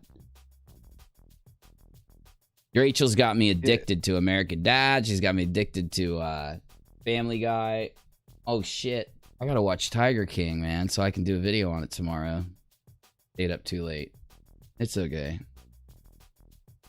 Yeah, I used to watch all that stuff, and then I don't know. I moved and I couldn't rationalize spending over $100 a month on my fucking cable. When Yeah, dude. 90% of Just the time it was just get your background fucking noise. Get your internet connection and then just use Hulu or Hulu, Netflix, or fuck it, F movies, man. Don't even pay. Just go F movies. I got an app, Viva TV or something like that I use for television shows, but there's just not many television shows that I'm even interested in.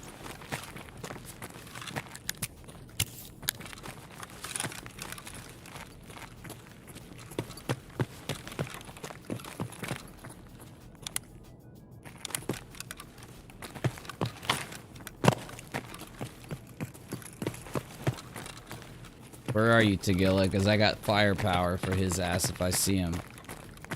You see a laser, like, oh. Ooh, that's a quiet gun. Oh, someone's out there. That was a grenade. Yeah. Those were grenade ricochets. There's definitely somebody out there somewhere.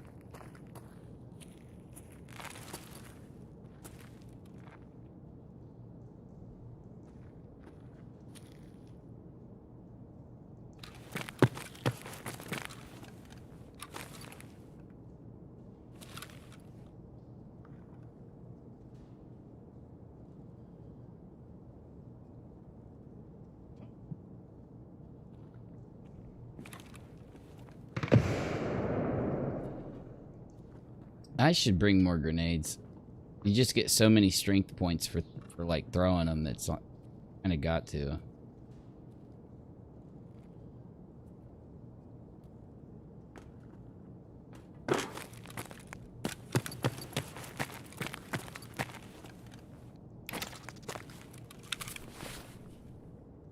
You head towards that hole? I'm on the right side. Pump house wall. Someone's coming.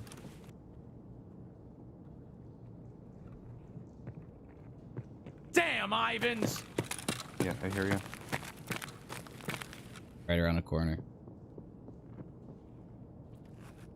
Yeah, I hear a PMC running around somewhere. Just heard that rogue key noise. Every raid, I hear a key. Dude, I don't know if it's a key or the It's a grenade key. noise. Yeah, It's a I key. hear that shit. Here he comes.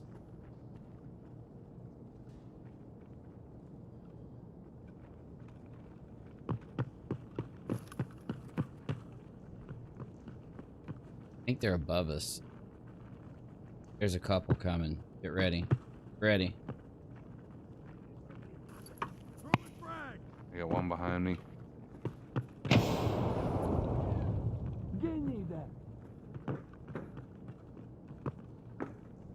Want him to hear you. Come around this corner and I'll pop him. Ooh! Back by me, back by me!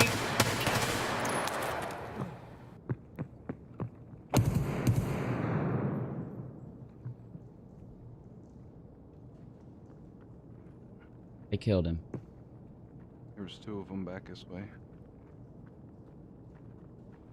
Jacked me up good.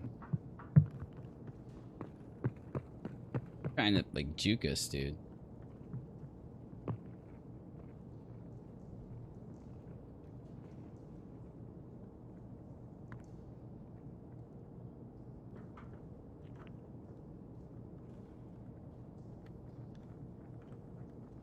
I know he hears you.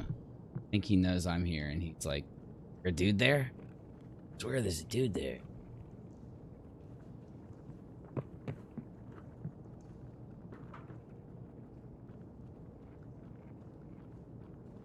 Feels like there's 5 of them. Come say hi, motherfucker.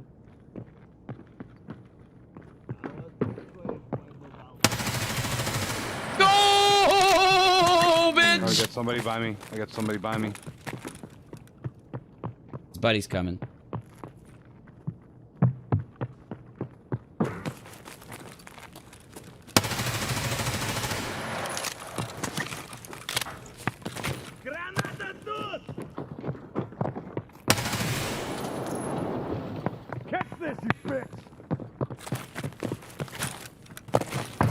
Somebody's wheezing hard.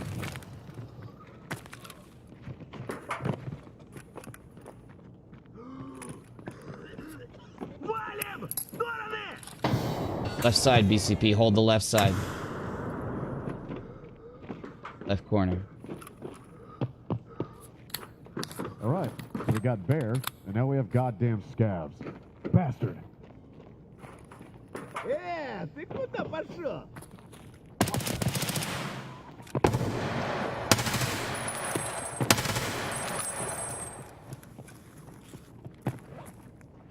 Fuck you, motherfucker!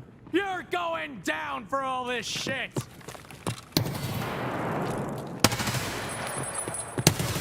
Oh, come on! Ah, BCP, they're geared as fucking. I killed one and the other's fucked up. Ooh!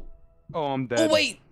Ah, what a round! What a round! Oh my god, his buddy's pissed.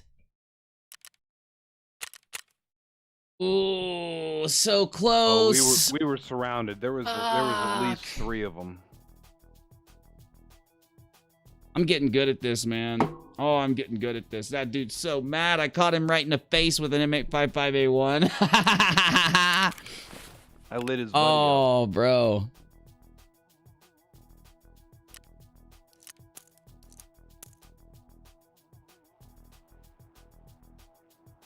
Oh shit! I don't have any good ammo for the Val, or I'd bring a Val in, but I do have.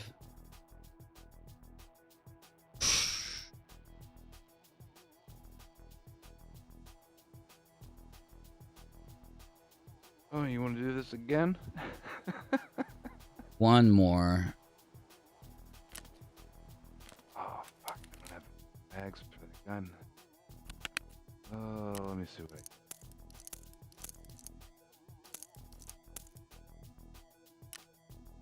It's so close.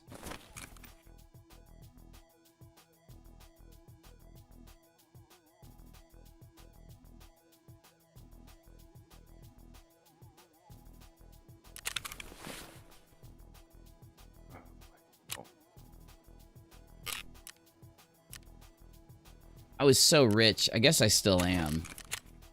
Because I got a shit ton of US dollars.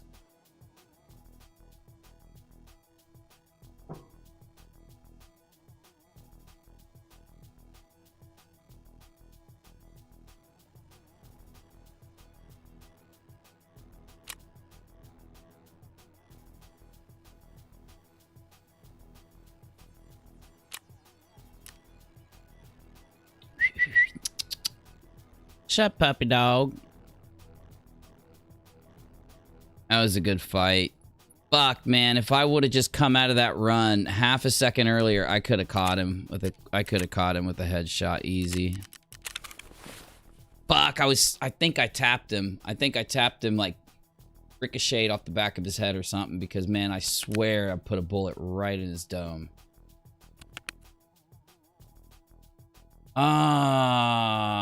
Oh, actually, I think I got something going on here. But I need a helmet with a face mask. I need one of those level 4 helmets with a level 4 face mask. I mean, I can make this work. But I don't want this stupid thing, man. I'd rather go with a bank robber.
gotta start carrying wires out so I can trade them for these big MP5 mags.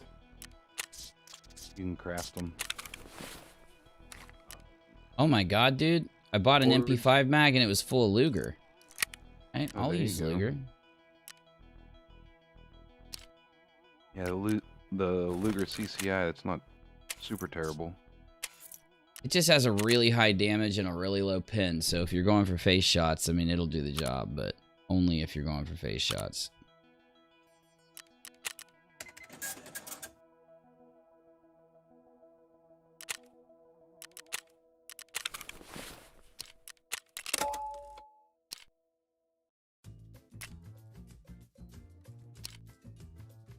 How tore up is this thing?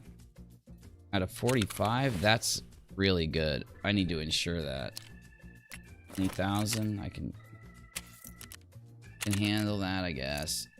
And after that, I gotta do scav runs and make a little bit of money back.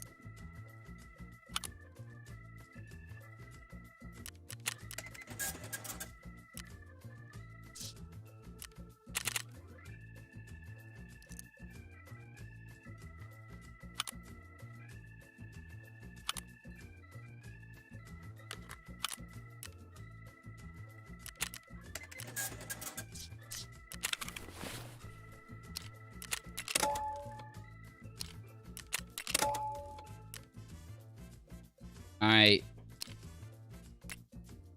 Got one more round in me here. Yeah, last one for me too.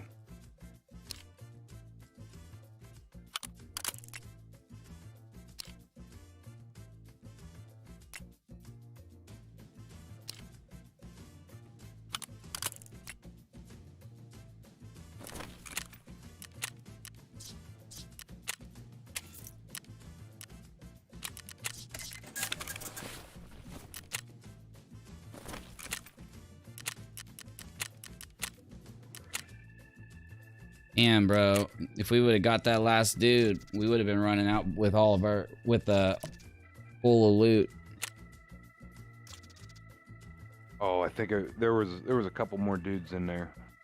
That's for sure. 'Cause I shot at the one in the hole, like in the opening where you were shooting at, and then I had somebody come up from behind me and smoke my ass. I fought a dude and killed him, fully geared PMC, and then his buddy came up and we were trading and shit, but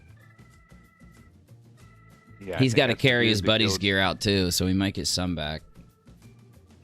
Yeah, I think that's the one that killed you, and then there was another guy that was behind me that he come out.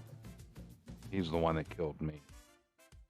But I lit up the guy up that killed you, but I don't know if I killed him or not. I know that 50-round drum mag disappeared really fucking quick. Yeah. D nice, good to see you, buddy. Oh, bro, I was just quit shotting ammo like it was nothing. Each bullet's like 2,500 just pouring out of my gun. 900 rounds. How much? What is it per second? What's an M4 shoot? Shoots really fast. I don't fucking know. It shoots really fast though. I wish Menace was around to do these runs with that. Where are the men of that? Where are the men of?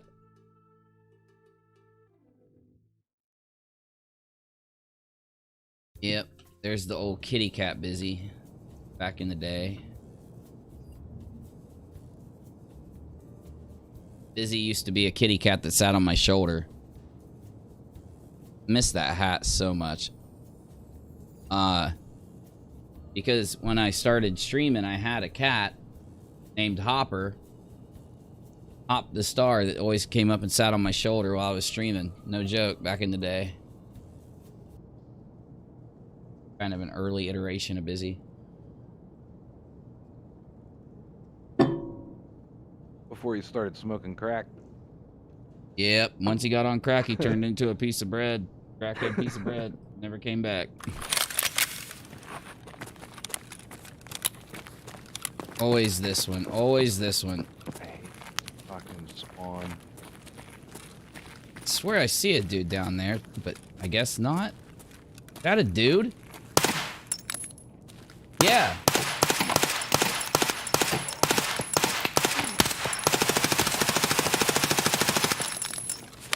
Is he up or down? I don't know. I don't see him. He might be down. That's him. Oh no, he's still up. How Oh, the fuck did he live through that?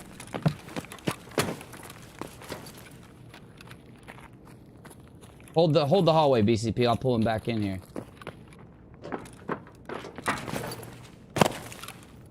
Goddamn Ruskies. Piece of shit.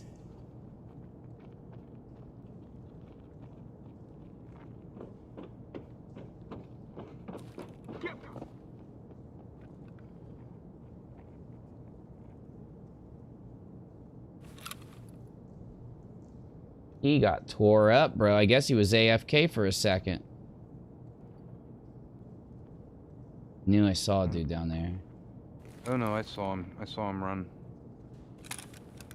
He bet he ran out. Like, oh god. Mm-hmm. Fuck, I gotta repack a mag anyway.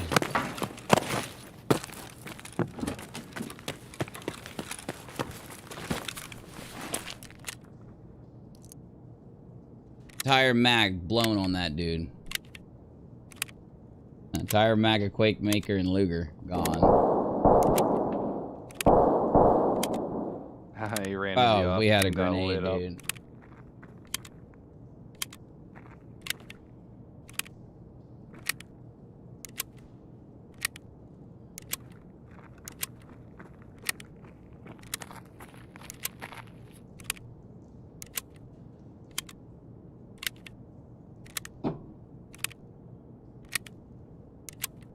Definitely, your reloading skill should go up way faster than it is.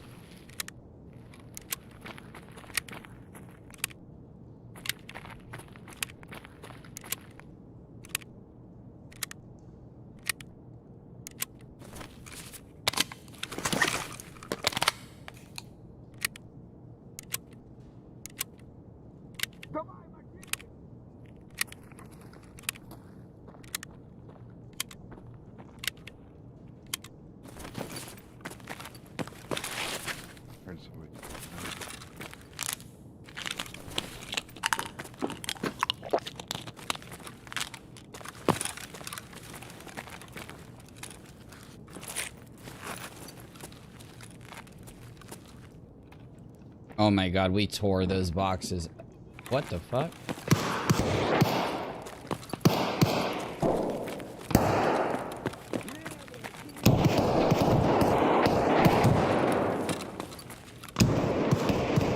I'm up front by gate 3. I'm back by the pump house.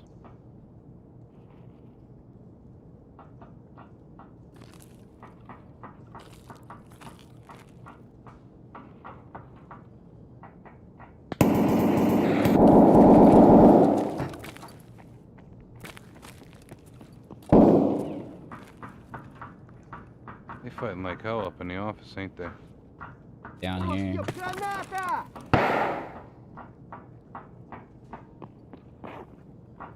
Where you at, Uni? That was me. I'm not shooting you.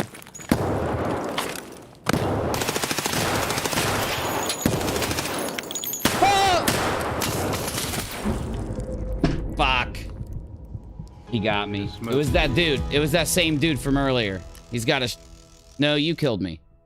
It says you killed me. Yeah, bro. Oh, I thought you were to the right. It's all good. Kill that dude. Yeah, I did. Okay, right, grab we our got shit. that Go to asshole. gate 3. Wow, Yep. you smoked me bad, bro. AP. Oh, yeah.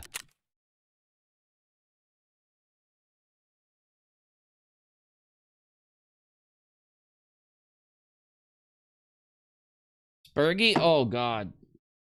You are too good to me, Spurg.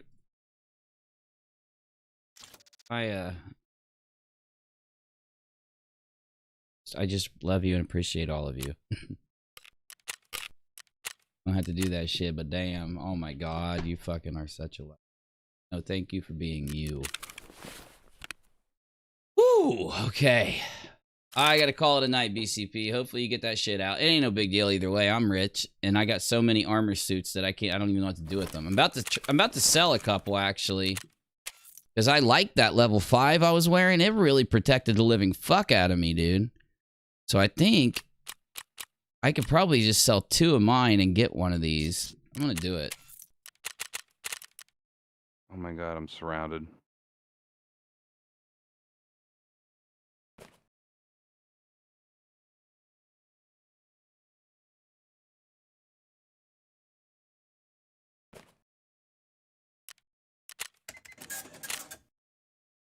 Sell those to buy one of these. That level 5 armor, that black one that you can buy for 100,000 from, dude, that's some good stuff right there.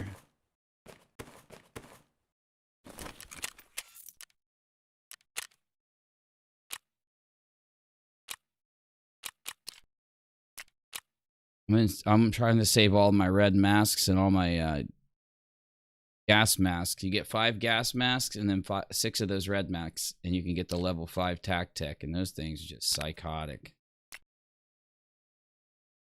Take so much punishment. These level 5 suits take a lot of punishment, man. Like, I stayed alive through so many shots. It was nuts.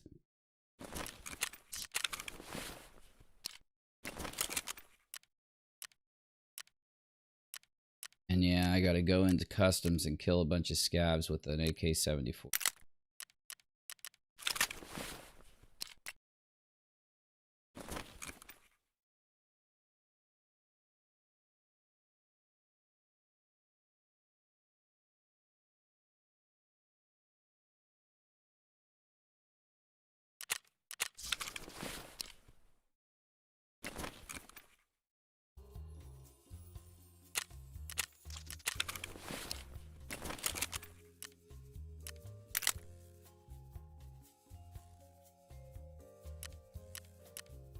Alright, I got your gun, your magazine, your armor.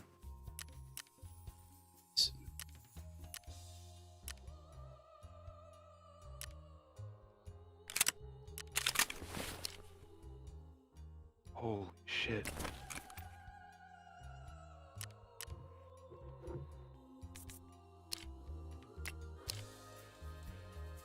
Get you 2 PMCs and 3 scabs on that. Killed 2 PMCs? Nice, dude. Right after I smoked you, I smoked 2 PMCs. Alright, let's just run into factory real quick. Did you get my armor or not? Yeah, I got your armor. I got your gun. I got a mag, your chest rig, and your ears. Shit. I think all you need is your helmet.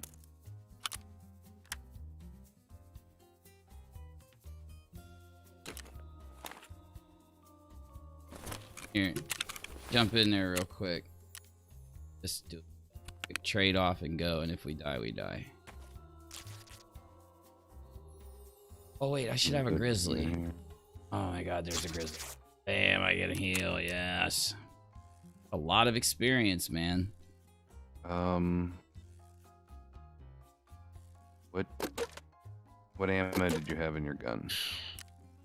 Either Quake Maker or whatever, dude. I don't care, really. It all does the trick if you shoot him in the head. Okay, AP-63. Oh, damn.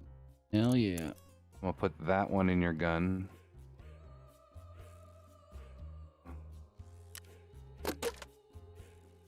Alright, I got your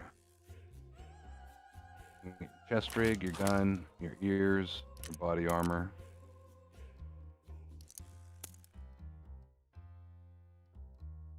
Your 2 mags, both of them topped off.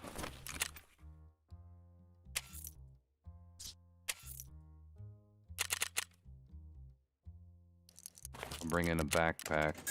All I gotta do is drop the backpack for you.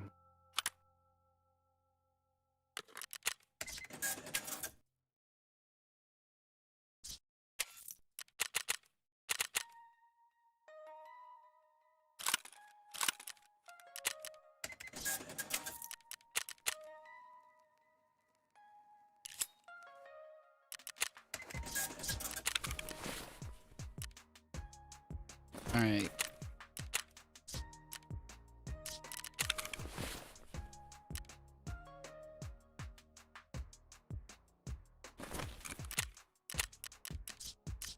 Damn, that's a nice scab. I can't wait to run that scab in reserve.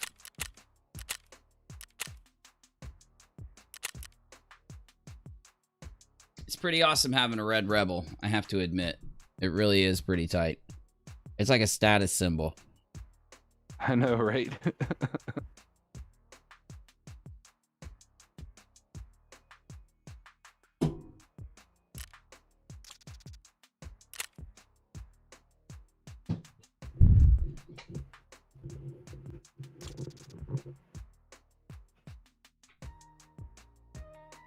If Menace has been playing any Tarkov. Taking a Tarky break.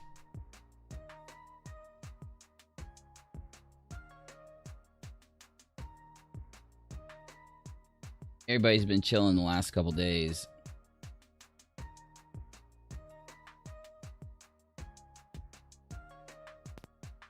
I just wish they'd add some more bosses.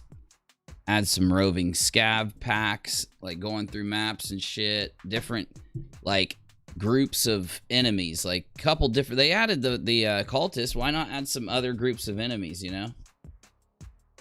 Do something to challenge us a little bit.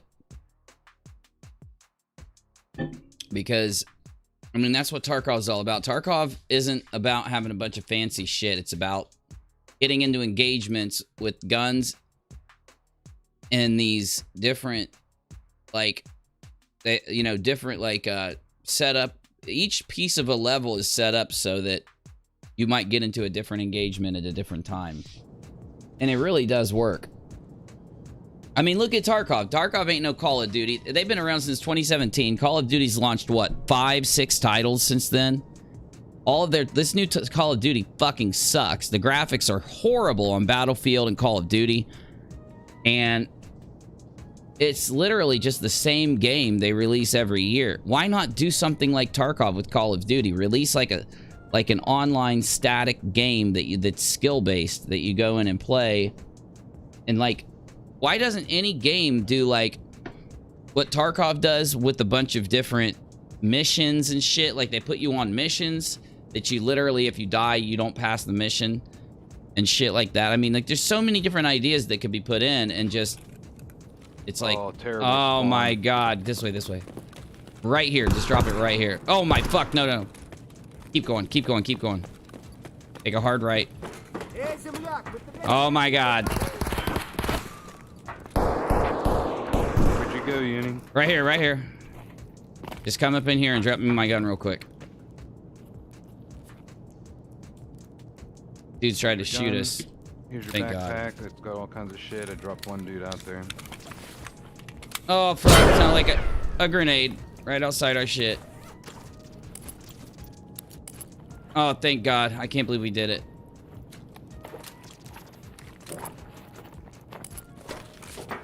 I'm bleeding. How? I don't have a fucking bleed, dude. Somebody out there. Fuck, I should have brought bleeds. God damn it. I'm gonna die. I'm fucking dying. Don't. Grenade. Be careful. I got two heavies and I got nothing to stop them. Fuck, I can't stop the next one. Where you at? You got a heavy? I'm gonna come to you. I just need a heavy fix. I got everything else taken care of. I'm right here in this little hole we were in. Oh my God. Grenade got me. Good try. We just got a horrible fucking spawn, dude. And you know what? How did he keep hitting us perfectly with grenades like that? Right outside that thing. Motherfucker's still chucking them at me. I'm reporting him just for the fuck of it. I hit the dude once at least. Shooting through the wall at him. Caught him with the bullet. All right. Well, we tried. You know, You get got you. me. Yeah. Mm-hmm. I'm telling you, that dude was cheating. The one throwing the grenades right at our feet like that. He was hitting us through the wall. Yeah. He was hitting me through the wall, just peck, peck, peck. Every peck was hitting me, but since it was going through the wall, it was reducing the damage and shit, and it caught me with bleeds every time it hit me. So then I ran out, because I'm like, fuck, he's hitting me through the wall with every shot. How does he know where I'm at? You know, you got to shoot. There's a lot of different spots you could shoot to hit someone through a wall right there, but... All right, BCP. I'll see you tomorrow, bro. All right, but All right, stream. I'd like to pull up some more shit and take a look at a few things, but honestly, it's too late to really do anything. Though, I do want to keep streaming. I'm not playing. I do want to fucking keep streaming tomorrow. But I do have to get this upload up. I meant to get an upload up today, and I didn't get to, so...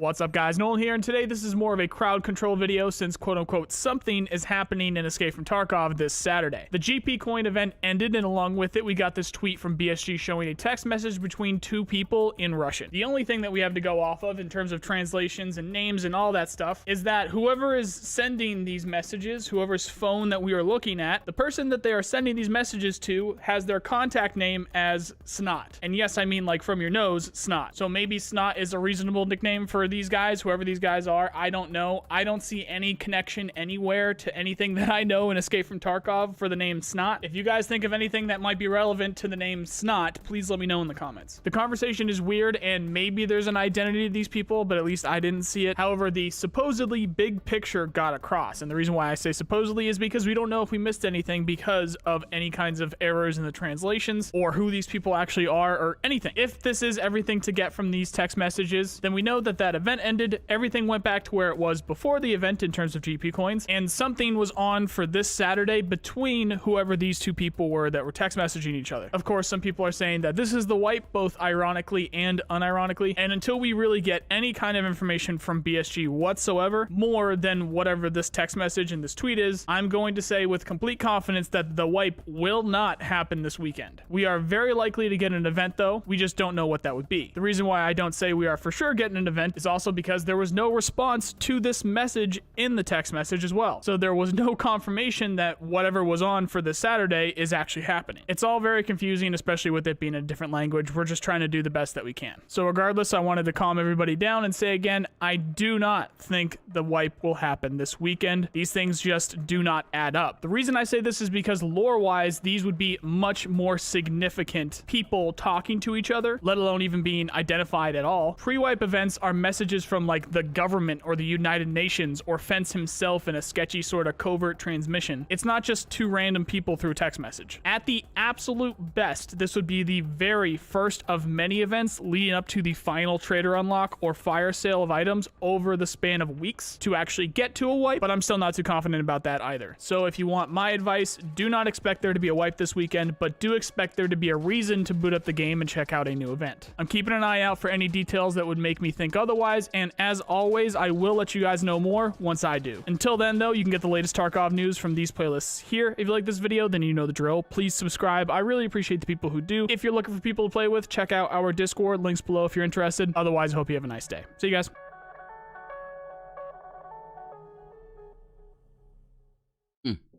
Interesting.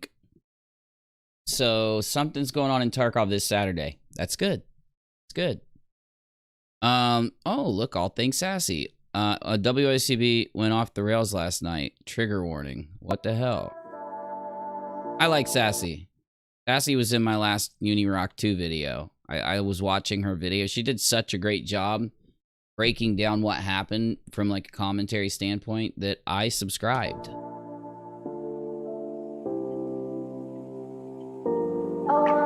Fucking hates me and that side of YouTube, so they can all video clips from Lol Cowgirl again. Awesome. like rally up and be like, oh, Katie's so terrible. I get it. Nobody fucking likes me. Cool. The baits are doing something. I don't fucking care right now. I honestly Is that Katie talking? don't give a fucking shit about it. They're still actively recruiting for a fucking cult that is causing women to be raped and children to be abused. And I don't she's talking about the Duggars. fucking care. I don't fucking care to promote them. I don't fucking care to like idolize them. I don't fucking care to like them. I don't fucking care. Wow, she's dropping F-bombs like it's like this is some kind of a bombing run here. We're playing Battleship. This isn't gossip. This isn't. I'm gonna drop a fuck you on A1B5, please. Oh, you hit my battleship. Fuck you. Idolizing these fucking people is not cute. Oh! It's idolizing who? It's abuse. There's still people. People inside the Duggar family that are in a hierarchy. So, you know, hey Harles, what's up, buddy?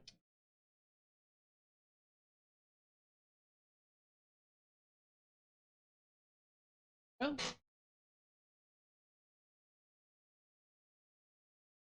Don't growl at me.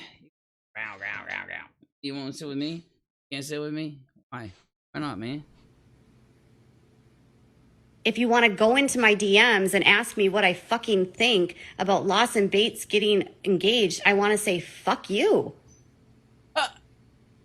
Is that what triggered this? Why are you looking up to a family that promotes fucking marital rape? Haiti. It's a religion. It's a religion. Listen, we live in a place with freedom of religion and freedom of speech. I understand criticizing somebody, but I don't think somebody that's born into a family that participates in this kind of thing equates to them being evil. I think that maybe there's a wrong that's perpetrated in the religion or in a family that way. But again, when you're born into it and you participate, it doesn't make you evil. It's where we have to grow from, you know, we were all there. Don't think that your ancestors didn't do this. This is the thing with this closed-minded concept of attacking religion. And you have to handle a criticism of religion in a very nuanced way. And doing it like this is not going to do anything productive, I don't think.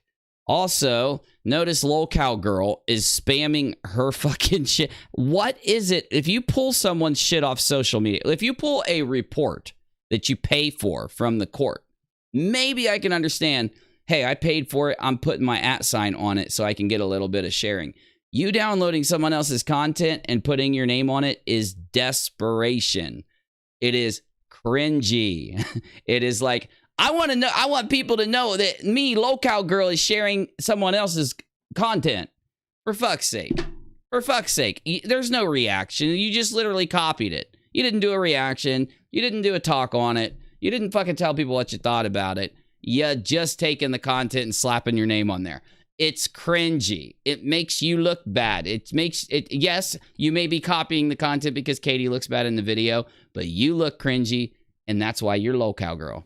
Why are you looking up to a...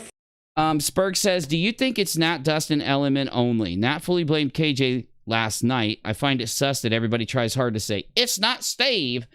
Everybody who they said it wasn't, Spurg, I think the people that Nat tried to clear and the people who Nat tried to the people that Nat tried to blame and then tried to clear, there's a reason those names were used. There's a reason that there are DMs between him and his friends with her and the Instagram message that happened where supposedly he threatened her and then his friends came out to say, oh, he was just drunk when he messaged Nat. But then later, he didn't even message Nat ever. And maybe he was drunk, did it, forgot about it, and deleted it. Who knows what really happened? All we have is what was stated, okay? But you are on the right track, right? Because what if Nat did some of the stuff? She definitely didn't do all of it. She had accomplices. Was it Element and Dustin? Maybe. The point is, though, in the greater scheme of things, you have people that were doxing, harassing, trying to affect a lawsuit, manipulating people, and in the very least, let's go to the very least, all of those people, including Nat and LMN, are at least guilty of doxing, manipulation, harassment, lying, using the audience, lying to the audience, and still trying to profit off the audience. It's disrespectful mostly to all of you. Yes, the stuff they did in to other people like Katie and that is just on another level. That's outside of YouTube. That's them in real life harassing Katie and Salty. I'm not talking about that. I'm talking about when these people go out and they say, we're now cleared. They say that because they are guilty. You don't get up there and say, Nat said something, so I'm cleared, unless you have a guilty conscience and you are so desperate for people to believe that your name is cleared that you will lie that way. So you're on the right track. Does it mean that Tina sent threats? Who knows? But I know at least Tina tried to manipulate. I know that she's trying to use, I know that she's involved in some degree with what happened with Nat. I'm not saying that that's with those threats, but I'm saying with other things that happened with Nat, the people that were communicating with her were trying to use her and manipulate in the same way that they had in the past. So here's my perspective. We are on YouTube. Saltsy, Katie, and these people have to deal with it in real life through the authorities. We care about YouTube. We care about commentary, and we care about our communities and the people that we hang out with. And there is a judgment to be made. And that is, these people look at you and everybody else out in the community as people to lie to, people to use. I'm going to tell you now, if audiences didn't exist, they wouldn't have done this. They wouldn't have tried to manipulate each other. They wouldn't have tried to hate on Katie. If it was just them, and there was nobody else on YouTube, only the cult used YouTube. All of YouTube's gone, just the cult, where they could just share what they thought, watch things, and talk. And they were watching Katie. They wouldn't be doing any of this. They're doing it because of audience members, and that's when it's going to stop. It's going to stop when the audience puts their foot down and they finally say, we're going to report people that do things that are breaking terms of service, and we are going to criticize the people that are using the audience by lying, trying to propagandize them. It's so disrespectful to such a massive level. They should not be supported ever again. Now, they want to go out there, you're defaming me if you say people can't support me. Bullshit, because what have they done for years other than stand up and use lies, manipulation, and bullshit to try to say that you can't support someone on the platform? That's their entire fucking existence.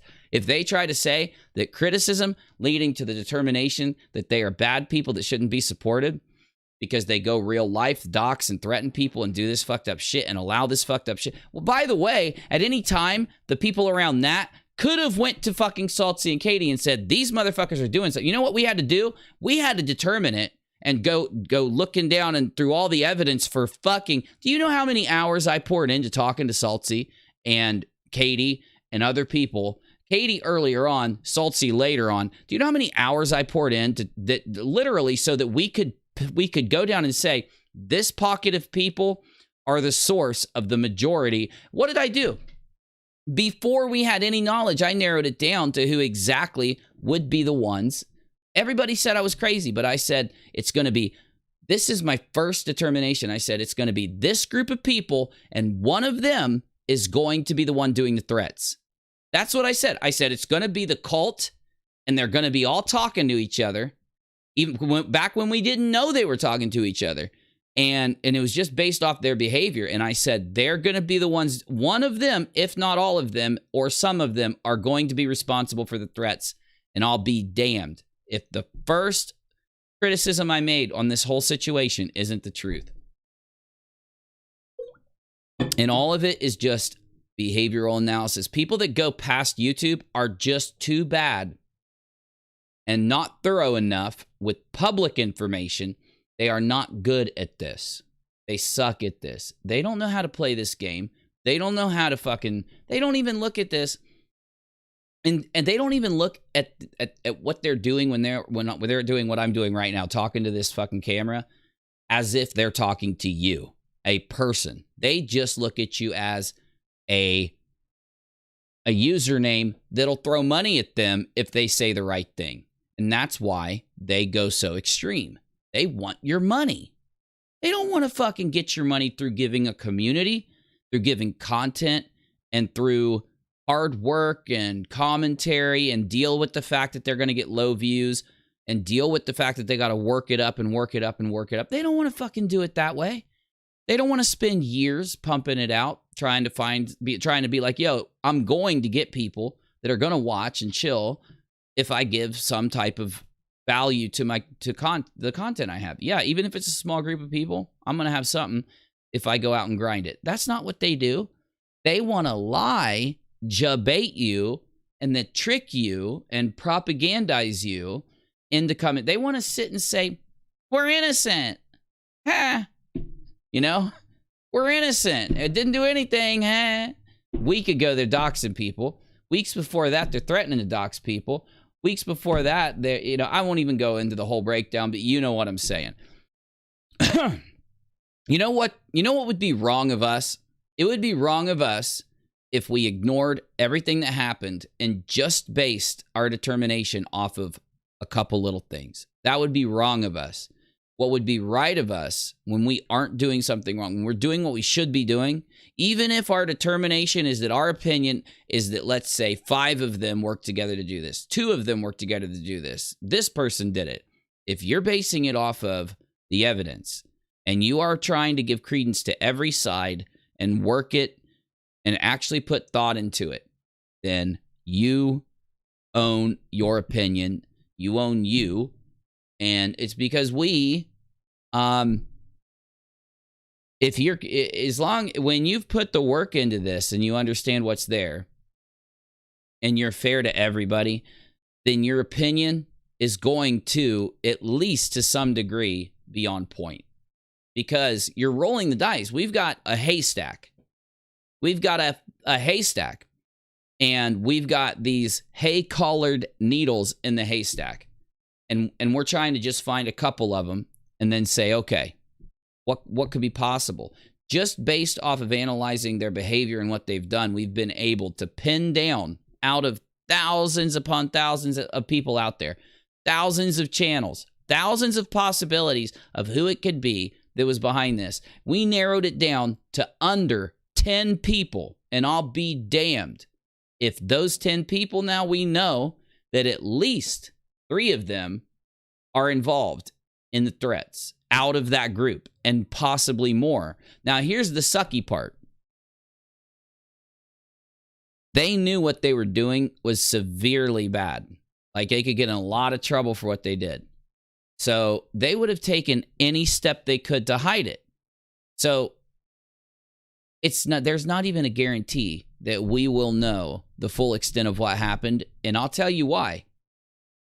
Because I'll give you one more fact. The people that are responsible, again, let's just say this was Katie, Nat, and other people. There would be 10,000 screaming people saying, Katie, we want the truth, and demanding that she comes out and tell the truth. She'd be getting railed by hundreds of YouTube channels. There'd be videos uploaded like crazy talking about, Katie needs to come out and tell the truth because we know that she was involved to some degree and we want to know what she did and what happened. That would be happening. But look at this. We now know that this group, do you really think their friends didn't tell anyone? You really think that the other friends that are around Tina, Nat, and the other people that we now know were connected to this in some way? Do you really think they didn't say anything to each other and that they couldn't come out and tell the community? They have information. Those people that Nat named have information that would help us get to the truth if they talked. They're not going to talk. You want to know why they're not going to talk? I'll just say it like this. The innocent ones will talk. The innocent ones will give detailed breakdowns of what honestly happened, and the innocent ones will tell the truth. How much you want to bet none of them speak up?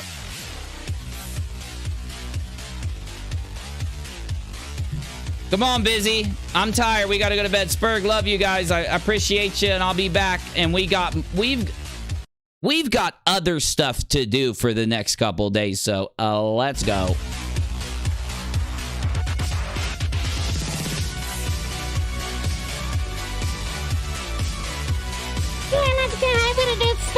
Tiger King 2! Tiger King 2! That's right, Busy. Tiger King 2.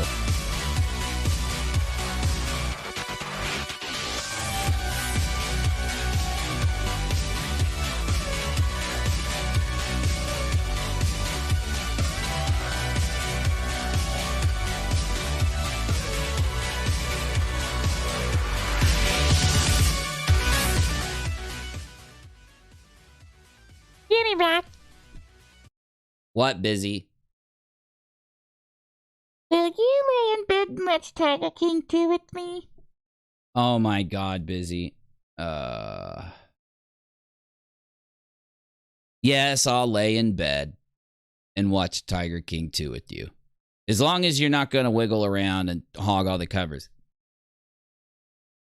But I really like the covers. Oh, I knew it. I knew it.